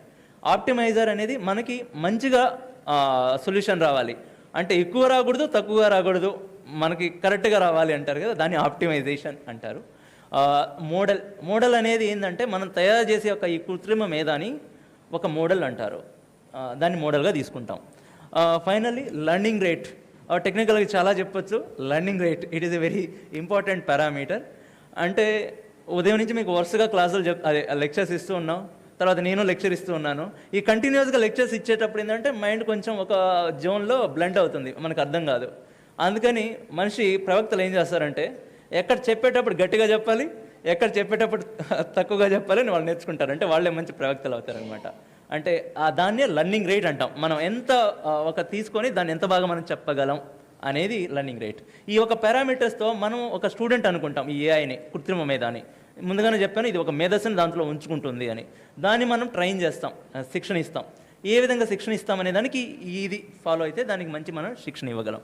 ఒకసారి శిక్షణ ఇచ్చిన తర్వాత అది సరిగా ఎగ్జామ్స్ రాస్తుందా లేదా. Yes, south India, Andhra Pradesh, we are training the students for IIT, JEE and other MSET, all the examinations.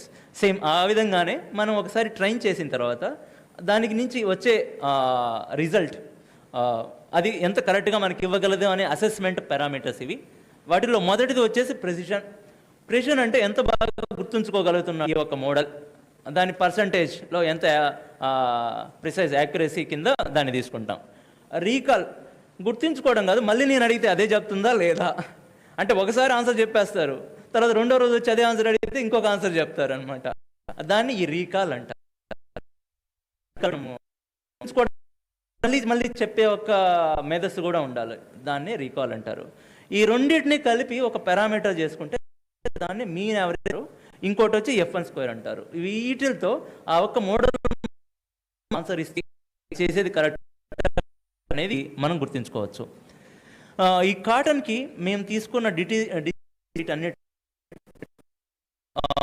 అన్నిటితో యాక్యురసీతో మిగిలిన వాటన్నిటికంటే మంచి రిజల్ట్ ఇచ్చింది. అది ఇక్కడ నేను data and also the accuracy, ఎంత యాక్యురసీ ఇవ్వగలుగుతుంది ఫీల్డ్ లెవెల్లో.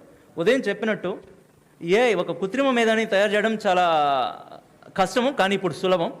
కానీ తయారు చేసిన తర్వాత మనం తీసుకోవాల్సింది డాటా లేదు మన దగ్గర. అందుకని అందులో వ్యవసాయ సంబంధిత అనేది మనకి మొదటిగా నేను ఈ రీసెర్చ్ని స్టార్ట్ చేసినప్పుడు అంటే 2006, 7, 8 అప్పుడైతే వేరే డాటా ఉండేది. కానీ డాటా లేదు అన్నప్పుడు 2014 నుంచి ఇంకా వ్యవసాయ క్షేత్రంలో దిగాల్సి వచ్చింది. దాని ద్వారానే మనం ఇమేజెస్ తీసుకొని లోకల్ కానీ వాటిని ట్రైన్ చేసి మోడల్ కరెక్ట్గా ఇస్తుందా లేదా కనుక్కొని అది ఆ విధంగా ముందుకెళ్తేనే కొంచెం రిజల్ట్ అనేది 81.7%కి వచ్చింది. ఈ యొక్క AI మోడల్ అనేది దీంట్లో ఆర్టిఫిషియల్ ఇంటెలిజెన్స్లో చాలా రకాలు ఉంటాయి. నేను ఒక్కొక్క వర్డ్ చెప్తున్నాను. First I'm telling in the artificial intelligence initially they have started with perceptron అనేది ఏంటంటే అవునా కాదా అంతవరకే చెప్పగలదు. అది మొదట దాని నుంచి వచ్చింది. అంటే ఏదైనా మనం క్వశ్చన్ వేస్తే అవునా కాదా, దాన్ని పర్సెప్ట్రాన్ అంటారు. దాని నుంచి నెక్స్ట్ వచ్చింది back propagation neural network in multilayer perceptron అనేది. ఈ పర్సెప్ట్రాన్ అనేది క్లాసిఫికేషన్కి వాడచ్చు అండ్ రిగ్రెషన్కి వాడచ్చు. అవునా కాదా అనేది రెండే ఆన్సర్లు. నా కలర్ షర్ట్ కలర్ బ్రౌనా లేకపోతే ఎల్లోనా అంటే బ్రౌనా అంటే ఎస్, ఎల్లోనా నో అంటే దీన్ని క్లాసిఫికేషన్ అంటారు, క్లాసిఫికేషన్ ప్రాబ్లమ్స్ అంటారు, డిస్క్రిటైజ్ సొల్యూషన్స్. ఈరోజు వర్షం వస్తుందా రాదా, ఎస్ ఆర్ నో, అది క్లాసిఫికేషన్, అవును కాదు.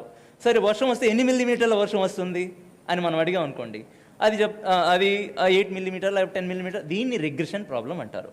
ఈ రెండు దాంట్లో ఉంటాయి. అది కాక సూపర్వైజ్డ్ అండ్ అన్సూపర్వైజ్డ్ లర్నింగ్ అంటారు.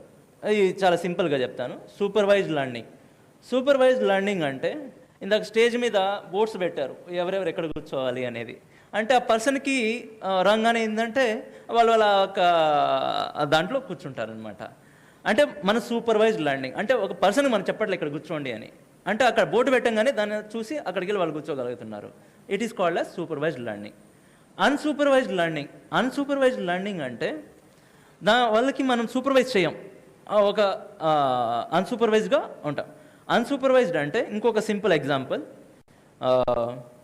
బాపట్ల వాళ్ళందరూ ఒక సైడ్కి రండి అండ్ గుంటూరు అందరూ ఇంకో సైడ్కి రండి అంటే వాళ్ళకి ప్రతి ఒక్కరికి మనం చెప్పాను నువ్వు బాపట్ల గుంటూరా లేకపోతే రండి అంటే వాళ్ళు ఒక గ్రూప్గా తయారైపోతారు.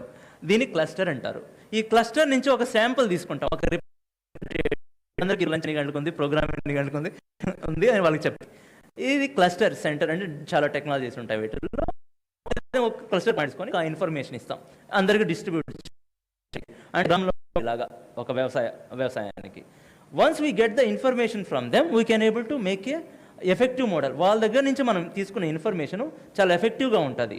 అందుకని అందరి దగ్గర తీసుకునే కంటే ఒక మనిషి దగ్గర తీసుకున్నాం అనుకోండి, మనం చాలా తక్కువ సమయంలో ఎక్కువ యాక్యురసీతో మనం చేయగలం.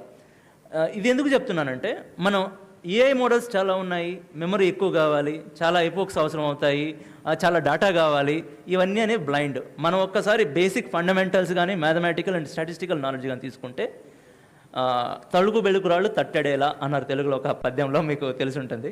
అది ఒక మంచి ఒక వజ్రాన్ని మనం ఉంచుకోగలిగితే ఈ తలుగు బెలుకురాళ్ళన్నీ మనకి తట్టేడు అవసరం లేదు. ఆ డాటాలో కూడా ఒక బెస్ట్ పాయింట్ని మనం తీసుకున్నామంటే అది ఎక్స్పీరియన్స్తో వస్తుంది. లేకపోతే statisticians they can able to tell, entomologist and the pathologist they can able to give that very good. అలా చాలా మోడల్స్లో advanced YOLO you only look at once, నువ్వు ఒక్కసారి చూసి చెప్పాలి అనేదాన్ని యోలో అనే మోడల్ అంటారు. ఈ మోడల్ ఏం చేస్తుంది అంటే ప్రతి చూసిన ఒక డాటాని అది చెప్పేస్తుంది. ఆ విధంగా అది ప్రీ ట్రైన్ అయి ఉంటుంది. ఆ ప్రీ ట్రైన్ మోడల్స్లో చాలా మోడల్స్ ఉంటాయి. యోలో 2 నుంచి చాలా పాపులర్ అయింది. ఇప్పుడు యోలో 13 రన్ అవుతుంది. We have worked on all the models, but these are all open source, అంటే open source models, object detection ఆల్గారిథమ్సే. వీటిలో కొంచెం మోడిఫై కానీ చేయగలిగితే we can able to get very good accuracy. ఈ యోలో V9C అనేది కాటన్కి మాకు 81% యాక్యురసీతో రిజల్ట్ ఇచ్చింది. ఇవి ఫీల్డ్లో ఉన్న ఇమేజెస్. వీ కెన్ యాప్ దాన్ని క్లిక్ చేయండి. ఇంకొక విషయం ఏంటంటే డాటా మనం ఒక దగ్గర తీసుకోగలం. లాస్ట్ దాని మీద ఎస్ క్లిక్ చేయండి అంతే. ఇంకొక ఛాలెంజ్ మాకేమొచ్చిందంటే ఒకసారి అయితే డాటా తీసుకోగలం, కానీ అక్కడ కొన్ని వ్యాధులే ఉంటాయి ఆ క్షేత్రం, వ్యవసాయ క్షేత్రంలో, ఆ ఒక పొలంలో, కానీ అన్ని దగ్గరలో ఉండవు. దానికి మేము ఏం చేసామంటే ఒక యాప్ని తయారు చేసాం. ఈ యాప్ని తయారు చేసి కొందరు రైతులకు ఇచ్చాం. మీకు పంటలో ఏదైనా డిసీజ్ కానీ అనిపిస్తే మీరు అక్కడి నుంచి ఒక వీడియో కానీ ఫోటో కానీ తీయండి, అది మా క్లౌడ్ స్టోరేజ్లో సేవ్ అవుతుంది ఇంటర్నెట్ ద్వారా, ఇంటర్నెట్ ఆఫ్ థింగ్స్ అని. దాని నుంచి ఆ ఇమేజ్ని మేము తీసుకొని ప్యాథాలజిస్ట్, ఎంటమాలజిస్ట్ వాళ్ళ హెల్ప్తో అది ఒక క్లాస్లో మేము పెట్టుకుంటామని. ఒక్కొక్క ఫార్మర్ ఆ విధంగా ఆ యాప్ని ఓపెన్ చేసి లో ఉండే ఇమేజెస్ని, అంటే మనం దగ్గర నుంచి తీసుకుంటున్నాం రైతుల దగ్గర, ఒక సూపర్ఫిషియల్గా కాకుండా జిఐఎస్ అలా టెక్నాలజీ కాకుండా local imaging we could able to get that. ఇంకొకటి ఇది Mavic drone. One advantage, I will tell what is this advantage at the end. Okay, ఈ మ్యావిక్ డ్రోన్ ఏంటంటే మల్టీ స్పెక్ట్రమ్స్తో మనకి రిజల్ట్ ఇస్తుంది. ఇందాక మీకు చెప్పాను ఒక పక్షి డేగా గరుడ అనేది ఒక తనకు ఉండే టెక్నాలజీ. ఏం టెక్నాలజీ అంటే సూక్ష్మాతి సూక్ష్మమైన ఫ్రీక్వెన్సీస్ని కూడా విశ్లేషించగలం అనమాట.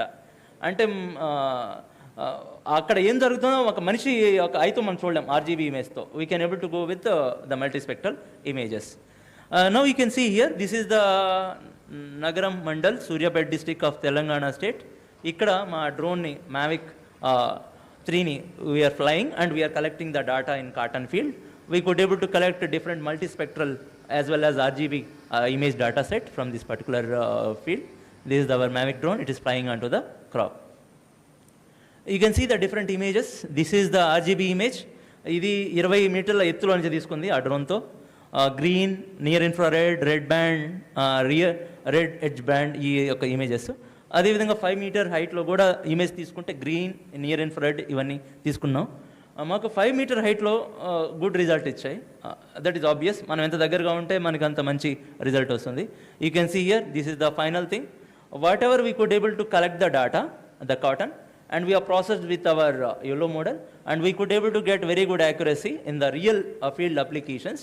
88% mean average precision తోటే ఓన్లీ RGB డేటాతో అనాలిసిస్ చేసిన రిజల్ట్ ఇది. We have not tested with other multispectral data. If multispectral data కానీ యూజ్ చేస్తే even we may get more than 90 also if the data is very effective. అది 80% యాక్యురసీతో we can able to get the result. Now the next thing is that, అది రెండింటి మీద click చేయండి. Yes, ఒకసారి cotton ఫీల్డ్లోకి ఎంటర్ అయిన తర్వాత మాకు నెక్స్ట్ వచ్చిందంటే ఇమేజ్ పక్కదాన్ని. ఎస్, ఒక క్రాప్ ఏ విధంగా గ్రో అవుతుంది, దాంట్లో ఉండే డిఫరెంట్ స్టేజెస్ ఏంటి, triangular, flowering, ball farming and ball opening and maturity అనేవి ఇవి డిఫరెంట్ స్టేజెస్ ఉంటాయి కాటన్లో.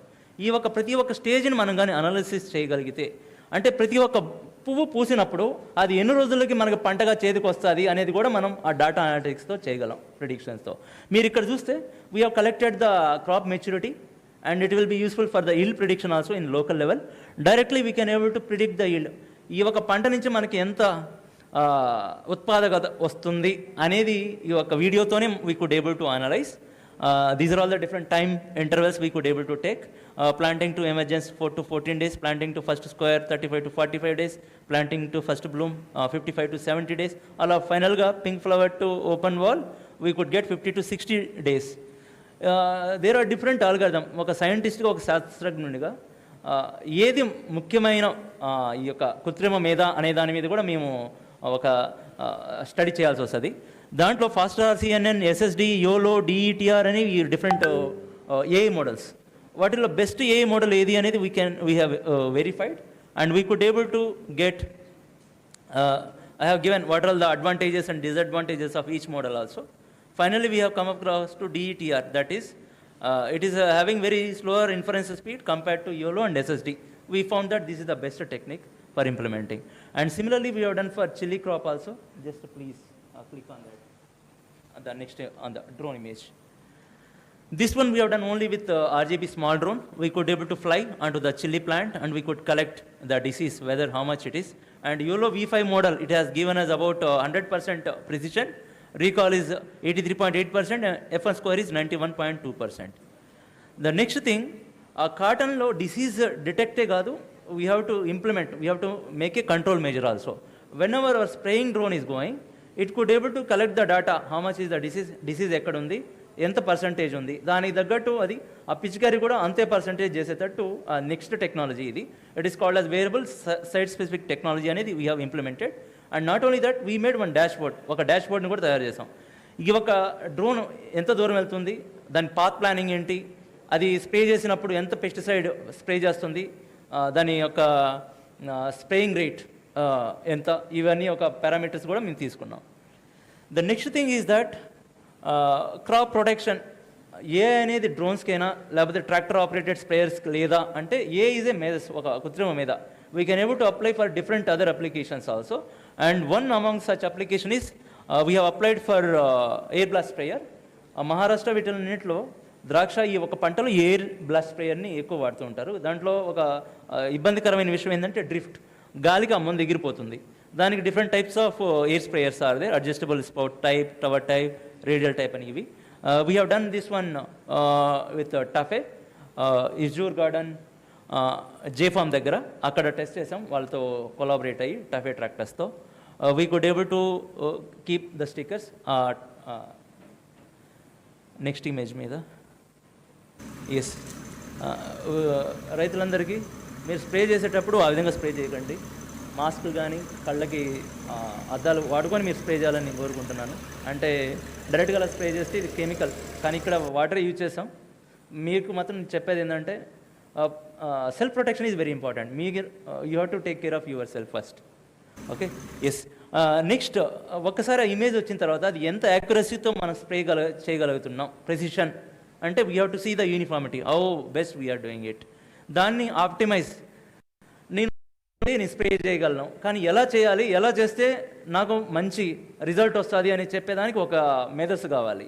దాంతో మషిన్ లెర్నింగ్ అల్గోరిథం యూజ్ చేసి ఒక ట్రాక్టర్ ఎంత స్పీడ్తో వెళ్ళాలి, పంటకి ఎంత దగ్గరగా స్ప్రే చేయాలి, ఆ వచ్చే స్ప్రే ఎంత యాంగిల్లో ఉండాలి, ఆ ఒక పారామీటర్స్ మేము ఆప్టిమైజ్ చేసాం. ఇందాక నుంచి డాటా అంటున్నారు కదా, డాటా అది ఉంటుంది, ఎంత దగ్గరగా వెళ్తుంది, కోన్ యాంగిల్ ఎంత తీసుకుంటే దాని నుంచి వచ్చే పారామీటర్స్ని మనం అనలైజ్ చేస్తే we can able to get very good result. వీటిలో సపోర్ట్ వెక్టార్ మషిన్స్ అనేది ఒక particular machine learning algorithm. It has అంటే ఆ ఒక అల్గోరిథం మాకు మంచి రిజల్ట్ ఇచ్చింది. You can see we could able to get about 98% R² value, but I will tell in terms of mean average precision, we could get about 79% we got the result. And these are all the parameters. Boom sprayerని spray చేసేటప్పుడు 9 meters per second స్పీడ్తో ముందుకు వెళ్తూ 1.4 meters దగ్గరగా మొక్కకి దగ్గరగా ఉండి 26 degrees యాంగిల్తో spray చేస్తే మనకి మంచి రిజల్ట్ వస్తుంది అనేది ఈ యొక్క స్టడీ నుంచి వచ్చింది. Now from here onwards I will go. ఒక కృత్రిమ మేధాని వ్యవసాయంలో ఎక్కడెక్కడ వాడొచ్చు, మొక్క వేసిన కాడి నుంచి వాటిని నేను అలా చూపించుకుంటూ వెళ్తాను. ఒక ట్రాక్టర్ అనేది మనకి పవర్ సోర్స్. ఆ ట్రాక్టర్తోని ప్రతి ఒక్క పని మనం వ్యవసాయంలో దున్న ఇవన్నీ. ఆ దున్నేటప్పుడు దున్నే ఆపరేటర్కి, ట్రాక్టర్ ఆపరేటర్కి ఒక డిస్ప్లేలో ఈ విధంగా నువ్వు దున్నితే నీకు మంచి లాభం వస్తుంది, అంటే నీకు మైలేజ్ ఎక్కువ వస్తుంది అని చూపించే విధంగా ఉండేటట్టు ఒక ప్యానల్ తయారు చేసేదానికి ఇంజిన్ క్యారెక్టరిస్టిక్ కర్వ్. ఇది ఒక ట్రాక్టర్కే కాదు, మన ఇండియాలో ఉండే ట్రాక్టర్ మ్యానుఫ్యాక్చరర్ అన్ని tractor మోడల్స్కి we have made one generalized model. This is the data we have collected from engine. And finally what we got is that our AI model has given with 3.95 3.95% ఎర్రర్తో మంచి result ఇచ్చింది ఇది వేరే మోడల్స్తో అన్నిటితో compare చేస్తే. 11.31% generalized AI, ఇది ఒక్క ట్రాక్టర్కే కాదు అన్ని ట్రాక్టర్లకి కలిపి ఇది ఇంత ఎర్రర్తో మనకి రిజల్ట్ ఇచ్చింది. Similarly, for implements also, we could able to make one AI model, and finally it has given, we could AI model తో మనకి 4.9% ఎర్రర్తో అంటే 96% యాక్యురసీతో we have got a very good result with that. Similarly, sowing we got about 60. Finally, we got the error accuracy about 9% ఎర్రర్తో ఒక సోయింగ్కి ఒక machine design చేయగలం మనం ఈ ఏఐతో use చేసి. Then IoT, internet of things, ఒక పర్టికులర్ డివైస్ పొలంలో ఉంచి ఇంటర్నెట్తో క్రాప్ డేటా అంటే ఒక పంట యొక్క data, soil data and weather data, if you can able to take all this 3 and integrate, we could able to get very good farmer advisory system. రైతులకి ఒక పంట వేసేదానికి ఏ పంట వేయాలి, ఏ సమయంలో వేయాలి, ఈ పంట వేస్తే ఎన్ని రోజులకి మీ పంట చేతికి వస్తుంది, ఈ పంట మధ్యలో మీరు చేయాల్సిన పనులేంటి, ఇవన్నీ కలిపి ఒక డేటా అడ్వైజరీ, ఒక అడ్వైజరీ సిస్టమ్, ఒక అడ్వైజర్ లాగా ఉండే ఒక టూల్ కానీ ఉంటే, దీనివల్ల మన ప్రభుత్వాలు కూడా రైతులకి ఇత్తనాలు ఎప్పుడు మనం అందించాలి, ఏ సమయంలో అందించాలి, ఎవరెవరు ఏ పంట వేస్తున్నారు, వాళ్ళకి ఆ పంటకి కావలసిన రీసోర్సెస్ ఏంటి, ఇవన్నీ ఒక ప్లానింగ్ చేసుకోగలరు అనమాట. అది మొదటి విషయం. రెండో విషయం, రైతులు కూడా పక్క రైతు ఏ పంట వేస్తున్నారో అదే పంట అందరూ వేసిన తర్వాత వచ్చే పంట మార్కెట్లో అమ్మేదానికి చాలా కష్టంగా ఉంటుంది. ఒక రైతు కుటుంబంలో నుంచి వచ్చిందానికి నాకు తెలుసండి, technology is very good, we can use that one for the right purpose. But ఒకసారి వచ్చిన పంటని ప్రతి ఒక్క రైతు దగ్గరికి వెళ్ళి మీరేమి ఇబ్బందులు ఫేస్ చేస్తున్నారు, ఇన్సెక్టా, పెస్టా, ఇవన్నీ అడిగితే లేదండి మాకు పంట వచ్చిన తర్వాత దాన్ని కరెక్ట్ రేటుకి ఎలా అమ్ముకోవాలి, మేము పండించే పంటని కోసేదానికి ఎక్కువ ఖర్చు అవుతుంది, మాకు లాభం రావట్లేదని చెప్తారు. That is what the AI can able to make. ఈ ఏ టెక్నాలజీతో మీరు పంటను ఎక్కడ అమ్ముకోవాలి, ఎందుకు అమ్ముకోవాలి, దానితో మీకు ఎంత తక్కువ ఖర్చుతో మీ పంట మీ చేతికి వస్తుంది, దానివల్ల మీరు ఎంత లాభం పొందగలరు అనేది కూడా we can able to do that one with AI. Crop disease డిటెక్షన్లో we have used the drone for paddy crop and we could able to detect the disease. ప్యాడీలో ఉండే సమస్యలను కూడా ఈ డ్రోన్ టెక్నాలజీతో we could able to do. And from here onwards ఇక్కడి నుంచి మనం రోబోటిక్స్ని ఏ విధంగా యూజ్ చేసాము అనేది చెప్తున్నాను. ఒక పంట పండిందా లేదా అనే దాన్ని కూడా మనం యూజ్ చేయగలచ్చు. ఆ పంట మెచ్యూరిటీకి వచ్చిందా లేదా, ఒక క్యాప్సికమ్ తీసుకుంటే అది పంటకి వచ్చిందా, ఏ రోజు మనం కొయ్యాలి అనే దాని గురించి ఇది. ఒకసారి కోసేదానికి కూడా ఒక రోబోట్ని ఏ విధంగా తయారు చేసి దాన్ని కొయ్యగలం అనే దానికి చెందినది. ఇక్కడ మీరు చూస్తే 4 ఇమేజెస్ ఉన్నాయి. మొదటి దాంట్లో డైరెక్ట్గా వీడియో తీసుకుంటుంది ఆ ఒక రోబోట్. రెండో దాంట్లో క్యాప్సికమ్ ఉందా లేదా, ఆకుందా, కాయ ఉందా, ఇవి రెండు ఏంటంటే పచ్చ కలర్లో ఉంటాయి. అలాది చాలా ఛాలెంజింగ్ అనమాట ఒక డ్రోన్కి సెలెక్ట్ చేసుకునేదానికి. అందుకే ఆ ఛాలెంజింగ్ ప్రాబ్లం తీసుకున్నాం. ఎల్లో, రెడ్ క్యాప్సికమ్ కూడా ఉంటాయి, ఎరుపు, పసుపులో కూడా ఉంటాయి. అవి చాలా ఈజీ, మనిషి కూడా ఈజీగా చూసుకోగలడు ఎక్కడ పంట ఉంది అనేది. కానీ అదే గ్రీన్ కలర్లో ఉందంటే చాలా కష్టంగా ఉంటుంది ఒక మెషిన్కి. మనిషికి అయితే ఈజీ అండి అది. You can see that whether it got mature అయితే ఎక్కడ అది ఉంది అనే దానికి కూడా మనం ఆర్టిఫిషియల్ ఇంటెలిజెన్స్ యూజ్ చేయగలం, దాంతో అది కనుక్కోగలం. ఇక్కడ మీరు చూడొచ్చు డైరెక్ట్ ఫీల్డ్లో డిఫరెంట్ క్రాప్స్ కండిషన్స్లో ఎక్కడ క్యాప్సికమ్ ఉంది. అది కాక ఇంకొక ప్యాటర్న్ ఏంటంటే లైట్ కండిషన్స్. మీరు సాయంత్రం చేశారా, ఉదయం చేశారా, మధ్యాహ్నం చేశారా, మీకు పడే లైట్ వల్ల కాయ కూడా ఆకులాగా కనపడుతుంది, లేకపోతే ఆకు కూడా కాయలాగా కనపడుతుంది. దాన్ని కూడా మనం we can able to rectify with this particular algorithms. We got best algorithm as YOLO V8 compared to the other models. Yes. The next thing, యాపిల్ని కోసేదానికి కూడా సీడాక్ వాళ్ళు ఒక ప్రాజెక్ట్ ఇచ్చారు. యాపిల్లో కూడా మనం రోబోట్ని యూజ్ చేసి యాపిల్ని ఎలా మనం కోయగలం. ఇప్పుడు చూడండి రాబోయే టెక్నాలజీ ఏందో అనేది ఇక్కడి నుంచి చెప్తున్నాను. రాను రాను వ్యవసాయంలో పనిచేసే మనుషులు తగ్గుతున్నారు, కానీ మనకి మషన్ల యొక్క సహాయం అవసరం అవుతుంది. ఈ రోజుల్లో కూడా కొన్ని హౌసెస్లో, ఇళ్లల్లో robot based floor cleaners are there. అంటే ఆ రోబోట్తోనే ఇంటిని తుడిసే యొక్క యంత్రాలు మన దగ్గర అందుబాటులో ఉన్నాయి.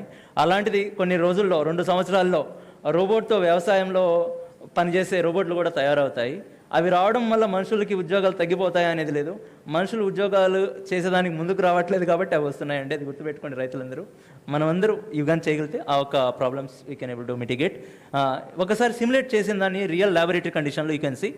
ఇప్పుడు ఇక్కడ మీరు చూడొచ్చు ఏఐతో అక్కడ పండు ఉందా లేదా, పండు ఉంటే ఆ రోబోట్ పట్టుకుంటుంది, పట్టుకునేటప్పుడు అది వేరే వేరే సైజుల్లో ఉంటుంది ఫ్రూట్. ఒక యాపిల్ తీసుకుంటే పెద్దది ఉంటాయి, చిన్నవి ఉంటాయి, అన్నీ ఉంటాయి.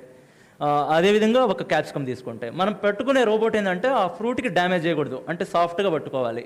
ఏంటంటే మషిన్ అంటే ఏమైనా యంత్రంలాగా పనిచేస్తున్నాం అంటాం. ఏంటంటే యంత్రం అనేది ఒక దానికి తెలియదు ఫీలింగ్ అనేది, ఎలా దాన్ని హ్యాండిల్ చేయాలి అనేది. అందుకే ఈ యంత్రానికి మనస్సుని జోడిస్తే, ఒక మేధస్సుని జోడిస్తే అది ఏ విధంగా దాన్ని హార్వెస్ట్ చేయగలదు అనే ఒక కాన్సెప్ట్తో వచ్చింది ఇది. ఏఐ ఎనేబుల్డ్ రోబోటిక్ హార్వెస్టర్స్ అనేది మా ల్యాబ్లో ఇండియాలో చేసాం. ఇది you can able to see that a size అయినా అది పట్టుకోగలదండి, ఏ డ్యామేజ్ లేకుండా ఫ్రూట్ని. నేను ఇక్కడ యాపిల్కి క్యాప్సికమ్కి చూపిస్తున్నాను. We can able to do for different other fruits and vegetables using this particular technology. ఇదే విధంగా ఒక ఆంధ్ర నుంచి కాబట్టి నాకు మ్యాంగో మీద కూడా ఇంట్రెస్ట్ ఉండి మ్యాంగో మీద కూడా వర్క్ చేశాను. డిఫరెంట్ కండిషన్స్లో ఒక మ్యాంగోని ఏ విధంగా హార్వెస్ట్ చేయాలి అనేది. These are all the different AI models. YOLO V5 కాడి నుంచి V9 వరకు టెస్ట్ చేసాం. We can able to see the mango and whether it got matured or not, that also we could detect. అంటే ఆ మామిడి పండు పండిందా అంటే, పండు అంటే ఎల్లో కలర్ కావాల్సిన అవసరం లేదు, ఆ గ్రీన్లోనే ఉన్నప్పుడు హార్వెస్ట్ చేయగలిగితే మనకి ట్రాన్స్పోర్టేషన్ చాలా ఈజీగా ఉంటుంది. అది కూడా మనం చేయొచ్చు. బట్ ఇన్ హౌస్ రోబోటిక్ రోబోట్ని డెవలప్ చేసాం ఒక మ్యాంగోని కట్ చేసేదానికి. మీరు చూడొచ్చు ల్యాబ్లో ఒక మామిడి పండును తగిలించుంటే ఈ రోబోట్ దాని దగ్గరికి వెళ్ళి అది మామిడి పండు కాదని ఎతికి మామిడి పండు అయితే కోస్తుంది దాన్ని. దీన్ని రోబోటిక్ హార్వెస్టర్ అంటారు. ఓకే, ఒక మనిషిలాగా, మనిషికి మేధస్సు ఉంది, అదే ఆర్టిఫిషియల్ ఇంటెలిజెన్స్ అంటాం. కళ్ళు ఉంటాయి, మషిన్ విజన్ అంటాం. హ్యాండ్స్ ఉంటాయి, రోబోటిక్ మ్యానిపులేటర్స్ అంటాం. ఇవన్నీ కలిపితే వచ్చేది ఒక మనిషి, సేమ్ అవన్నీ కలిపితే వచ్చేది ఒక రోబోట్. ఆ విధంగా ఆ రోబోట్ ఒక ఫ్రూట్ని మనకి కోసి తీసుకురాగలదు. ఇది మాకు 52 seconds టైం పట్టిందండి ఒక పండు కోసేదానికి. అంటే ఒక మినిట్. 80% సక్సెస్ రేట్ వచ్చింది. ఎందుకంటే ఇది ప్రోటోటైపు ల్యాబ్లో చేసింది, చిన్న చిన్న మోటార్స్ తోటే ఒక విద్యార్థులకి చూపించేదానికి చేసింది. అదే ఒక రీసెర్చర్స్గా మేము TRL లెవెల్స్ ఉంటాయి, 1 to 9 ఉంటాయి. మేము TRL లెవెల్ 4, 5 వరకు చేయగలం రీసెర్చర్స్గా. ఇప్పుడు ఉండే చాలా యంగ్ జనరేషన్ స్టార్టప్స్ అన్ని ముందుకు తీసుకెళ్తున్నారు కాబట్టి వాళ్ళు TRL లెవెల్ 5 కాడి నుంచి 9 తీసుకెళ్ళి మార్కెట్లో తీసుకెళ్లే ఒక అవకాశాలు వాళ్ళకి మన జాతీయ స్థాయిలో, రాష్ట్ర స్థాయిలో చాలా ఫండింగ్ ఏజెన్సీస్ ఉన్నాయి. Similarly, we have done for the field also. In the field, we got about 70% success rate and cycle time is 57 seconds. In the field also, directly it can be able to go and detect whether where is the mango. And once the mango is there, it could able to go and grasp it. ఇక్కడ robotic gripper first మామిడి పండుని ఎలా పట్టుకోవాలి అనే దాని గురించి వచ్చామండి. తర్వాత చూడంగా మామిడి పండును పట్టుకోవాల్సిన అవసరం లేదు, కొమ్మను పట్టుకుంటే చాలు. కొమ్మకి పండుకి చాలా గట్టి సంబంధం ఉంటుంది కాబట్టి మనం కొమ్మతో తీసుకురావస్తాం, పెడంకిల్ అంటాం. ఏంటంటే అది ఉంటే ఫ్రూట్ మెచ్యూరిటీ కూడా దానికి ఎన్హాన్స్ అవుతుంది అనే ఉద్దేశంతో డైరెక్ట్గా ఆ కొమ్మని కట్ చేసుకొని, అంటే ప్యాకేజింగ్లో కూడా మొత్తం కింద వరకు కట్ చేయరు, సర్టన్ లెంగ్త్తో ఆ పెడంకిల్ నుంచి కోస్తారు కాబట్టి అక్కడ వరకు కోసుకొని తీసుకొచ్చి ఆ డెలివరీ ట్యూబ్లో వేస్తుంది, అక్కడి నుంచి అది వెళ్తుంది. ఇక్కడ రైతులందరికీ చెప్పేది, రోబోట్ అంటే పెద్ద పెద్దవి అవి మా వరకు రాదు, మాకు చిన్న చిన్న పొలాలు కమతల ఉదయం సార్ చెప్పినట్టు. రోబోట్ అనేది ఒక టెక్నాలజీ అండి. మన యొక్క చేతికి బట్టి ఆ ఒక టెక్నాలజీ మనకు అందుబాటులో ఉంటుంది. ఇప్పుడు స్మార్ట్ ఫోన్, మొబైల్, యాపిల్ ఉంది, ఈవెన్ రియల్మీ ఉంది. అంటే ప్రతి ఒక్కరికి ఏ ఒక్క టెక్నాలజీ వాళ్ళకి అందుబాటులో ఉంటుందో ఆ విధంగానే ఈ ఒక మషిన్స్ కూడా అంత సైజులో అంత ఈజీగా మేము ముందుకు రాగలవు. ఈ రోబోట్స్ కూడా ఒక 1 lakh rupees నుంచి 50 lakh 1 crore వరకు కూడా మనం వాటిని తయారు చేయగలం. అంటే వాటి కెపాసిటీ మీద ఆధారపడి ఉంటుంది అది. Yes, finally these are just click on the 3 videos. ఆ 2 ఇమేజ్ మీద కూడా క్లిక్ చేయండి. Now where the trend is going, not only the gripper, it is a complete robot what we are developing. మీరు వెడం చేతి పక్కన చూసారంటే ఇది సీడాక్తో చేసింది రోబోటిక్ ఆర్మ్ కొనుక్కున్నాం, దాంట్లో గ్రిప్పర్ పెట్టి ఆ టెక్నాలజీ డెవలప్ చేసి ఒక ఫ్రూట్ని ఏ విధంగా కోస్తున్నాం అనేది కోసం. తర్వాతది రోబోట్ని కూడా మనమే తయారు చేయాలి, ఎందుకు ఒక దగ్గరికి వెళ్ళాలి అని 3D ప్రింటర్తో మొత్తం రోబోట్ని ఫ్యాబ్రికేట్ చేసి దాని నుంచి ఒక క్యాప్సికమ్ని అది పట్టుకొని అది ఏ విధంగా కట్ చేస్తుంది అనేది నేను మీకు ఇక్కడ ల్యాబొరేటరీ మోడల్ ఒకటే చూపిస్తున్నాను. The trend is going like this. With in 2 years I hope those things also will come in to the market. It can able to cut and bring this one. Yes, ఈ యొక్క research చేసేటప్పుడు మాకు next వచ్చిన thought ఏంటంటే, ఇందాక Mavic 3 drone నేను ఒకటి చెప్పాను, దీంట్లో ఒక అడ్వాంటేజ్ ఉందని. ఇప్పటి వరకు మనం 2D అంటే 2 డైమెన్షన్స్లోనే చూడగలం, కానీ థర్డ్ డైమెన్షన్లో మనం కానీ క్రియేట్ చేయగలిగితే, అంటే వ్యవసాయంలో పైనుంచి జిఎస్ ద్వారా ఇమేజెస్ తీసుకుంటే మనం 2 డైమెన్షన్లోనే తీసుకోగలం, అంటే ఇమేజెస్ కనపడతాయి. అదే మనం విజువల్ వరల్డ్లో బాహుబలి మూవీలాగా కానీ రీసెంట్గా వచ్చిన మూవీస్లాగా కానీ ఒక విజువల్ వరల్డ్ కానీ క్రియేట్ చేస్తే మన పండు ఎక్కడుంది, అది ఎంత పండు ఉంది అనేది కూడా మనకు అర్థమవుతుంది. దాంతో ఈ డ్రోన్తో మేము ఒక ఇమేజెస్ కలెక్ట్ చేసాం. ఆ ఇమేజెస్ కలెక్ట్ చేసి, ఇది మా PFDC precision farming development centre IT Kharagpur అనేది, why can't we develop and make that one with in 2 minutesలో we could able to make the entire field as a విచువల్ ఎన్విరాన్మెంట్, ఒక విచువల్ ఎన్విరాన్మెంట్గా క్రియేట్ చేసాం. దాంట్లో ఫ్రూట్స్ ఎక్కడ ఉన్నాయి, దాని టార్గెట్ ఏంది, ఈ డేటా ఏంటంటే నెక్స్ట్ డ్రోన్స్కి రోబోట్స్కి ఇచ్చామంటే they can able to go and do the task completely. Next slide. Thank you very much. Next sorry. Thank you very much for giving this chance to me.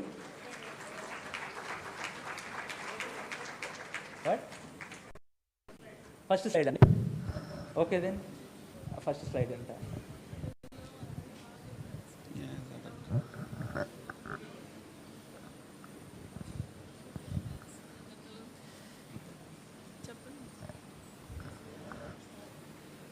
Thank you one and all.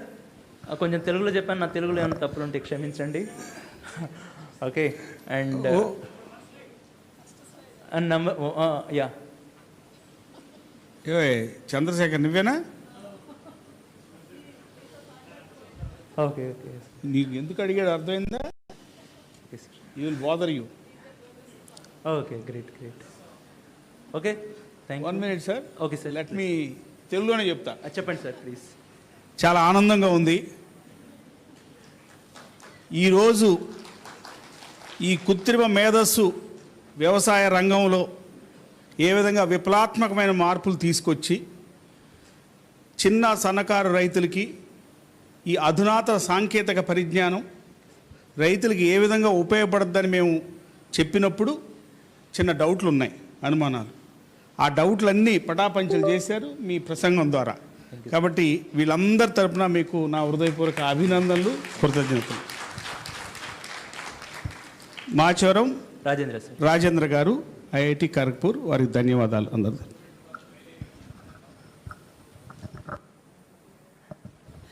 Excellent speech and excellent lecture. Even the layman also can understand the subject. అందరికీ I think అందరికీ అర్థమై ఉంటుంది.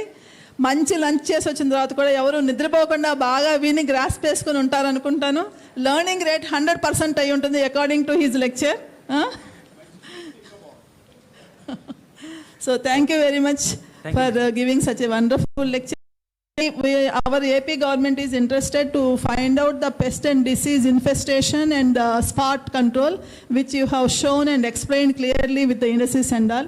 Even other robotic applications also with integration with the AI. Excellent lecture. Thank you very much. Thank you, madam. 1 minute, sir. Okay.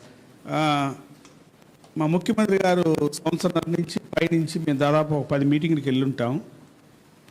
ఆయన అడుగుతున్నప్పుడు తెల్లమొహం, అంటే of course తెల్లగా కనపడవు మా మొహాలు, వేసిన పరిస్థితి ఉంది. ఈ says a spot application of a pesticide or a fungicide based on the pest identified, the extent of the disease or pest load, and again specifically going there and application. ఆయన సంవత్సరాల క్రితం అడిగినప్పుడు డౌట్లు ఉండే. ఇప్పుడు ఆ డౌట్లు మీరు క్లియర్ చేశారు.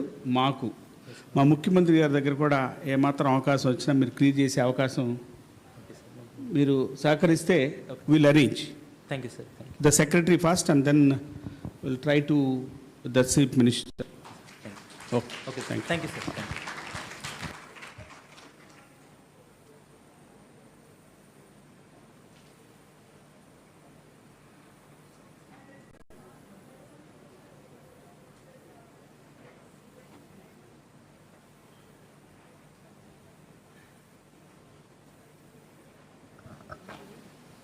ఈ lectures వరకు. Sir, I request Subbarao Garu to come on to the dais and accept our small felicitation.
You are living sir. అమ్మా చూడండి, సుబ్బారావు గారు వెళ్తున్నారు. 1 minute sir. Somebody a company.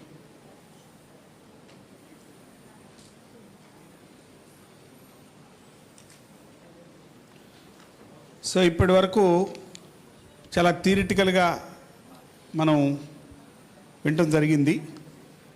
But కొన్ని ప్రాక్టికల్గా మాచవరం గారు చూపించగలిగారు, రాజేంద్ర గారు, through videos, because may not be possible here to show everything live.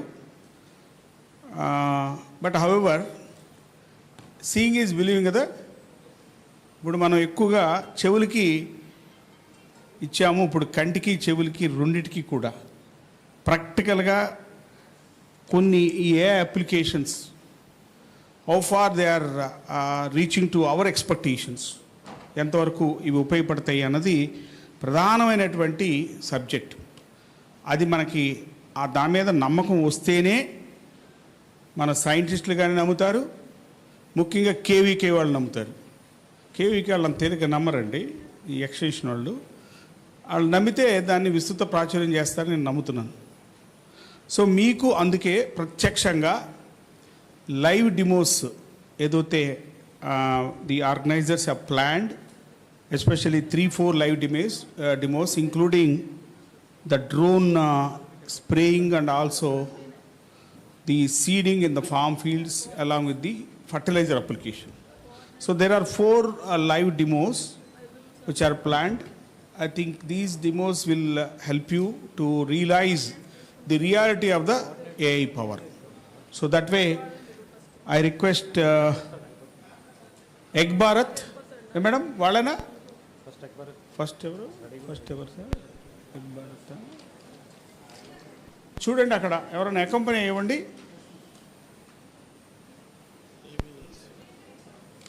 ఎవరు first ఎవరు? Yeah please. Civil.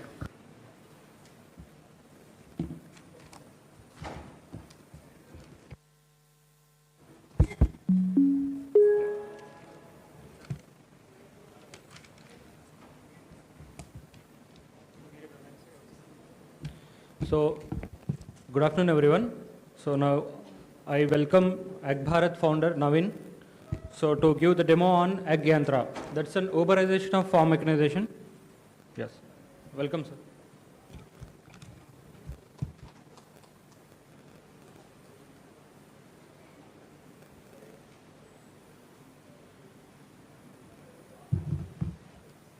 Good afternoon all. Good afternoon all. Myself Navin Kumar. So now we are going to be showcase about Uberization in agriculture equipment. So I thanks to my previous speaker Rajendra Machawaran garu. So he ఒక technology ఏ విధంగా develop చేయాలి అనే దాని మీద చాలా detailed orientation ఇచ్చాడు. So that is really helpful for us to take us our session to the next level. So we are coming up with AG Yantra and AG Yantra is a equipment rental platform. So first time in India it has come up with a social infrastructure platform, that too a Section 8 not for profit oriented organization, and another best thing is a blockchain oriented platform. So morning నుంచి మనం what kind of issues అని చెప్పేసి వింటూ వచ్చాము. So 86% of the small and marginal farmers mostly they are excluded from the kind of mechanisation. So only large farmers are able to have the and access to the mechanisation. So small farmers కూడా మనకి mechanisation ఏ విధంగా తీసుకెళ్ళాలి అనే దాని మీద మన ఈ rental platform build చేయడం జరిగింది. So 70% of the tractors and implements are ideal during annual manner lo, yearly manner lo, and a 0% kind of platform oriented కానీ లేకపోతే segregated ప్లాట్ఫామ్ లాంటిది లేదు వీటన్నిటిని తీసుకురావడానికి. దెన్ అది మార్నింగ్ మనం చూసినట్టు ఈ స్టబుల్ బర్నింగ్ అనేది one of the key issue అయిపోయింది. సో దానికి కూడా sufficient equipment is not there. ఒకవేళ ఎక్విప్మెంట్ ఉన్నా కానీ అందరి దగ్గరికి అది not reachable. So now we are bringing that particular platform. How this is going to be revolutionize agriculture extension, agriculture equipment stuff. So AG Yantra is a social infra platform which is promoted by the AG Bharat.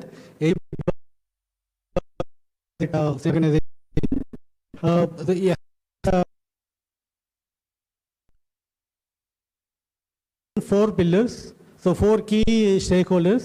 One is farmers, second is the equipment operators, third is platform itself, and fourth is CSR supporting organization. So అగ్రిలో ఏది తీసుకెళ్లాలన్నా కానీ మనకి ఈ CSR involvement ఎవరో ఒకరు support చేయండి దాన్ని next level తీసుకెళ్ళి ఒక ఆపర్చునిటీ లేకుండా పోయింది. So we are specifically planning that CSR component also in to this particular platform so that whatever the services we can offer to the farmers, that can be subsidized little amount by the help of CSR organizations. So this AG Bharat in collaboration with ICRISAT, and recently we have doing a pilot at Yagantipalli KVK. So we have an MOU with them.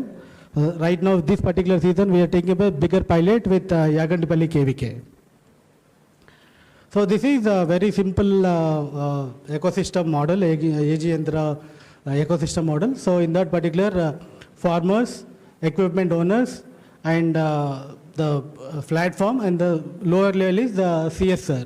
So in the first farmer segment kochesariki emotundante, farmer can find out the equipment where exactly it is, then book equipment on demand, and he can pay. If CSR model, CSR partners are going to be support, only 80% of the rental payment if they pay, remaining 20% we are able to connect with from the CSR partners. So this is happens from the farmer end. The equipment operator end ఏమవుతుంది అని చెప్పేసి అంటే they are able to list their particular equipments on the platform. They can take the bookings, and after deliver the particular service, they can take the payment from the platform.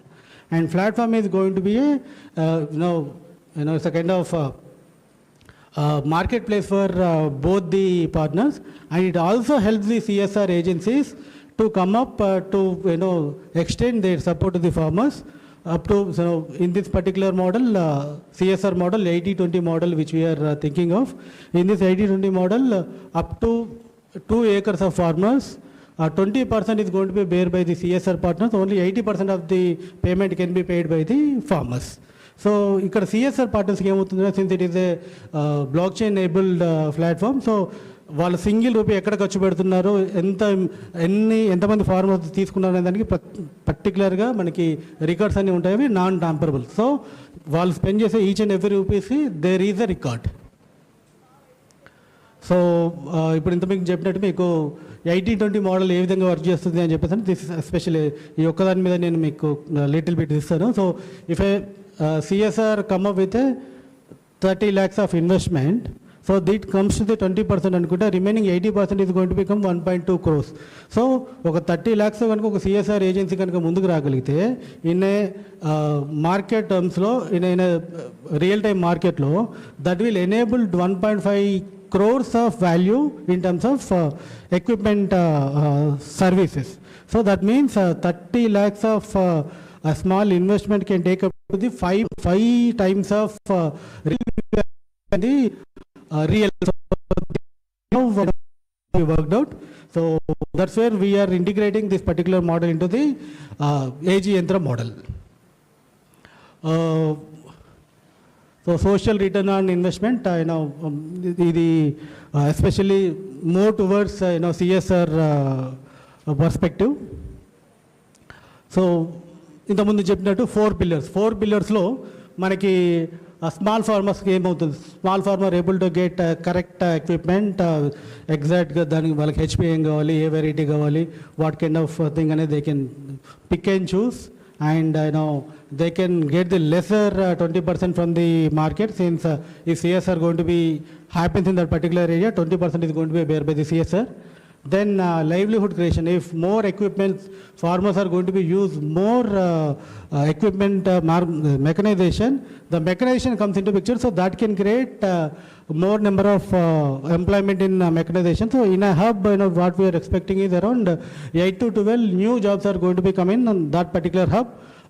In this particular model. And environmental impact, so as we just focus, just for an example, the subtle burning edaithe undo manaku one equipment in one particular hub is going to end that particular subtle burnings anniti మనం avoid cheyochu, so that it is going to be healthy environmental also. And the rural development, so మీకు అందరికీ తెలుసు కూలీలో అనేది చాలా ఇబ్బంది అవుతుంది day by day. So more frequent of mechanisation at a lower cost, so that can help the rural development to the little bit more focus on development. So KPI targets, these are all our future targets if we are going to be implemented in one particular area. So 20% which we want to offer to the farmer, the lesser price, and 8 to 12 direct jobs per hub, which just now I told, and 100% subtle burnings which we want to avoid. And so what we want to do is for one particular hub, we want to provide 10 kilometers service area for each hub. That's what we kept our KPIs to take it forward. So right now we are limiting this to the KVKs only. So what exactly happened with this particular platform? So for farmers, it's a location-based search, smart booking, advanced booking they can do. Then booking management lo flexible reschedule. So many times ఏమవుతుంది అని చెప్పేసి correct టైంకి వర్షాలు పడడం లేకుంటే various things రావడం, so flexible reschedule చేసుకోవచ్చు, cancellation చేసుకోవచ్చు if it is different kind of scenarios. Fourth measure ఇది టెక్నికల్ స్టఫ్. దెన్ తర్వాత బుకింగ్ వెరిఫికేషన్ వచ్చేసరికి ఒక ఆపరేటర్ దాన్ని కంప్లీట్ చేయాలి అని చెప్పేసి అంటే 4 స్టెప్ వెరిఫికేషన్ ఉంటుంది. సో మెషిన్ స్టార్ట్ అయ్యేటప్పుడు ఒక ఓటీపీ తీసుకోవాల్సి వస్తుంది, యాక్టివిటీ అయిపోయిన తర్వాత ఒక ఓటీపీ తీసుకోవాల్సి వస్తుంది. Then secure transaction, entire transactions are going to be happening in digital and that too very secure. And real time tracking, completely real time lo track chesukochu. So payment దానికి వచ్చేసరికి multiple payment methods ఉంటాయి. So small farmer program support funding, అది CSR ఏదైతే ఉన్నామో అది ఉంటుంది మనకి. Referrals which we need to include, at to ఇప్పుడున్న దాంట్లో we are planning, not at included. So equipment safety check list, whenever we are onboarding and equipment equipment safety check list చేసుకుంటాము. If at all required, if it is not as per this thing, right to refuse we can do. And rating system also, each and every equipment is going to be have their own rating, whether how they're functioning in the real time. So multi-language support, non-smartphone access, which not yet there in the current system, but we are planning in a couple of months. So flexible delivery locations. These are all key features which we are going to be offered through our AG Yantra platform. So right now, instead of going in an individual manner, what we thought is we want to go with a KVK association. Why? Because KVK has a major goal to enhance the CSC support to the rural villages. So we identified a couple of issues with CSC. In a current scenario, what is happening, CSC lo okay, equipment daily rental they are giving it to the farmers, but our farmers enne ekralu dunkuntunnaru enti ani teliyadu. Peak season lo ganaka తీసుకోగలిగితే 50 to 60 days మాత్రమే అవైలబుల్గా ఉంటుంది. 50 to 60 days లో 30 to 40 farmers మాత్రమే able to use that particular equipment effectively. So with our model, what we are trying to do is we are taking that equipment, instead of that equipment, we want to provide as a complete service model. So one tractor, one driver is going to be associated with that particular thing. Whoever the farmers are going to be book that particular acre wise ga eppudaithe book cheskuntaro, ee mana KVK దగ్గర నుంచి tractor implement అక్కడికి వెళ్ళేసి service complete చేసి వస్తుంది.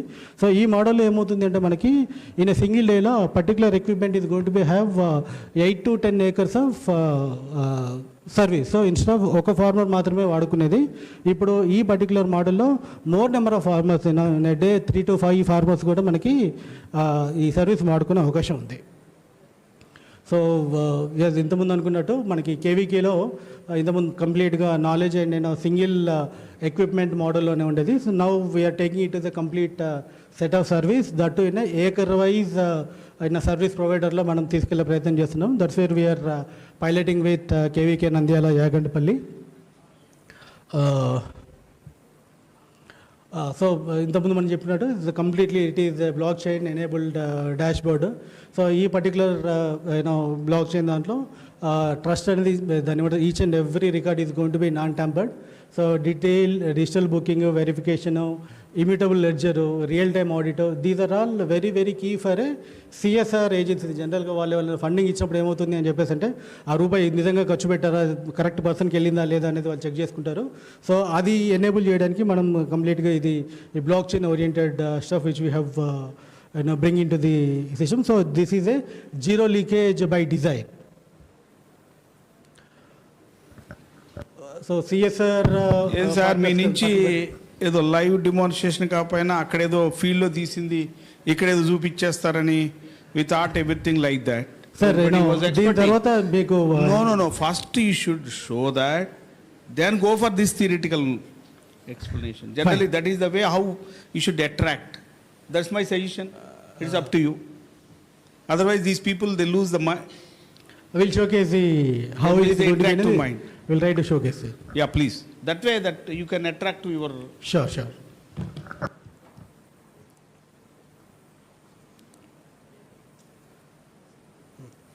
Yeah. Consider the time factor because there are 4 more demos and another panel discussion.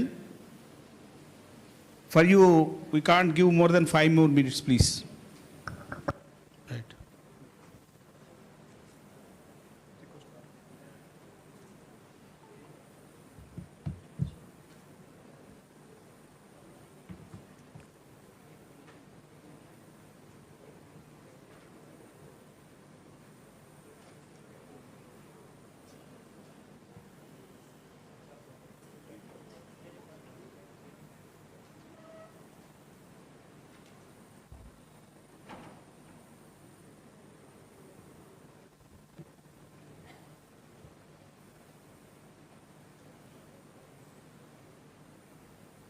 Done?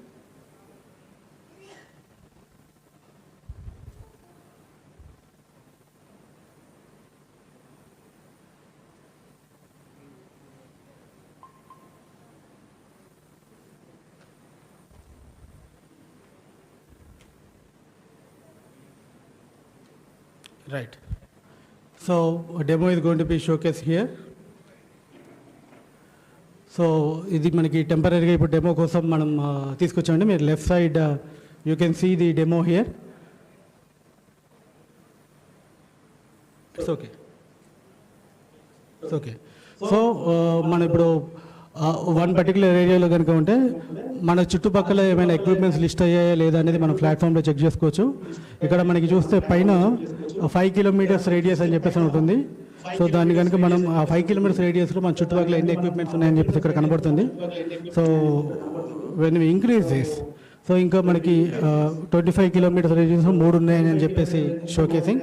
So మనకి ఇందులో ఏదైనా equipment కావాలి అని చెప్పేసి just clicking on one particular equipment. So ఆ ఎక్విప్మెంట్ లోపలికి వెళ్తే సో అదేంటిది డ్రోను, సో ఏం పని చేస్తుంది, 10 లీటర్స్ కెపాసిటీ, 16,000 mAh బ్యాటరీతో ఉంటుంది. సో 22 minutes ఫ్లైట్ టైం ఉంటుంది. Complete details about that particular equipment is going to be there. So దాని కాస్ట్ వచ్చేది per acre 550. That is going to be there. And location ఎక్కడ ఉంది అనేది మనకు తెలుస్తుంది. సో మనకు ఒకవేళ ఇప్పుడు ఈ బుకింగ్ కావాలి అని చెప్పేసి జస్ట్ బుక్ నో అని చెప్పేసి క్లిక్ చేయగలిగితే ఇక్కడ అడుగుతుంది ఇప్పుడు ఏ డేట్ కావాలి. సో వీ థింక్ టుమారో మనం అనుకున్నాము. టుమారో కనుక చేసుకోగలిగితే ఎన్ని ఎకరాలు, సో ముందుగానే అడుగుతుంది మనకి. సపోజ్ ఒక 2 acres అని చెప్పేసి అనుకుందాం. 2 acres అనుకున్న తర్వాత ఇమ్మీడియట్గా అది లొకేషన్ అడుగుతుంది, ఏ ఏరియా అని చెప్పేసి. సో అది ఆటోమేటిక్గా మనకి జియో లొకేషన్ తీసుకుంటుంది. సో జియో లొకేషన్ ప్రస్తుతానికి దిగితే తీసుకుందాము ఫర్ దీనికి. సో 2 acres తీసుకున్న తర్వాత స్పెషల్ ఇన్స్ట్రక్షన్స్ ఏదైనా కావాలి అని చెప్పేసి మనకి ఇవ్వచ్చు. ఏదైనా దాన్ని ఏమంటే డోసేజ్ లాంటిది ఇన్ఫర్మేషన్ కావాలి అంటే వాళ్ళు ముందుగానే ప్రిపేర్ చేసుకుని వస్తారు. అదర్వైజ్ మనకి so it is for 2 acres ఇది గోయింగ్ టు బి 1100 rupees ముందుగానే చూపెడుతుంది, ఎంత కాస్ట్ అవుతుంది అని చెప్పేసి. సో కంటిన్యూ టు పే అని చెప్పేసి అనగానే it goes to the next screen. So ఇక్కడ అడుగుతుంది ఇప్పుడు ఈ బుకింగ్ కావాలి అని చెప్పేసి. సో మనకి ఇందులో ఏదైనా ఎక్విప్మెంట్స్ కావాలి అని చెప్పేసి ఇక్కడికి వచ్చిన తర్వాత ఇప్పుడు ఒకవేళ ఇక్కడ మనకి ఎవరైనా సిఎస్ఆర్ సపోర్టివ్ ఏజెన్సీస్ ఎవరైనా ఉంటే ఆ పర్టికులర్ లొకేషన్లో we can check for subsidy eligibility. So మనకు సబ్సిడీ ఎలిజిబిలిటీ కనుక ఎలాగైతే ఎవరైనా సిఎస్ఆర్ ఉంటే వాళ్ళకి ఆ 20% సబ్సిడీ అనేది మనం అక్కడ ఇవ్వగలుగుతాం. Otherwise it is not going to be happen. Then నేను పేమెంట్ మెథడ్స్ 2 విధాలుగా ఉంటాయి. ఒకటి పే బై ఆన్లైన్ లేదంటే UPI. So pay by online అని చెప్పేసి అనుకోండి. సో కన్ఫర్మ్ కొట్టేసుకుంటే so we can go for payment.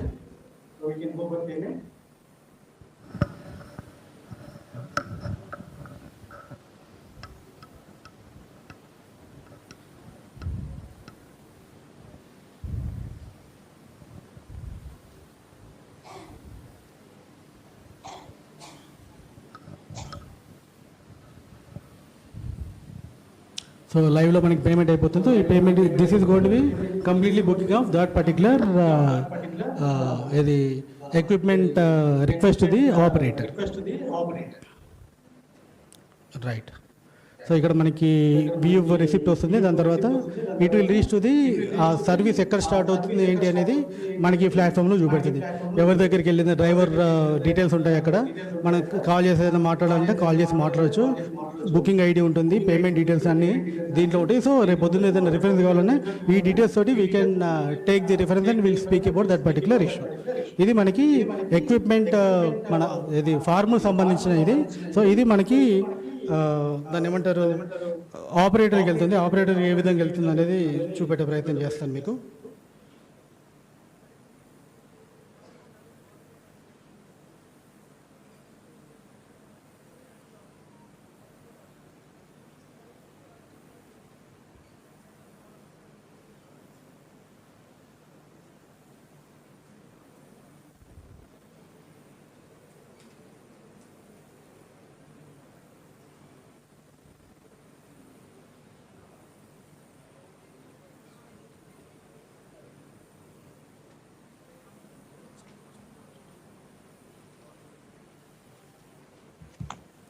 So ఇప్పుడు మనకి ఆపరేటర్ చూస్తున్నాం ఇక్కడ. ఈ పేరు ఆపరేటర్ దగ్గరికి వచ్చేసరికి ఇగో నవీన్ గారు, యువర్ నవీన్నా? అవునండి. యా. సో ఇది ఏమి పెద్ద డిఫికల్ట్ కాదు. కారు బుక్ చేసుకున్నట్టే అని చెప్పండి సార్, సరిపోతుంది. Why take most of the time? చిన్న పిల్లలు కారు బుక్ చేస్తున్నారు. ఆటో, బైక్, కారు, చిన్న కారు, పెద్ద కారు, రేపు విమానాలు కూడా ఊబర్లో బుక్ చేశారు. Exactly sir. Very simple model. కష్టపడతారు, దీనికి కష్టపడకండి ప్లీజ్. ఓకే. మీరు ఎక్కువ టైం తీసుకోవద్దు. Because each minute now inner AI said is very valuable. Sir, you are taking too much time. Please don't mind. You have another very important plant health intelligence. Okay. Thank you, sir. I'm expecting a lot from you. That's a very important subject. Sure, sir. So ఇది అర్థమైపోయింది కదండి. ఎవరికైనా అర్థం కాకపోతే చేయెత్తండి. Very simple to use this particular. సరిపోయింది sir, please. Right. Thank you. అర్థం కాకపోతే చేయెత్తమని ఎవరు ఎత్తలేదు. Right sir. Go to the next one please. Plant health management.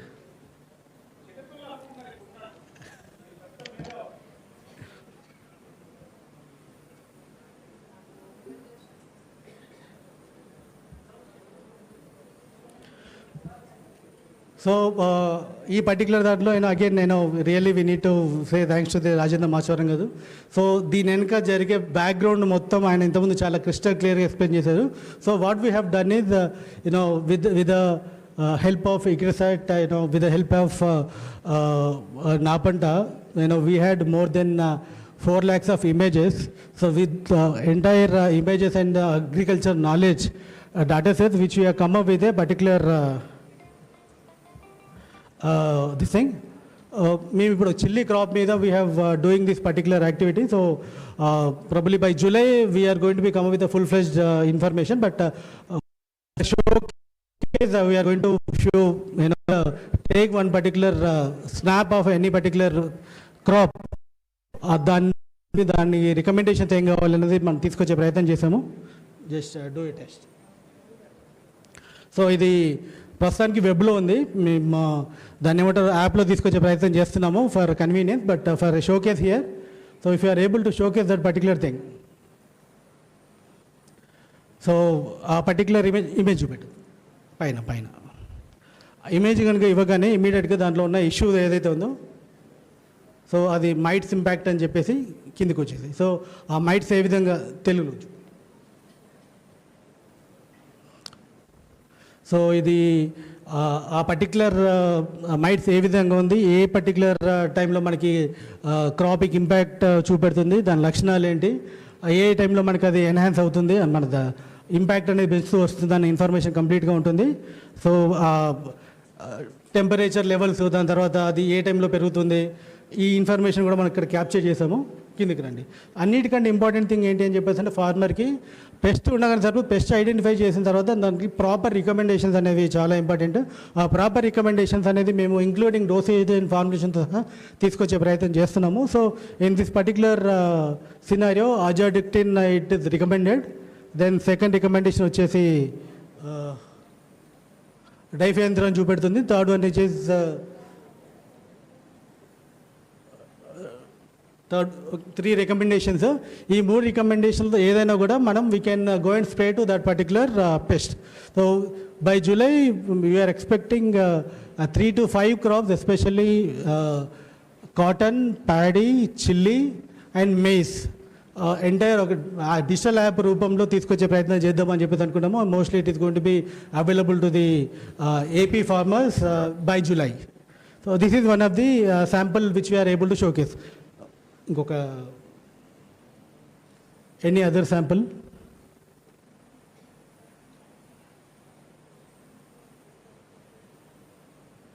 So same ఇంత ముందులానే it will analyse so what exactly the issue, అది ఏ విధంగా మనకి దాన్ని ఏ విధంగా మనం కంట్రోల్ చేయొచ్చు, దానికి ఉన్న రికమెండేషన్స్ ఏంటివి. So what is the very specific about this particular thing is, మీకు ఇంతకుముందు ఎక్కడికి వెళ్ళినా కూడా ఓన్లీ ఒక కెమికల్ నేమ్ మాత్రమే చెప్పేవాళ్ళు. ఇక్కడ కెమికల్ నేమ్తో పాటు దాని డోసేజ్ ఏంటి, దాని డైల్యూషన్ ఏంటి, దాని వెయిటింగ్ పీరియడ్, అది క్రాప్ మీద ఏ విధంగా పనిచేస్తుందన్న ఎంటైర్ ఇన్ఫర్మేషన్తో కూడా we are coming up with this particular platform. And thanks for the opportunity. Thank you. I think this is only a proposal. Yes, sir. Not yet come out with a practically believable solution. So that's not my question. Yeah. It's their doubt. So we are getting around 80% accuracy at this Please. moment. Yeah. We thought there is a chili crop is there, and we thought you have identified and again showing that way live అనుకున్నాం. Yeah, sir. ఎందుకంటే ఇవి అన్బిలీవబుల్గా ఉండకూడదు. when we said it's a practical live demonstration ఉంటే ఇంకా ఎక్కువ మాకు మీ technology మీద నమ్మకం పెరుగుతుంది. అదేంటంటే ఇప్పుడు కూడా ఇంకా నమ్మశక్యంగా లేదు మాకు. Because I have 2-3 questions. Please, sir.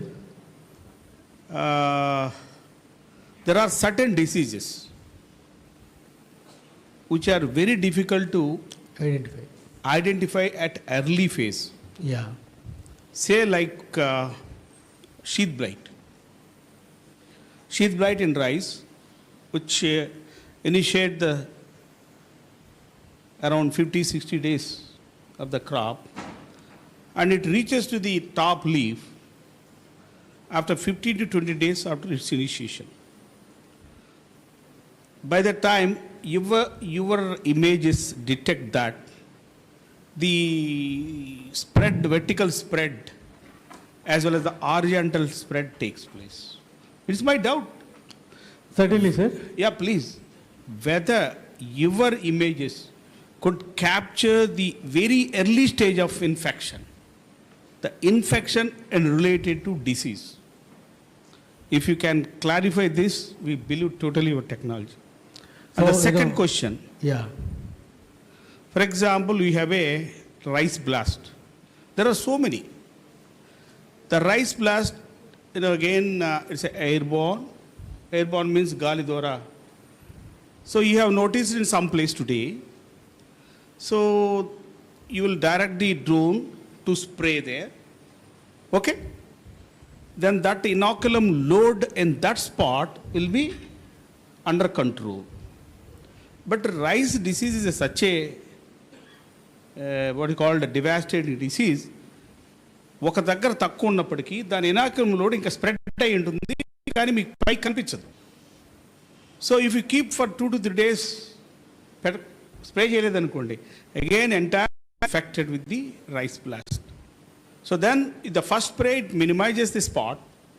Though inoculum load is there, it's not detected because it's airborne. Then that disease spreads later. Again, you need to go again. Another question here, a lot of entomologists and pathologists are there. I have a stem borer, which bores into the stem at the early stage, and later it comes to the up. The stem borer effect in many crops are different, manifested in many ways. For example, in case of rice, you cannot notice the stem borer because it is inside the stem. I don't know, your images could catch that level of inside borer larvae feeding inside, and the effect will be seen only after 15 days. Then once the damage is seen, you cannot do anything except pick that manually. So these are all certain things which are challenges for you. I'm not suspecting this technology. I have very much faith in this technology, but there are so many things which needs to be addressed. Certainly, sir. Before actually advocating. You said we'll be coming out with rice, cotton, etc. by July. So these are all so many issues which needs to be validated, field validated, like that in our university. Yes, sir. So then only we can recommend. We also happy to recommend these technologies. When your technology is rigorously validated, subjected for validation at our university. So that's my suggestion.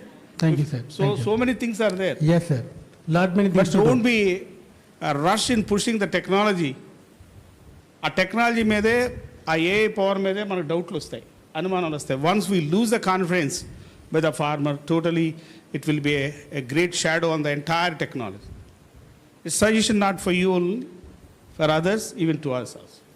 Certainly, sir. Thank you very much. Sir. Thank you, sir. Thanks for the opportunity. Thank you.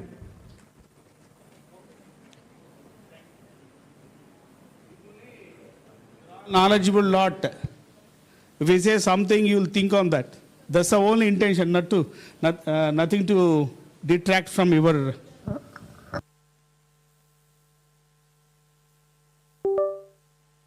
So now I welcome Garuda Analytics to give demo.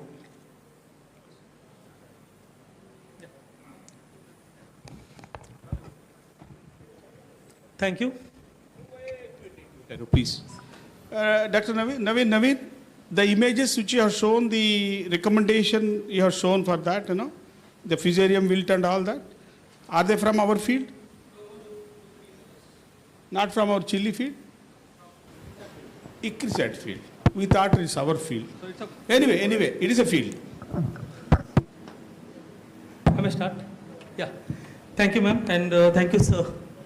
So I will try to cover a little bit Telugu, but you found mistakes. Anta baga raadu, but try chesta maatladaniki. So we Garuda Analytics working in the last 4 years. రైతులు కానీ direct రైతులతో కాకుండా మేము FPOస్తో work చేస్తాం. ఎందుకంటే technology adapt చేయడానికి రైతులకి ఇమ్మీడియట్గా టైం పడుతుంది, అమౌంట్ ఇన్వెస్ట్మెంట్ ఉంటుంది. కాబట్టి రైతులు బదులు మేము FPOస్తో వర్క్ చేస్తాం. ఎవ్రీ ఒక FPOతో 100 మంది నుంచి 150 మంది గ్రూప్ ఉంటారు. ఇలాగా మీకు కొన్ని యూజ్ కేసెస్ చూపిస్తాం. దానికంటే ముందు నిన్న మేము గ్రౌండ్లో కలెక్ట్ చేసిన డేటా నుంచి స్టార్ట్ చేస్తాం. So can you take it the Google map?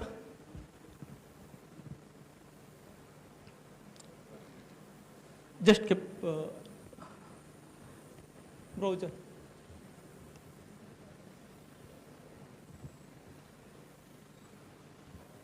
So మీకు నిన్న యాక్చువల్లీ ఈ ఆడిటోరియం ఆపోజిట్లో చిల్లీ ఫార్మింగ్ ఉంది, రెడ్ చిల్లీ. మీకు ఆ చిల్లీ ఫార్మింగ్స్ మీకు చూపిస్తాం. ఫస్ట్ యాక్చువల్లీ ఎక్కడ మనం నించున్నాం, ప్రజెంట్ లొకేషన్ ఏంటి, ఆ ఫామ్ ల్యాండ్ ఎక్కడ ఉంది, అక్కడి నుంచి ఏం డేటా కలెక్ట్ చేసామన్నది. దాని తర్వాత అక్కడి నుంచి తీసుకుని సెటిలైట్ డేటా, గ్రౌండ్ డేటా అన్నిటికీ కలిపి తీసుకుని క్రాప్ ఫీల్డ్ దగ్గర నుంచి తీసుకుని crop stress, crop type, crop classification, multiple use cases మీద మనం చూస్తాం. సో ఇప్పుడు మనం కూర్చుంది కృష్ణ ఆడిటోరియం, అక్కడ ఉన్నాము. దాని ఆపోజిట్లో చూడండి చిన్న ప్యాచ్ ఉంది. ఆ ప్యాచ్లోని యాక్చువల్లీ ఇక్కడ చిల్లీ ఫార్మింగ్ అన్నది ఉంది, ఈ ప్యాచ్లోని. ఓకే, సో ఇప్పుడు మీకు ఇది గూగుల్లో చూశారు కదా, సేమ్ మీకు మా ప్లాట్ఫామ్ మీద తీసుకెళ్తాం. ఆ ప్లాట్ఫామ్ అంతా ఏఐతో డెవలప్ అవుతుంది. Go to the smart mapping. ఇది చూడండి, ఇది స్మార్ట్ మ్యాపింగ్ ప్లాట్ఫామ్ ఇది. అయితే స్మార్ట్ మ్యాపింగ్ ప్లాట్ఫామ్ యూజ్ చేయడానికి ఇంటర్నెట్ సరిగ్గా ఉండి మన గ్రౌండ్లో కానీ ఉంటే, వెళ్ళాలంటే మా టీం మెంబర్తో వెళ్ళొచ్చు గ్రౌండ్లో. ఇది కలెక్ట్ చేయాలి, ఆపరేట్ చేయాలంటే పెద్ద నాలెడ్జ్ ఏం అక్కర్లేదు. 4 కార్నర్లో నించుని పాయింట్స్ కలెక్ట్ చేస్తే ఆ బౌండరీ అన్నది మార్క్ అవుతుంది. మార్క్ అయిన వెంటనే ఏం చేస్తుంది అంటే, ఇది డైరెక్ట్గా సెటిలైట్ హిట్ చేసి కిందట 6 days టైం పీరియడ్లో 6 రోజుల మధ్యన ఉన్న సెటిలైట్ డేటా డౌన్లోడ్ చేస్తుంది ఇమీడియట్గా ఆన్ ది ఫ్లై. ఆ డౌన్లోడ్ చేసిన డేటా అంతా ప్రాసెస్ చేసి తర్వాత దాంతోపాటు మేము ఏం చేస్తామంటే సోయింగ్ డేట్ ఎప్పుడు నుంచి ఆ క్రాప్ అన్నది వేసారన్నది చూస్తాం. ఇది చూసి ఆ పర్టికులర్ టైం పీరియడ్లో క్రాప్ ఎలా గ్రో అవ్వింది, ఎక్కడ ఏ టైంలో ఎఫెక్ట్ అవ్వింది, ఎప్పుడు స్ట్రెస్ వచ్చింది, ఇవంతా మనం అనాలిసిస్ అన్నది చేస్తాం. Go back to the slides. You just mark it, no? Otherwise mark it first here. Go and mark and process that, so that meanwhile then I will come back to the slides. So just the object ఏంటంటే real time crops. So any crop, ఇప్పుడు మేము 4-5 రకాల crops మీద work చేస్తున్నాం. Chilli, tomato, cabbage, sugar cane, ఇలా కొన్ని crops మీద work చేస్తున్నాం. ఏ క్రాప్స్ మీద real time crop intelligence at a scale level. మేము ఫస్ట్ స్టార్ట్ చేసినప్పుడు ఒక ఫార్మర్తో స్టార్ట్ చేస్తాం, ఒక ఫామ్ ల్యాండ్. ఇప్పుడు 200+ ఫార్మర్స్తో వర్క్ చేస్తాం. Different form lands, Siddipet, Solapur, Punjab, Chandigarh, ఇలా మల్టిపుల్ స్టేట్స్ అండ్ డిస్ట్రిక్ట్స్లో కొన్ని ఫార్మర్స్ ఎఫ్పిఓస్తో కొలాబరేటివ్ వర్క్ చేస్తున్నాం. ఇక్కడ గ్రౌండ్లో ఎఫ్పిఓస్ డైరెక్ట్గా ఎఫ్పిఓస్ ఇన్వాల్వ్ అవుతారు, ఫార్మర్స్తో మాట్లాడుతూ ఉంటారు, వాళ్ళ దగ్గర నుంచి ఇన్ఫర్మేషన్ తీసుకుంటారు. కావాల్సిన ఇన్ఫర్మేషన్ ఏంటంటే ఎప్పుడు పంట వేసారు, ఆ ఒక్క డేటే మాకు కావాలి, ఇంకేం అక్కర్లేదు. ఆ తర్వాత ఎఫ్పిఓ వచ్చి ఆ 4 points మార్క్ చేసుకుంటారు, అంతే. దీనివల్ల ఏమవుతుంది అంటే పంట తీయక ముందే ఎంత పంట రాబోతుంది అన్నది చెప్తాం. కంటిన్యూగా మానిటర్ చేస్తాం. ఎవ్రీ 6 days, 6 రోజులకు ఒకసారి ఈ ఇంటెలిజెన్స్ అన్నది ఇస్తూ ఉంటాం. దానివల్ల insurance companies, governments and farmers ముగ్గురికి బెనిఫిట్ అన్నది అవుతుంది. క్రాప్ డ్యామేజ్ అవుతే insurance companies has to pay. అలాగే రైతులు ఎక్కువ పంట వచ్చింది అని చెప్పి గవర్నమెంట్ని అంత లేకపోయిన వల్ల కానీ, లేకపోతే గవర్నమెంట్ తక్కువ అమౌంట్ ఇస్తుంది, అక్కడ రియల్గా గ్రౌండ్లో చూస్తే మనకి ఈల్డ్ ఎక్కువ ఉంది అని తెలుసుకోవాలంటే ఈ ఇంటెలిజెన్స్ అన్నది చాలా ఇంపార్టెంట్. ఎంత ఈల్డ్ వస్తుంది అన్నది తెలుసుకుని ముందుకు తెలుసుకుంటే ఈ లాసెస్ ఎక్కడి నుంచైనా, రైతుగా లాస్ అవ్వరు, గవర్నమెంట్ లాస్ అవ్వదు, అలాగే ఇన్సూరెన్స్ కంపెనీస్ కూడా లాస్ అవ్వవు. దీనికోసం ఇఫ్కో, టోక్యో లాగే insurance companies, government, Telangana government, Punjab government, ఇంకొకటి సెంటర్ ఆఫ్ ఎక్సలెన్స్ అగ్రికల్చర్. ఇప్పుడు మన ప్రైమ్ మినిస్టర్ గారు పెద్ద ప్రాజెక్ట్, మెయిన్ ప్రాజెక్ట్ ఏది ఉందో పాన్ ఇండియాలో వర్క్ చేయడానికి ఈ టెక్నాలజీ దీనికి మేము తీసుకెళ్ళిపోతున్నాం. So go to the next. So ఇది యూజ్ చేయాలి అంటే ఇంకొకటి, దీనికి మాట్లాడవచ్చు, సిస్టంతో మాట్లాడవచ్చు. లైవ్ సిస్టమ్ కనెక్ట్ అవుతే మీరు హాయ్ గరుడ అంటే గరుడ మీతో మాట్లాడుతుంది. ప్రజెంట్ ఇంగ్లీష్లో ఉంది, తెలుగు, హిందీ, అదర్ లాంగ్వేజ్లో మేము తెస్తున్నాం. సో మీరు సిస్టమ్తో మాట్లాడి పంట, ఇప్పుడు నేను నించున్నది ఏ పంట, ఏం పంట అంటే సిస్టమే మీకు చెప్తుంది. మీరు నించున్న పంట ఏం పంట, ఎంత ఈల్డ్ వస్తుంది, ప్రజెంట్ అన్నది మీకు చెప్తుంది. Go to the next slide. So ఏం చేస్తాం ఇక్కడ చూడండి, మ్యాంగో కింద ఫస్ట్ మీరు చూసారా బౌండరీ. ఇప్పుడు తిన్న బౌండరీ మార్క్ చేస్తాం, అది ఆ బౌండరీలో మార్క్ అనేది అవుతుంది, ఆటోమేటిక్ డిటెక్ట్ అవుతుంది. ఇక్కడ చేత్తో గీయడానికి ఏముండదు, సెటిలైట్ డేటాతో ఆటోమేటిక్ బౌండరీ వస్తుంది. బౌండరీ వచ్చిన తర్వాత పైన డిఫరెంట్ అనాలిసిస్ చేసి క్రాప్ స్ట్రెస్ ఎలా ఉంది, ఏంటుంది అన్నది మనం తెలుసుకుంటాం. అలాగే మ్యాంగో ట్రీస్ కానీ, అర్బన్ ఫారెస్ట్రీ కానీ, ఇలా రకరకాలుగా. Go to the next. So ఇప్పుడు మీకు చిల్లీ యూజ్ కేస్ చూపిస్తాం. ఇక్కడ నామ్లో బౌండరీ తలిగిది, జస్ట్ ఆపోజిట్లోనే ఫామ్ ఉంది, మీరు తర్వాత బయటకు వెళ్తే చూడొచ్చు. ఆ ఫామ్ది మీరు చూస్తారు, చిల్లీ అక్కడే తీసుకున్నాం. ఈ పిక్చర్ కూడా మీకు గ్రౌండ్లో పిక్చరే. సో మల్టీస్పెక్ట్రల్ సెటిలైట్ ఇమేజెస్ తీసుకుంటాం ఇక్కడ. ఆల్రెడీ రాజేంద్ర గారు ఇందాక చెప్పారు, నార్మల్గా ఏంటంటే సెటిలైట్స్ ఉంటాయి, ఆర్జీబీ అంటారు, మల్టీస్పెక్ట్రల్ అంటారు అనేది. ఆ సెటిలైట్ డేటా తీసుకుని ఆ సెటిలైట్ డేటా మీద అన్నది మొత్తం ప్రాసెస్ అన్నది జరుగుతుంది. అయితే ఏ అన్నప్పుడు మనకి ఉట్టి సెటిలైట్ ఒక్కదాని మీద మనం డిపెండ్ అవ్వలేము. గ్రౌండ్ కండిషన్స్ చాలా రకరకాలుగా ఉంటుంది. తెలంగాణలో ఒక రకమైతే క్లైమేట్, టెంపరేచర్, రెయిన్ఫాల్, ఆంధ్రాలో ఇంకొక రకంగా ఉంటుంది, మహారాష్ట్రలో ఇంకొక రకంగా ఉంటుంది. ఎలా మనం కన్సిడర్ చేస్తాము అనడానికి హైపర్ లోకల్ డేటా అంటాం. గ్రౌండ్ నుంచి సెన్సర్ డేటా, లేకపోతే గ్రౌండ్లో నుంచి కొన్ని డేటా అన్నది కలెక్ట్ చేస్తాం.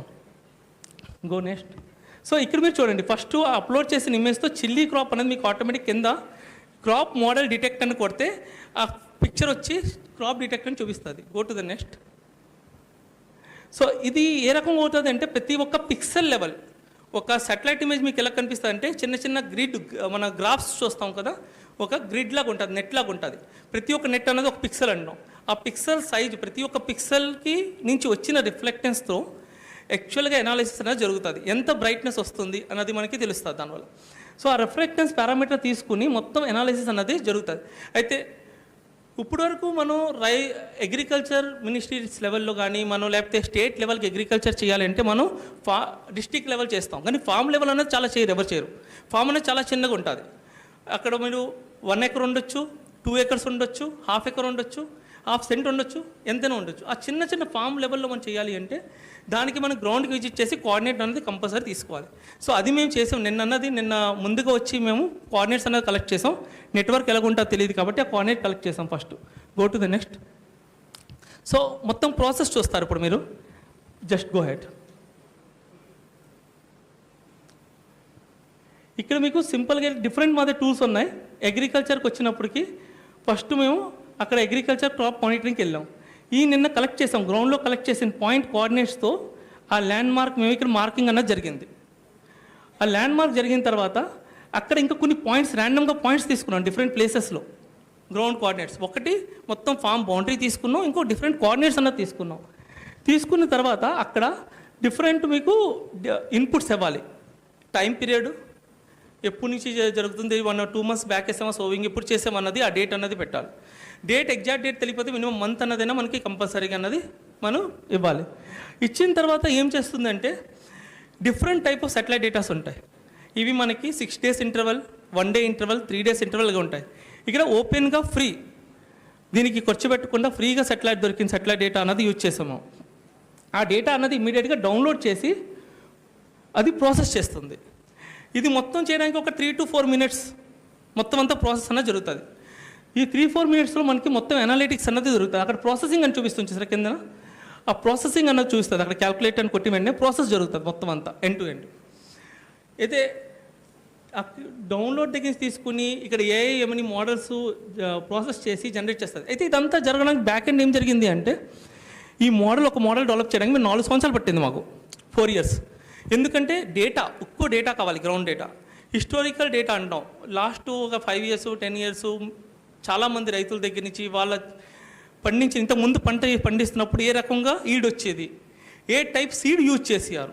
అయితే ఇక్కడ డిఫరెన్స్ కూడా మేము చూస్తాం. నార్మల్ సీడు ఒక ఎగ్జాంపుల్ సింజెంటా సీడ్ అంటారు, రైతులు తెలుసు, వాళ్ళు యూజ్ చేస్తూ ఉంటారు. సింజెంటా సీడ్ వేసినప్పుడు దానికి మనం గ్రౌండ్లో ఇన్పుట్స్ దీని ప్రకారం యాక్చువల్గా పెస్ట్స్ ఇచ్చి టైం ప్రికాషన్స్ తీసుకున్న వల్ల ఈల్డ్ అన్నది ఎంత పెరుగుతుంది.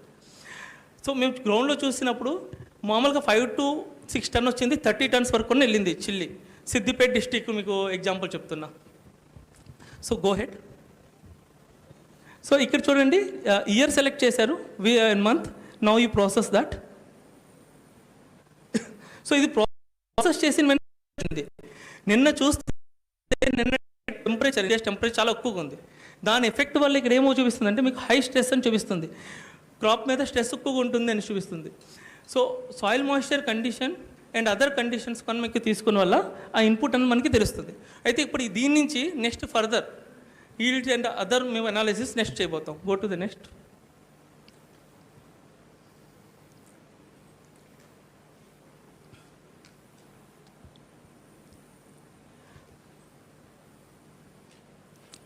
సో ఇక్కడ ఈల్డ్ ప్రెడిక్షన్ కొట్టి వెంటనే ఏమవుతుందంటే 2025 మనం తీసుకుని ఈల్డ్ ప్రెడిక్షన్ చేసి వెంటనే అది మొత్తం ఇట్స్ హార్డ్లీ ఏదైనా సరే ఎనీ క్రాప్ 1 to 3 minutes మధ్యన ప్రాసెస్ అవుతుంది. మన ఇంటర్నెట్ స్పీడ్ బట్టి ఉంటుంది.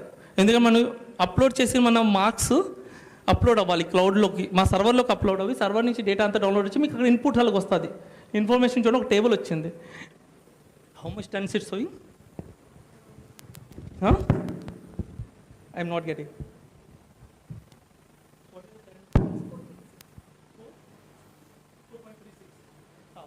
సో అక్కడ మీకు ఇన్ఫర్మేషన్ వస్తుంది చూడండి. అలాగే గ్రాఫ్ కూడా మీకు కనిపిస్తుంది. ఎన్డీవీ అన్నది ఏంటంటే మీకు హెల్త్ కనిపిస్తుంది. దీనివల్ల హెల్త్ ఏ టైంలో ఏ డేట్లో మీకు డౌన్ అవబోతుంది. మే ఆ తర్వాత కొనడం మే మార్చ్ అండ్ ఏప్రిల్ మీరు చూడండి క్రాప్ హెల్త్ బాగానే ఉంది. మేకి వచ్చినప్పుడు స్ట్రెస్ వల్ల ఆ డౌన్ఫాల్ అనేది చూపించింది. మల్టిపుల్ కారణాలు అవ్వచ్చు. ఇక్కడ సమ్ టైమ్స్ మేము ఒక ఫీల్డ్ స్టడీలో ఏమైంది అంటే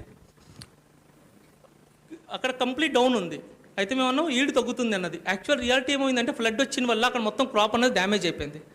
ఏది జరిగినా మీకు అక్కడ క్రాప్ లేదు, లేకపోతే క్రాప్ నుంచి మనకి సరిగ్గా ఇన్పుట్ రావట్లేదు అంటే సాటిలైట్ ఏం చేస్తుంది అంటే గ్రౌండ్లో ఉన్న కండిషన్ చెప్తుంది. దానివల్ల మనం ఈజీగా మనం రిఫ్లెక్ట్ చేసుకోవచ్చు అక్కడ క్రాప్ తీసేరా, లేకపోతే క్రాప్ కండిషన్ ఏముంది, లేకపోతే ఇంకొక మల్టిపుల్ కారణం క్రాప్ స్ట్రెస్ వల్ల కూడా మనకి అలా కనిపిస్తుంది. ఆ గ్రాఫ్ చూసి అర్థం చేసుకోవచ్చు. ఇదే విధంగా ఇంకో మీకు చూపిస్తాము. Next go to the next. So ఇక్కడ మీరు చూడండి, మండల్ లెవెల్ కానీ మనం చేస్తే ఏ రకంగా చూపిస్తుంది డిఫరెంట్ స్ట్రెస్ మండల్ది. సో ఆయిల్ సీడ్స్ మీద చేసాం mandal level. Go to the next. Krishna డిస్టిక్లో డిఫరెంట్ మండల్స్లో షుగర్కేన్ ఈల్డ్ ప్రెడిక్షన్ చేసినప్పుడు హౌ మనకి ఏ రకంగా ఎంత ఈల్డ్ వస్తుంది అనేది మనకు తెలుస్తుంది. నెక్స్ట్ ఇది minor pulses. Go to the next. Paddy yield prediction. Go to the next. Sesamum. Next. So ప్రతి ఒక్కటి ఇయర్ రౌండ్ మనం ఈ గ్రాఫ్స్ వల్ల మనకు తెలుస్తుంది క్రాపు కండిషన్ ఎలా ఉంది, గ్రో అవుతుందా లేదా ప్రాపర్గా. డే వన్ సడన్గా గ్రో అవుతూ సడన్ పడింది. రీజన్ ఏంటి పడ్డానికి అంటే ఏ పర్టికులర్, లేకపోతే మొత్తం ఫామ్ లైన్లో ఒక కార్నర్లో అవ్వచ్చు, ఒక కార్నర్లో రిఫ్లెక్టెన్స్ తగ్గొచ్చు. ఆ పర్టికులర్ ఆ డాట్ దగ్గరికి వెళ్ళి మనం క్రాప్ చెక్ చేసుకుని అక్కడ మనం ఎడిషనల్ వాటర్ వల్ల, లేకపోతే పెస్ట్ వల్ల, లేకపోతే ఏం డిజీజ్ డిటెక్షన్ ఏం జరిగింది అనేది మనం చూసుకొని దాని అకార్డింగ్గా మనం గ్రౌండ్లో మనం తీసుకోవచ్చు, యాక్షన్స్ తీసుకోవచ్చు. సో వీళ్ళకి ఫామ్ చూడండి, చిన్న చిన్న బౌండరీ వచ్చి అక్కడ ఆరెంజ్ కలర్ ఉంది. ఆరెంజ్ కలర్ అన్న ఉన్నది ఆ చిన్న స్పేస్ ఏది ఉందో ఆ ఏరియాలోనే మనకు చెక్ చేయాలి ఫామ్లో. మిగతాదంతా ఫామ్ అంతా ఓకే. ఆ పర్టికులర్గా ఒక స్పాట్లోనే స్ట్రెస్ అనేది బాగా ఒక్కండి, లేకపోతే డ్యామేజ్ అనేది ఎక్కువ జరిగింది అన్నది ఆ పర్టికులర్ మీకు ఆరెంజ్ కలర్గా బ్లాక్ లాగా కనిపిస్తుంది. Go to the next. So disease detection potato, tomato, లేకపోతే ఆనియన్ ఇలా డిఫరెంట్ మీకు డిజీజ్ డిటెక్షన్ కొన్ని చేయొచ్చు. మొబైల్ యాప్ ఉంటుంది, ఇందాక రాజేంద్ర గారు ఎలా ప్లే చేస్తారో సేమ్ అలాగే ఆ మొబైల్ యాప్ మేము గ్రౌండ్లో తీసుకెళ్ళి ఫోటో తీసిన వెంటనే మనకి ఇన్పుట్ ఇస్తుంది. Back yeah. సో ఇక్కడ కూడా అంతే, మీరు అక్కడ ఇమేజ్ అప్లోడ్ చేసిన వెంటనే కింద మీకు డౌన్లో ఎలాగా డిటెక్షన్ క్రాప్ టైప్ అన్నది డిటెక్ట్ చేసి చూపిస్తుంది, డిజీజ్ కూడా డిటెక్ట్ చేసి చూపిస్తుంది. Next play. సో ఇక్కడ ఏం చేయడానికి ఏముండదు, మీరు గ్రౌండ్లో తీసిన ఫోటోగ్రాఫ్ అప్లోడ్ చేయాలంతే, బ్రౌజ్ చేసి ఆ ఫోటో అప్లోడ్ చేస్తారు అంతే, ఇంకేం చేయడానికి ఏముండదు. అప్లోడ్ చేసిన వెంటనే ఏమవుతుంది కిందనది డిజీజ్ అన్నది టైప్ డిటెక్ట్ అవి మీకు చూపించేస్తుంది ఇమీడియట్గా. సో ఈ రాకెట్ సైన్స్ అన్నది దీనిలో ఏమీ లేదు, మనకు ఫోటోలు తీసి గ్రౌండ్లో తీసిన ఫోటో జస్ట్ పెట్టడం అంతే, అప్లోడ్ చేస్తే మీకు ఆన్సర్ అన్నది మీకు వచ్చేస్తుంది దీనిలో. Go to the next. So ఇదే విధంగా కొన్నిసార్లు ఏమవుతాయంటే మీరు పామ్, కోకోనట్ అన్న, షుగర్ కేను, ఓకే పామ్స్ ఇలాంటి వాటిలో టేక్ మీరు మేజర్ తీసుకున్నా ఇందులో డ్రోన్ టెక్నాలజీ లాంటిది. ఇది డ్రోన్ డేటా సెట్స్, మీరు ఇంతకుముందు చూసిన సెటిలైట్, ఇప్పుడు డ్రోన్ డేటా సెట్లో మీరు చూడండి క్రాప్స్ కౌంట్ ఎన్ని ఉన్నాయి గ్రౌండ్లో అన్నది మీకు తెలుస్తుంది. స్మగ్లింగ్ జరిగిన, ట్రీ కట్ జరిగిన, లేకపోతే డ్యామేజ్ జరిగిన, గ్యాప్స్ ఎన్ని గ్యాప్స్ ఉన్నాయి, ఎన్ని ట్రీస్ మిస్సింగ్స్ అవ్వాయి అన్నది మీకు తెలుస్తుంది. సీసీటీవీ కానీ కంటిన్యూ మానిటరింగ్ అక్కర్లేదు, సెటిలైట్ డేటా త్రూ కూడా మనం చెప్పగలం ఎన్ని ట్రీస్ మిస్సింగ్ అవ్వాయి గ్రౌండ్లో. టేకు కానీ, టొబాకోస్ కానీ ఇలా కొన్ని మేజర్ హై పొటెన్షియల్ ఎకనామిక్ క్రాప్స్లో మనకి కమర్షియల్ క్రాప్స్లో మనకి కౌంట్ అన్నది చాలా ఇంపార్టెంట్.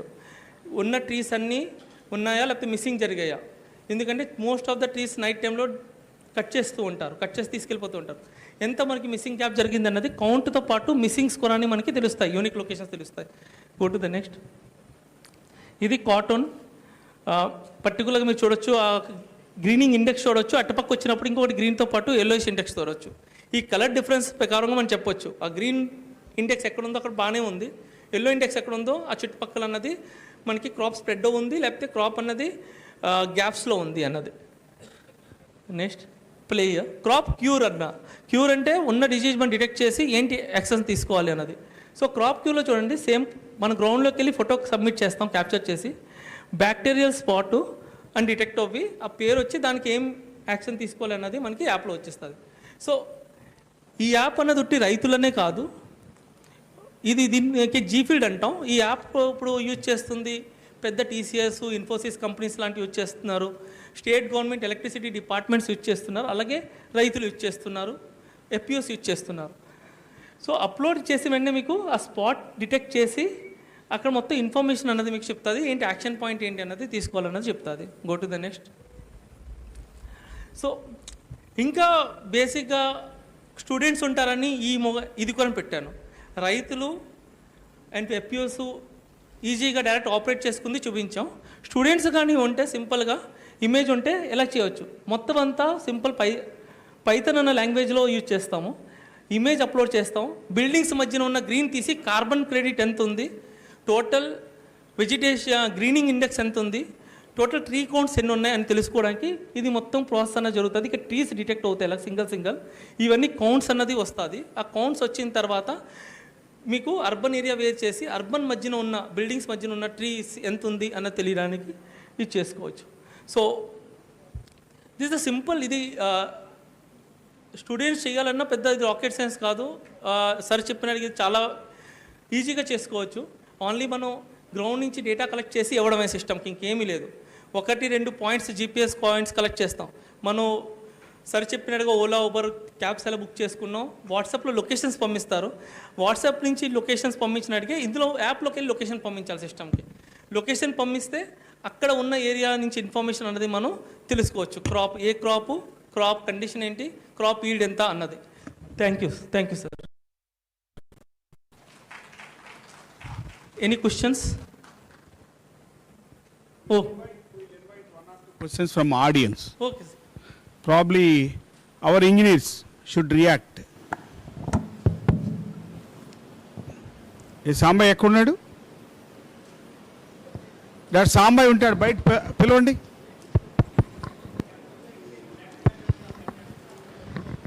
సార్ లేదు సార్, బ్లాక్ గ్రామ్ ఇంకా యాడ్ చేయలేదు మేము. ప్రజెంట్ బ్లాక్ గ్రామ్ లేదు. మీకు స్టార్టింగ్లో చూపించాక 6-7 క్రాప్స్ అవే ఉన్నాయి ప్రజెంట్ మోడల్లో. బ్లాక్ గ్రామ్ చేయాలి అంటే 3 months పడుతుంది సార్. ఈ యాప్లో బ్లాక్ గ్రామ్ చేయాలంటే దానికి మీరు నాకు మీ దగ్గర ఉన్న ఇన్పుట్స్ మీ ఇంతకుముందు చేసిన ఇన్పుట్స్ ఏమైనా నాకు ఇస్తే ఒక 3 years డేటా మేము తీసుకుంటే అది వర్కౌట్ అవుతుంది.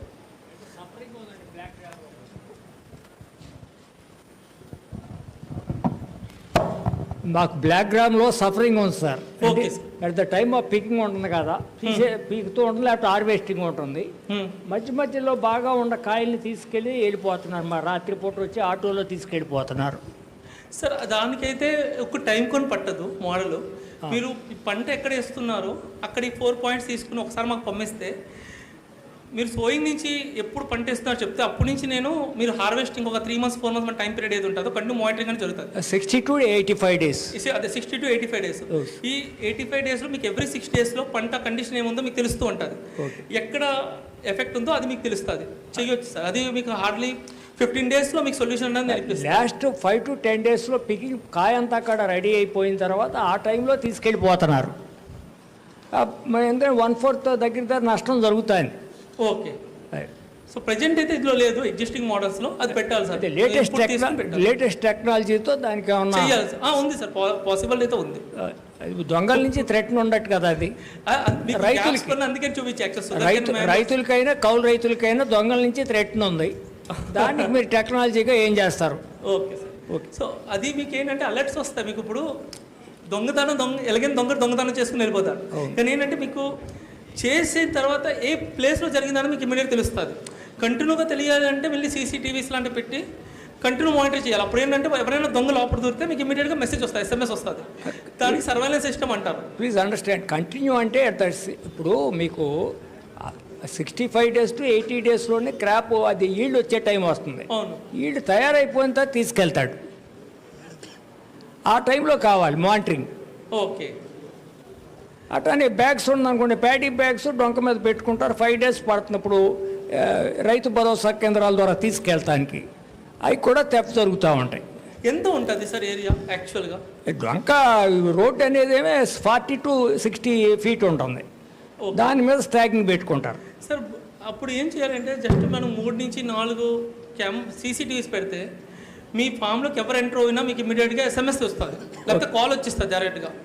ద CCTV సర్వేలెన్స్ సిస్టమ్లో ఏమంటే, ఎందుకంటే పంట వచ్చి మీరు 70 days నుంచి 85 మధ్య పంట వస్తుంది కదా, ఆ కరెక్ట్ వచ్చిన టైంలో తీసేక మనకి దొంగతనం అయిపోయాక మనకి తెలుసుకుని లాభం ఏమి ఉండదు. మనకేంటి ఎవరైనా మన పంట లోపలికి వచ్చి కోస్తున్నారంటే మనకి ఇమీడియట్ తెలిస్తే మనం వెళ్ళొచ్చు గ్రౌండ్లోకి. అది తెలియాలంటే మొత్తం ఆ కొస నుంచి ఈ కొసకి 2 నుంచి 3 కెమెరాస్ మనం ఇన్స్టాల్ చేస్తే మీకు SMS అలర్ట్ వస్తుంది దానివల్ల. లేకపోతే డైరెక్ట్ కాల్ కూడా వస్తుంది, ఆటోమేటిక్ కాల్ వస్తుంది. మన లోపలికి ఎవరైనా వస్తే ఆటోమేటిక్ కాల్ వస్తుంది. దాని జియో ఫెన్స్ అంటే మీ పంట ఏది ఉందో దానికి ఒక బౌండరీ చేస్తాం, వర్చువల్ బౌండరీ అంటారు.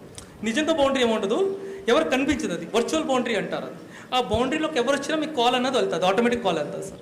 CCTV కాకుండా అదర్ టెక్నాలజీ ఉందని చెప్తున్నారు ఇందాక మీరు.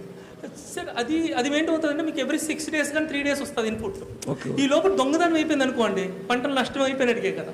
నేను అదే అంటే మనకి ఇన్ఫర్మేషన్ తెలుస్తుంది, దానికి ఉంది టెక్నాలజీ. మనకి లైవ్ దొంగతనం జరుగుతున్నప్పుడు తెలియాలి అంటే CCTV మెకానిజం. కాస్ట్ ఎంత పడుతుంది అంటారు సార్? దీనికి వస్తే కాస్ట్ మీకు అంత పడదు సార్. FPOస్తో కానీ గ్రూప్ ఆఫ్ చేస్తే మీకు ఇవాళ చాలా CCTVs వస్తాయి తక్కువలో 15,000 20,000 లెక్కన. అవి కూడా మనం ఇన్స్టాల్ చేయొచ్చు గ్రౌండ్లో, తక్కువలోనే అవుతుంది. మన పంట ఇంత పంటలో మన దీని ప్రకారంగా మీరు ఇన్వెస్ట్మెంట్ మీ పంట నుంచి అర్న్ చేసిన దానికి హార్డ్లీ 3-4% మీకు ఇన్వెస్ట్మెంట్ ఉంటుంది, ఎక్కువ ఉంటుంది.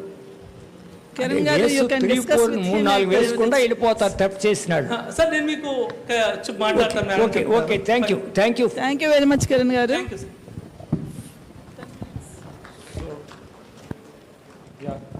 Now I welcome Aviac Drone Technologies to give demo on drone image analytics. Yeah. Sachin.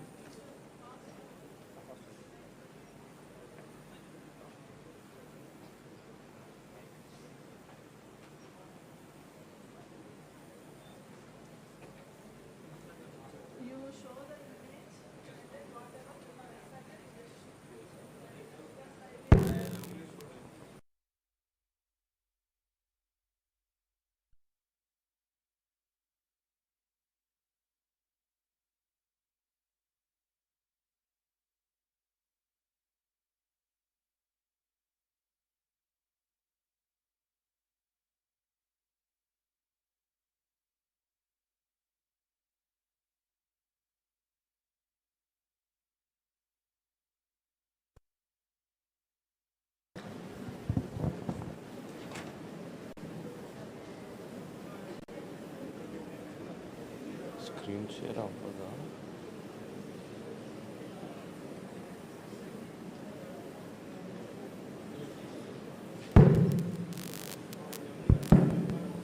Bro మీ దానికే పెట్టండి. I like show from give me internet ఉంది కదా? ఓకే, వెబ్సైట్ చాలు.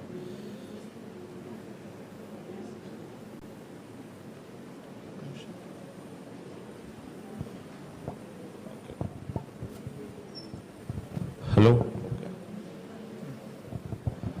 Good evening, everyone. I am Sachin. I am founder of Aviac Technologies. As I am a single person, I can't do both. I am demoing it from here.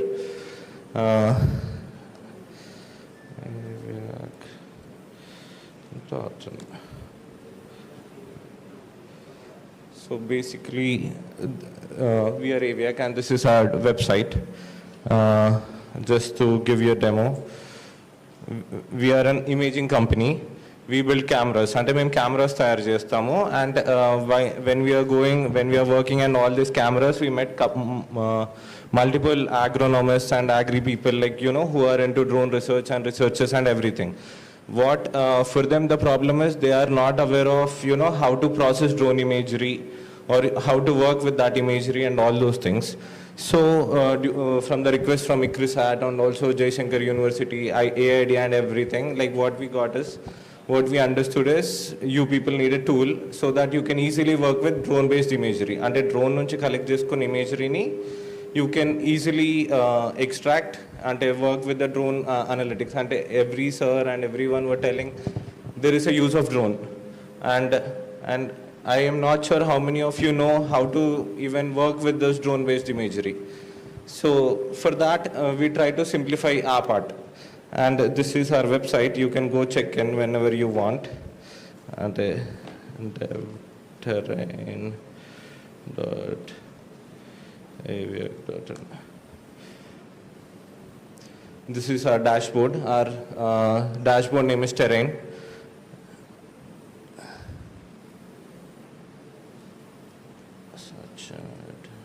gmail.com.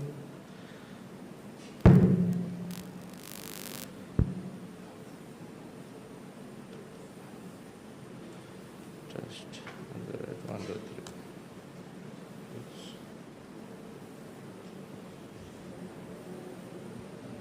Okay. So this is the dashboard what we have curated.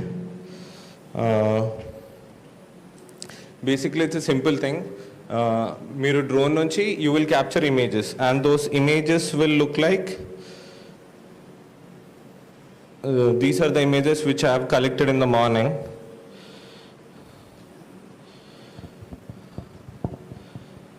From ANGRAU University, and this is how basically multispectral images look like, and this is a result.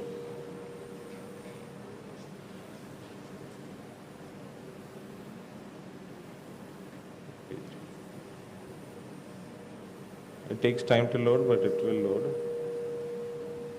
This is a cotton field, 1 acre field, which is a research thing, which is in university, ANGRAU University, and for the, okay, yeah, and what we can do with this is, you can extract any indexes out of it, and it is just simple.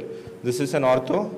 From images we stitch all the images and you create such, and this is a multispectral imagery. And when you click on, suppose, NDVI, you get an NDVI index. And from this, you can extract. Means you don't have to do any processing or anything. You just have to click, and the dashboard will give you all the results. And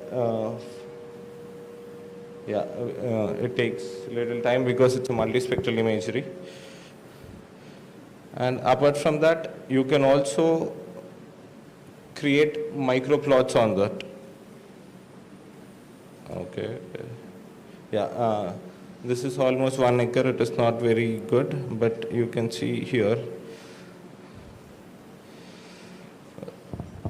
This is a normal RGB image. Okay, normal camera nunchi teeste RGB image looks like this. Multispectral looks in another way. Like before, whatever I showed you, and even from here you can extract indices like NDVI, NDRI, whatever you want, all that you can extract. And also, like sir said, sir was training YOLO 6, 7, 9 and everything. Here there is a thing called custom factor. Here once you click, you can run multiple algorithms. You can use it for plant count, stand count. Okay. And basically you can get all those indices from there. And apart from that, you can also measure the plant height also by using DTM, DSM and all those. And coming to another part, okay, this part is done. Yeah, there is also one more thing called prescription map. Like, this is for farmers, or also research people can also use, where once you have generated an orthomosaic, even it can be for 1 acre or it can be for the whole village. It can span up to even 1200, 1000 acres, whatever you want. And for that, you can create a prescription map so that the spraying drones can go and, spray in a precise way. And for example, and this part is pretty simple. You have to click on this. You select, you have to select what is it, like which project you are working on and which land you want. And based on that, you can select whichever the ortho you are working on. And on top of that, there is only multispectral here, so you select multispectral. And then you can decide whatever you want. You want NDVI is for crop vegetation, NDRE is something where to check if the spraying has been properly done or not. And you create this map. And you can also create the number of zones which are present. It can be 3, it can be different methods, and it can be the minimum zone for the hectares. And you can also apply what rate you want to apply for the lower side, or what rate you want to apply on the higher side. All these variables you can do. And based on this, if you just create next and generate, it will take a couple of seconds and it will generate a prescription map which can be further exported into the spraying drones, and they can spray across the whole area, like whatever is selected. So this is how basically a prescription maps look. Red is something, where you don't have to spray. Yellow is something, medium rate of spray has to be done. And the green is something, where you have to spray high, and you can change the colors or everything, that all modifications can be done. So basically the whole point of the software is, so for researchers and agronomists, so that you just have to collect the drone-based imagery and upload in the software, and everything just by clicks you can sort it, rather than trying very hard. You don't need multiple softwares. All you need is one software, and you can do all those parts. So this is, and behind this we are using so many other algorithms, like what Sir has suggested. For pest and disease detection, unlike what Sir used YOLO, we are using Dino3, and we are using inference engine for that, so that it's a very huge model, so that it will run in our cloud, and you can run here and see, so it will be more easy. Rather than you training and all, you learning AI from the scratch, you don't need to do that. Here you just have to understand how the dashboard works, and you're good to go. That's it, sir, from my end. Thank you everyone for this opportunity.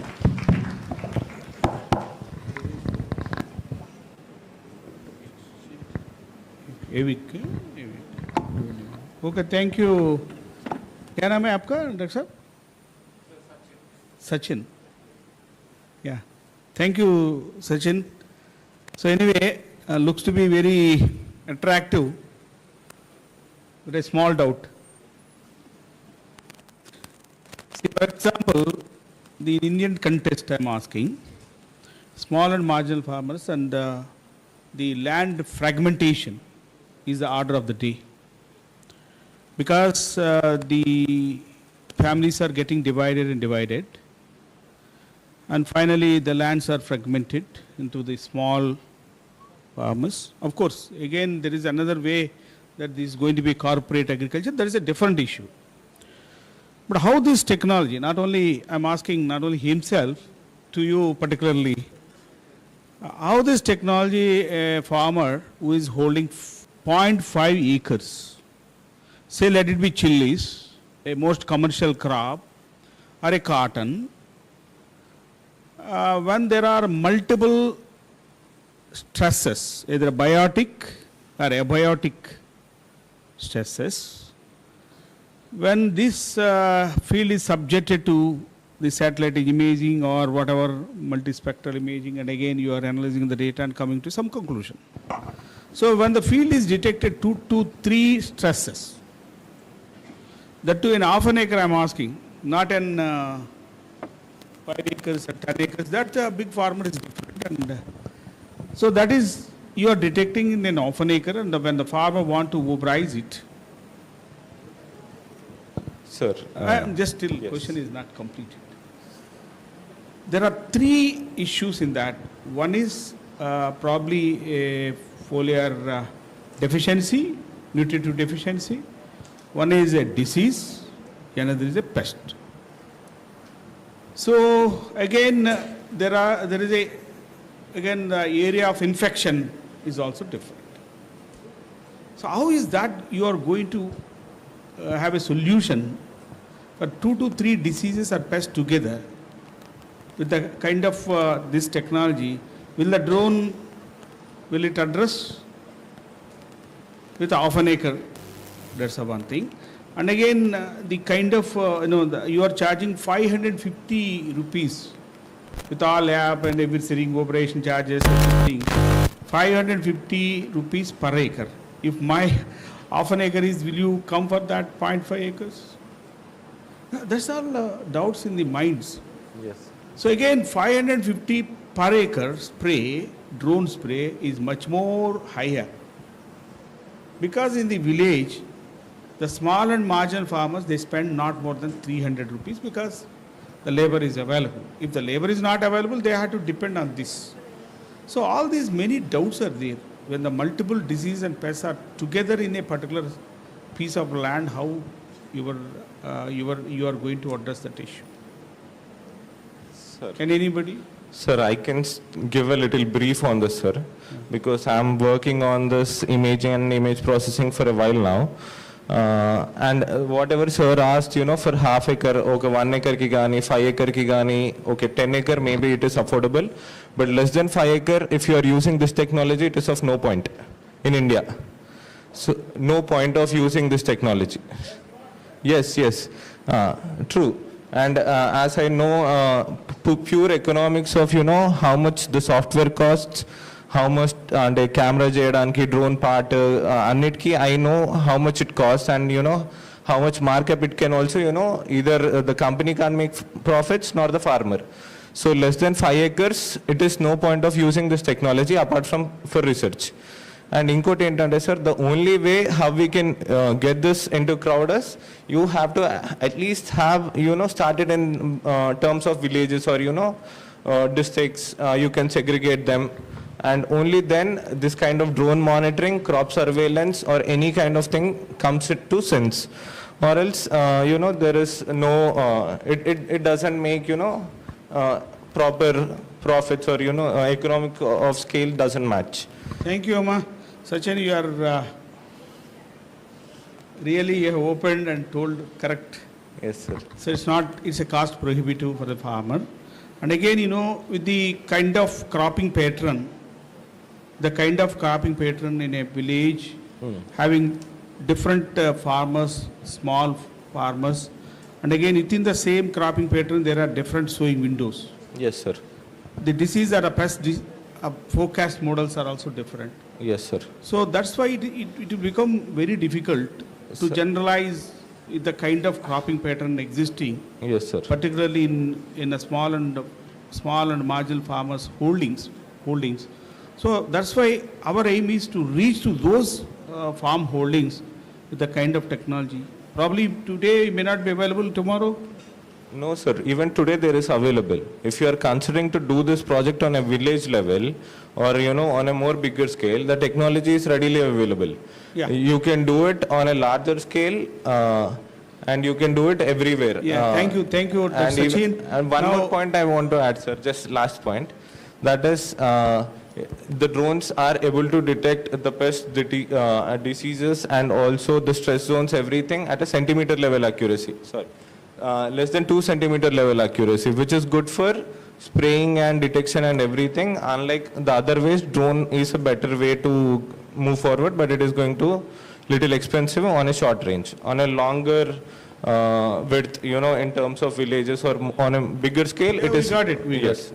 So that's why there is a restriction in usage of this technology as far as small holdings are concerned. You agree with that? Yes, sir.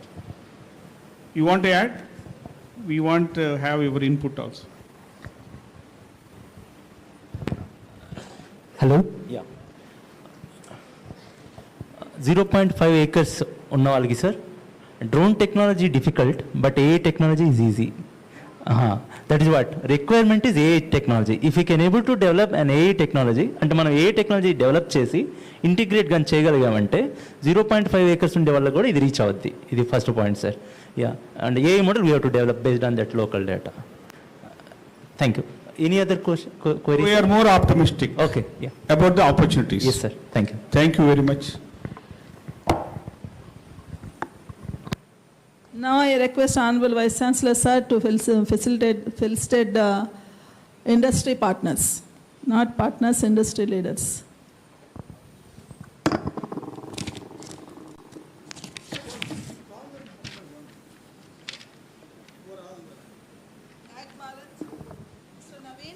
Ag Bharat. Naveen, you are here? Okay. AVR Technologies, Mr. Sachin.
Vishnu Hari Jairas, MSc, TNAU, Coimbatore.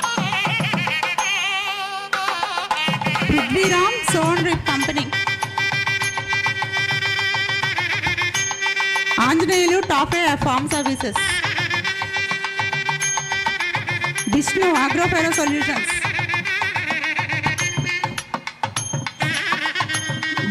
B. Pranit Farm Vaidya 8.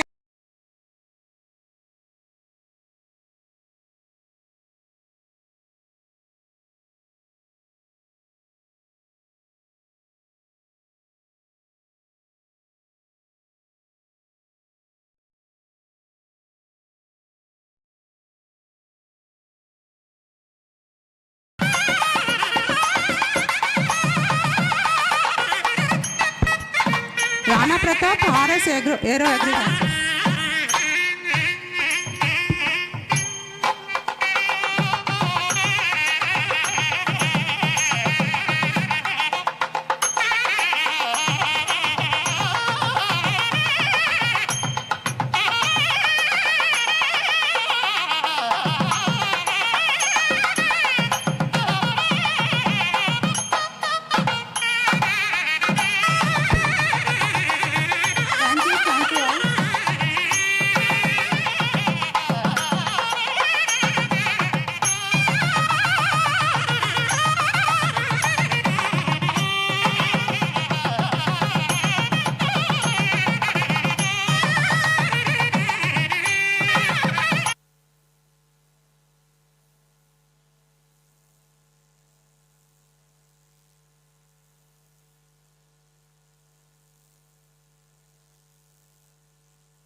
Thank you all.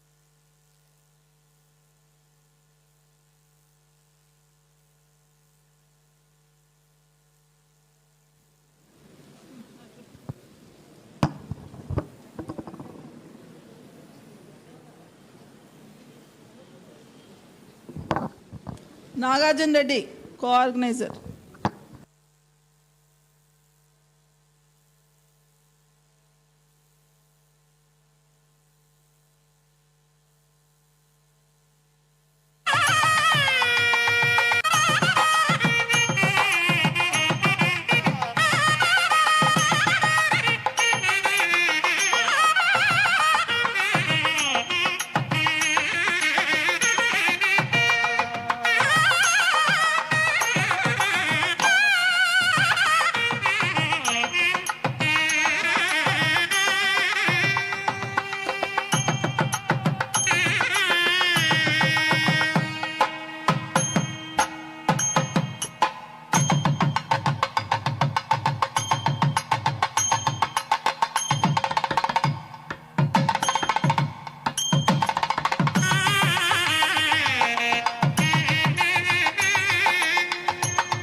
Sir, I am requesting our Honorable Vice Chancellor sir to issue 2 certificates from the students, for the students who came from Parbani.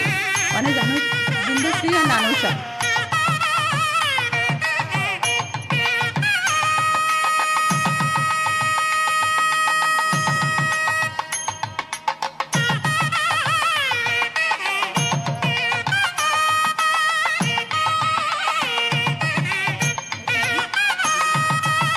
Rambabu Nayak also is here.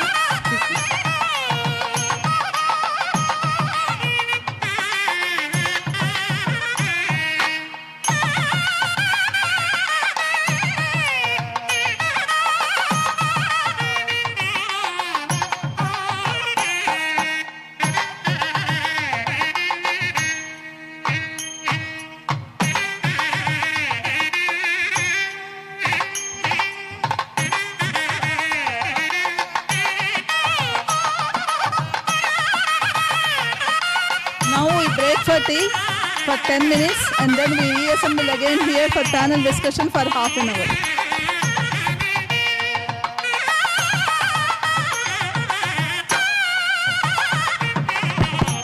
kilos ఎలా లేపాలో చూపిస్తాం.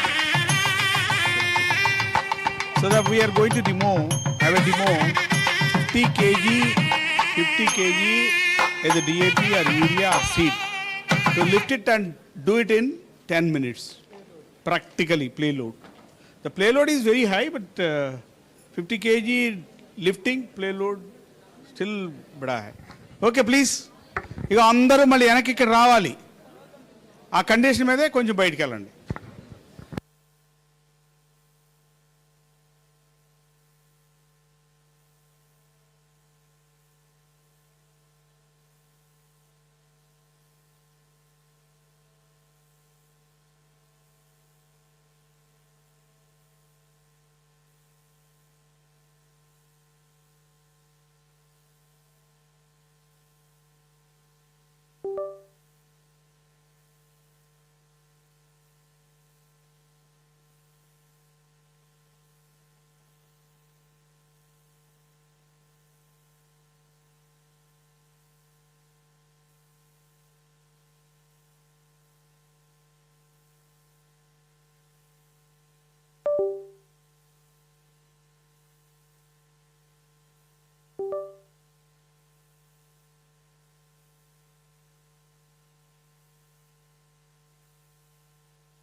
I request all of you please go outside and stand near the field where the demo is going to take place. Please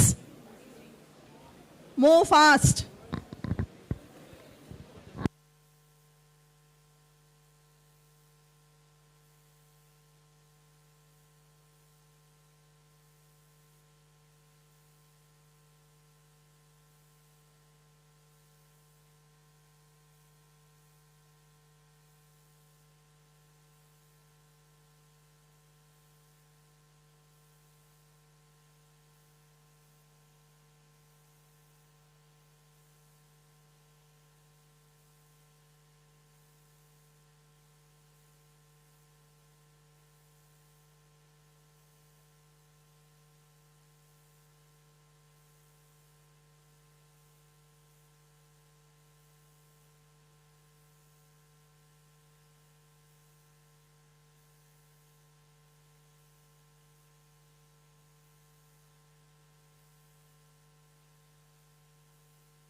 I invite Dr. Venkatarada.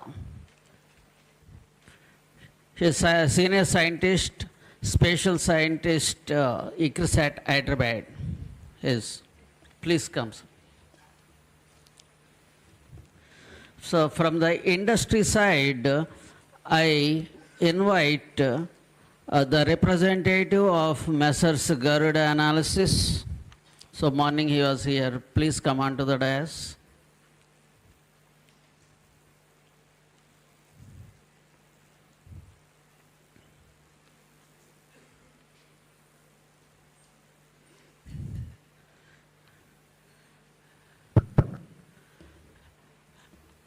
So now I request the panel members to initiate the topic, 5 to 10 minutes for each, on scaling AI in agriculture, partnership policies and pathways for field level impact. So for this, rapporteur is Dr. Vasudeva Rao. Please come forward and here record the discussions. Okay. You please. So yeah, today's panel discussion is on scaling AI in agriculture, partnerships, policies, and pathways for field implementation. So there will be 4 set of questions, and the discussions will be on focusing on convergence of digital initiatives, mainly on national initiatives on digital agriculture and spatial ground level data, and inclusive designs and institutional partnerships and startup models, policy support, and future scaling up for AI agriculture. So now, so the panel questions. So I would like to introduce the panel members. So everyone knows the 4 panel members are there, and 4 are from different sectors. So the first panel question to Dr. V.M. Chowdhury sir. So sir, this question is on the scaling and digital infrastructure. So there are a number of national digital infrastructures.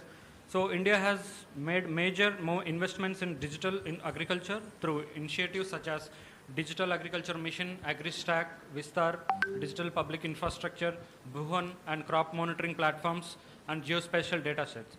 So, sir, how can these initiatives be better converged to create a unified and farmer-centric AI ecosystem for agriculture?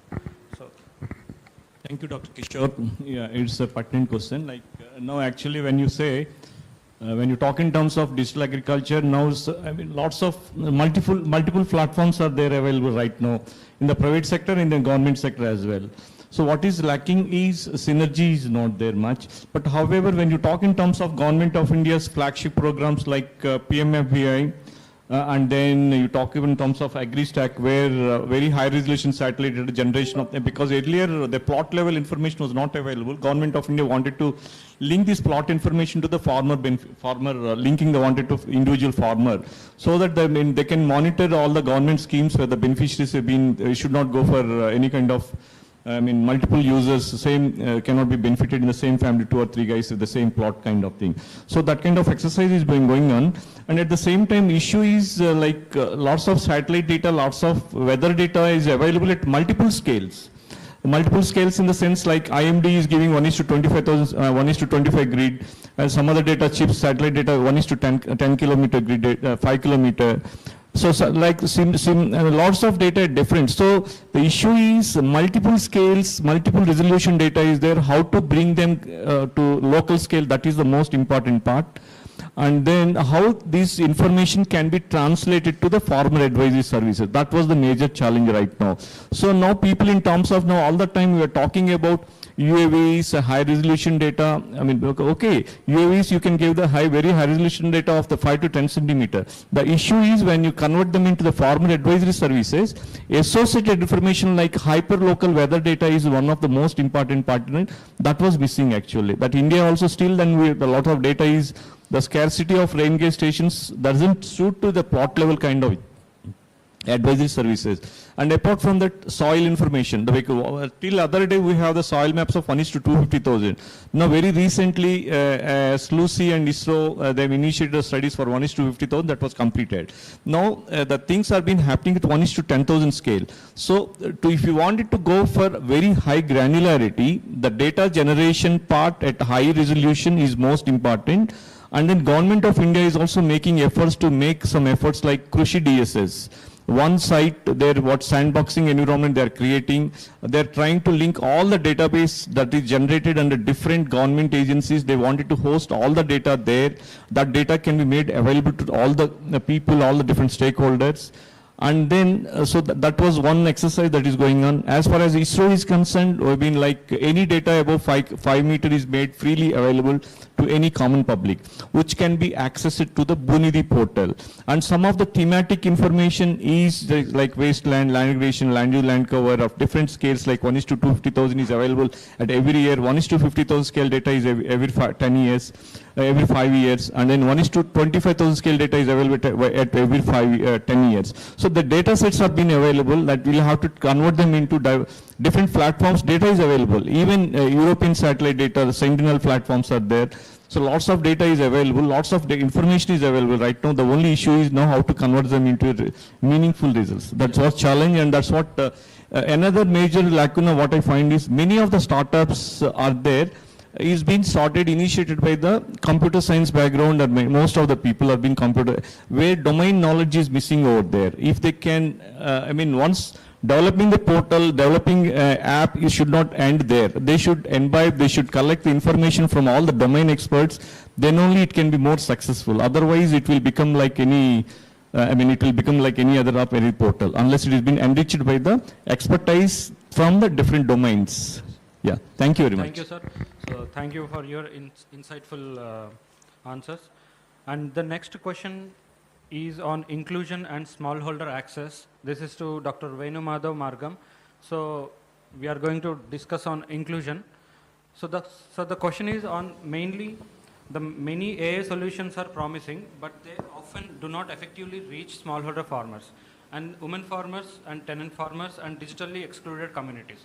So how should AI tools and digital advisories systems to be designed? And it should be multilingual and location specific. So where is the trust and usability by the farmers with limited digital literacy and smartphone access? Good evening all. Thank you Dr. Kishore for the invite as well as opportunity to be here. This is one of the major challenges now is with technology and both not only access but also affordability as well as usability in terms of localization or contextualization. So I'll briefly tell you like the approach the foundation has been taking and is known for something called as a participatory research approach, and it goes back to almost 1997 or before that when Professor Swaminathan established these centers called as village resource centers, which also served as village knowledge centers as well as piloting centers for technologies. And what we are doing now is we are actually working with startups as well as technology providers to co-create the technologies along with the farmers as well as other stakeholders in the ecosystem. Not only farmers but also the traders as well as the extension agents in the villages as well. So we conduct these workshops where the startups come, and then we have an interaction between the users. Like the demos that were done here, demos are done by the startups, and then the startups also get the feedback. We actively do this with Cabby. Cabby has been our partner for a while, and the plant-wise platform is basically also kind of co-created with data from MSSRF. So now for the next level, we also have a plant clinic approach where the plant doctors, these so-called plant doctors are actually at the village level. We identify the progressive farmers and train the farmers based on their existing knowledge, also using these apps like it could be Cabby, it could be Plantix and other apps that they are familiar with. And we also give them a handheld microscope, which can be attached, USB-based microscope, which can be attached to a monitor, and they can actually show the symptoms on that. And we have this model where farmers can bring their samples to the village resource center or these plant clinics. So these are areas where, the solution developers can actually work with the farmers. The second aspect is the localization and contextualization. So especially with advisories, the KVKs and universities are the partners that we work with, TNAU and other partners in the Tamil Nadu, and KVKs in other areas, where we take the localized advisories from them and integrate into the platforms where we provide the information. And the other aspect is, now we are looking at voice first approach, where especially when it comes to the digital divide for women farmers or the smallholder farmers, where literacy is a issue, they can actually talk into the app, and then it gets converted into the text. And again, the text to speech aspect is also, that is what we are trying to develop with other partners.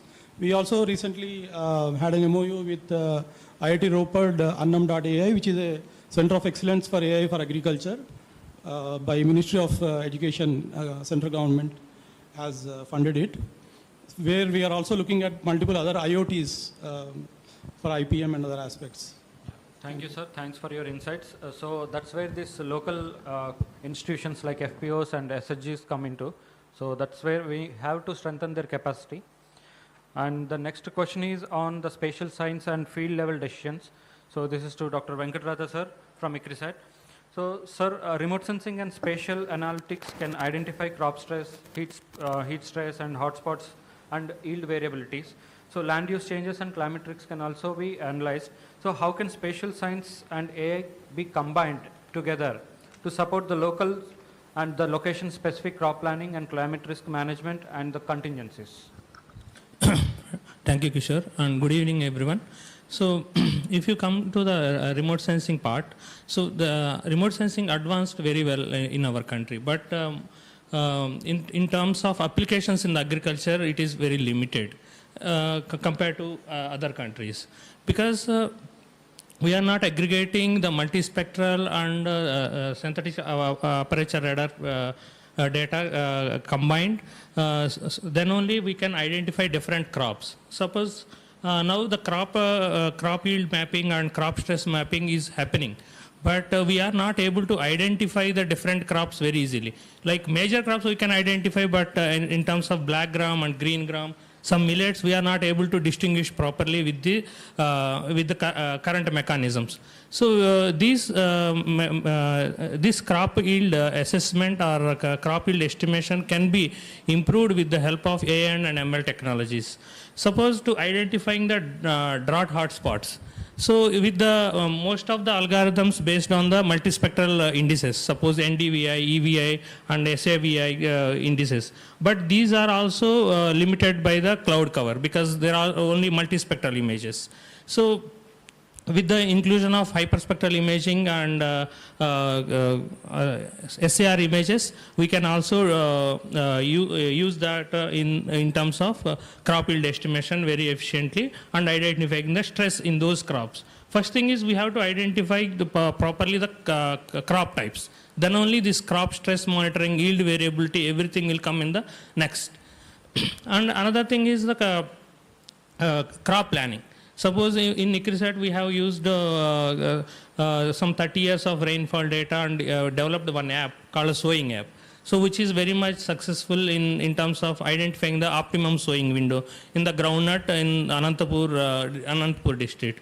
So this is one of a good example where the farmers can get more, at least 15 to 20% of yield increment using the sowing app, because the 5 or 10 days of crop sowing is very important for some of the crops.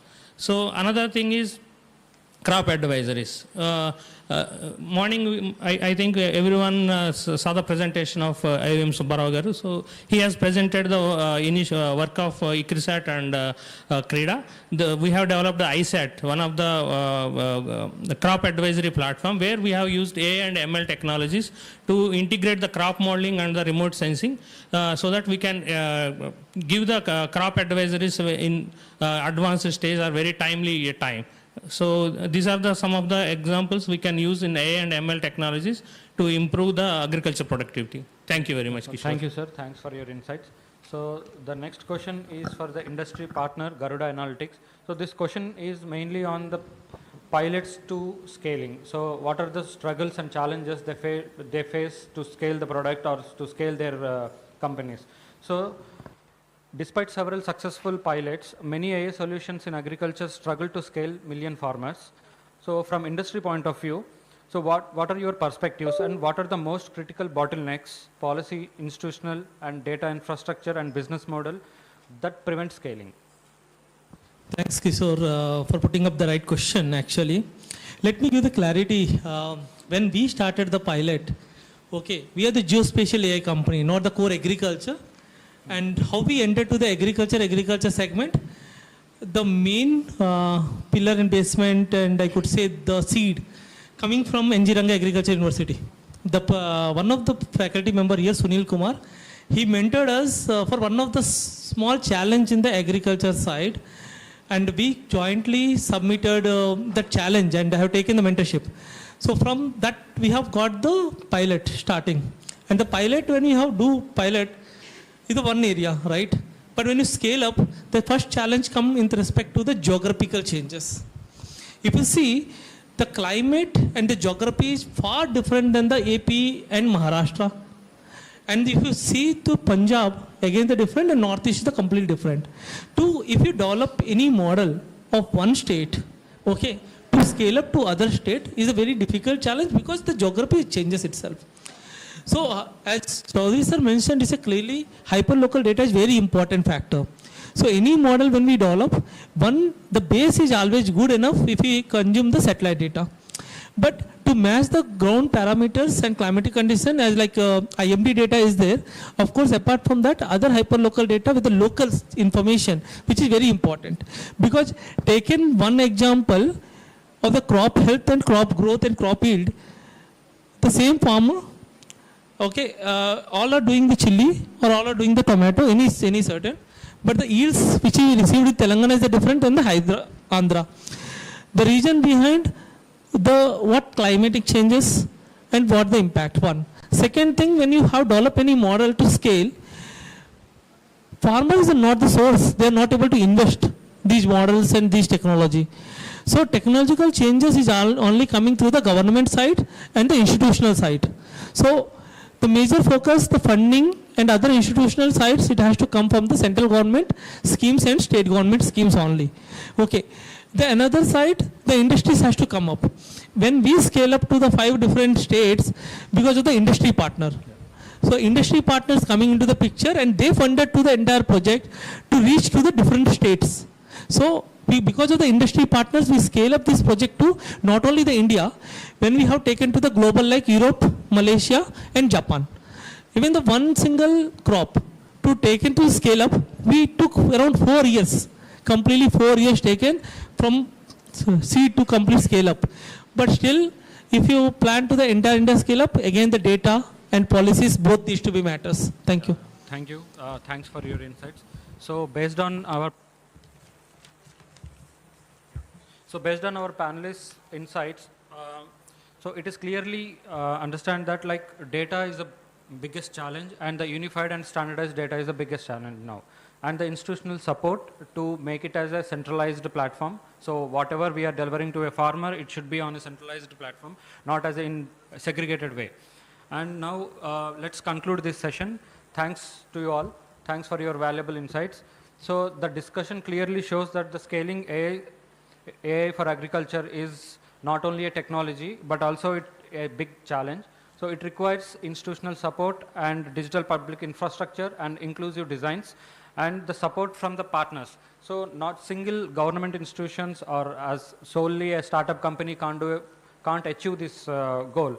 So institutionally, collaboratively, everyone has to come together and work together, and we have to achieve this, and we have to deliver these AI solutions to the end mile farmer. So thanks to you all. Sure. Thank you, sir. Yes.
I request all the university officers, please come over to the dais.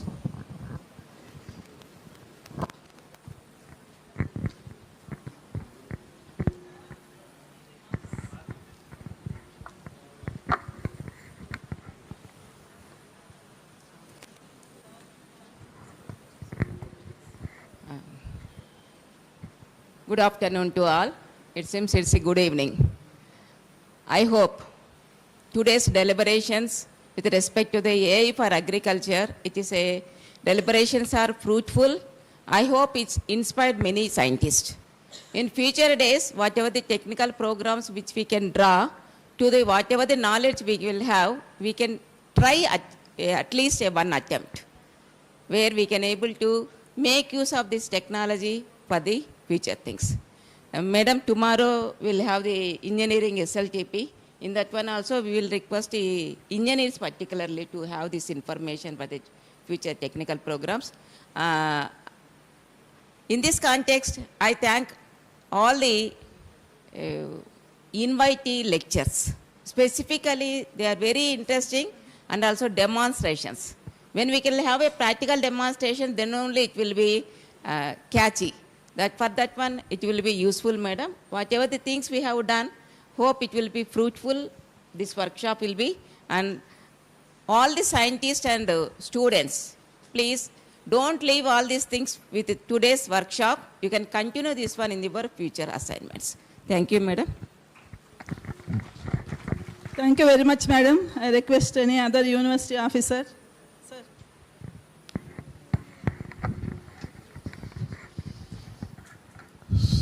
So I hope this program has been organized successfully. The main objective of this program is technology is developing, and we should also, in the university side, from the institution side also, we have to prepare the students for this upcoming technologies. So I hope, and one more thing is with respect to the department people from the line departments also, we have to educate them, and we have to, in coordination with the Department of Agriculture and allied sectors, we have to implement this type of technologies for the benefit of the farmers.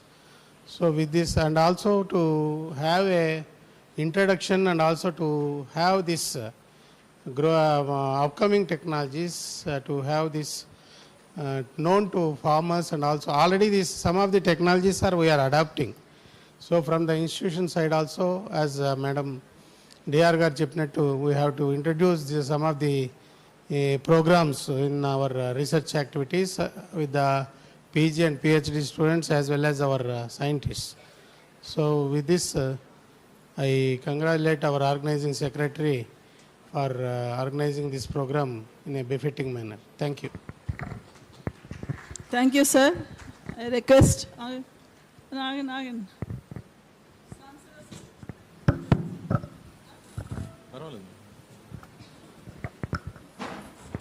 Good evening to all of you.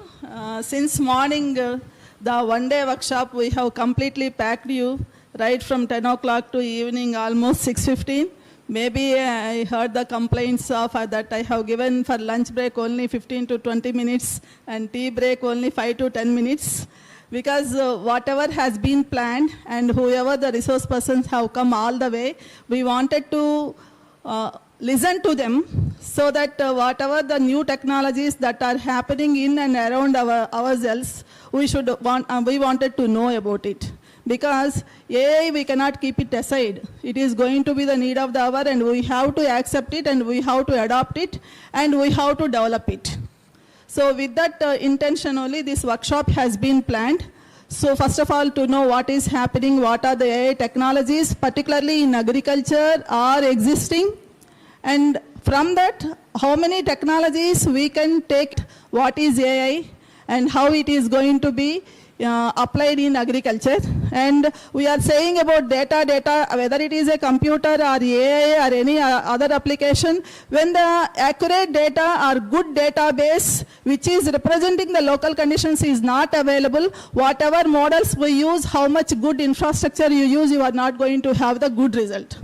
So good database is very much required for AI application. For that, we have to depend upon different databases, so which has been covered by Sahu sir very well. Previously, we used to say data separately, like Internet of Things or sensors are being used separately, or drones have been used separately, robotics have been operated separately, predictive analytics are just simulating the models and giving the yields. But now, if you want to have the real advantage of AI, you need to integrate the AI with the data that are available, then only you are going to have the benefit out of it. So now onwards, as DR Madam said, Madam, tomorrow to our agricultural engineering faculty, because we are very few in faculty, at least assign one simple task of any application of agriculture related to AI. Normally, I used to say during the previous SLTPs that any robotic or automation topic should be there in their SLTPs. Now you try to have them at least one AI application in their SLTP programs. And I thank all the resource persons who have come all the way over here to deliver the things. And I wish all the students, I think, right from morning to evening, we made you sit like this. I think it might have never happened in your previous days, that sitting morning 10 o'clock to evening 6. Hope at least you have taken into your mind at least 1% of the content that has been delivered throughout the day. So try to think in those terms and then try to act accordingly. I once again thank all the participants for coming over here and participating in the workshop. Thank you very much. Now I request Dr. BVS Prasad Garu to present formal vote of thanks.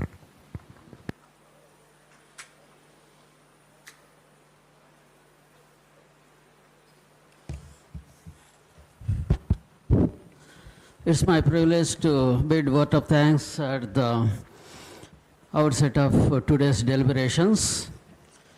So first of all, I immensely thank our Honorable Vice Chancellor, Dr. P.V. Satyanarayana Garu, for giving us the opportunity to conduct this one-day national workshop. And today morning we had our ex-officio Chief Secretary, Government of Andhra Pradesh Agriculture, Sericulture, Cooperation Marketing Departments, Sri B. Rajshekar, IAS, with us, given an inspirational talk to us and highlighted the importance of AI in agriculture.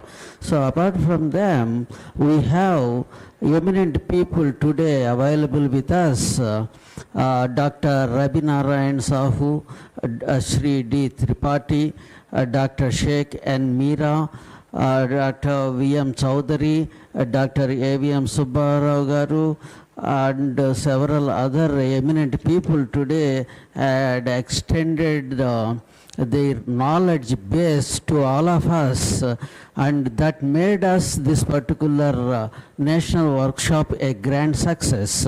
So with us afternoon we had Dr. Rajendra Machavaram. He was our student. Actually he has given the knowledge base from scratch to the extent where it can go. So it has given a very thoughtful knowledge base to all of us, which has actually given an idea for us where we need to proceed and to which direction we need to proceed. So along with us, we had our industry eminent people also from AG Barrett's, Aviax, then Garuda Analysis. They have demonstrated their skills through PowerPoint presentations, and Dr. Sambaya given the physical demo of our drone and all. So in the evening we had a very good panel discussion with Dr. Chowdhury, Dr. Madhav, Dr. Venkata Radha, and our Garuda Analytics industry person. So all have really given us the thoughtful thinking of this particular workshop to make it a grand success.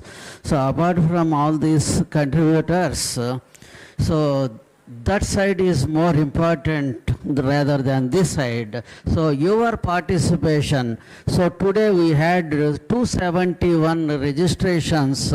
Actually that made us a grand success for this particular event. And the backbone of this particular workshop is Dr. Yemani. She had scrupulously planned and coordinated all the people from all over the country. So for which our student Dr. Kishore has really helped us from AgriSat to make this particular event a fruitful one. So he has actually sponsored all our the registration kit from AgriSat, and the team of him actually helped us in all respects and to conduct this particular workshop successfully. So apart from that, all our technical team from university and the technical people from RR Islam, ADR, RRS, all and the scientists of all RS, they have actually helped. Jaya He, Jaya He, Jaya Jaya Jaya Jaya He.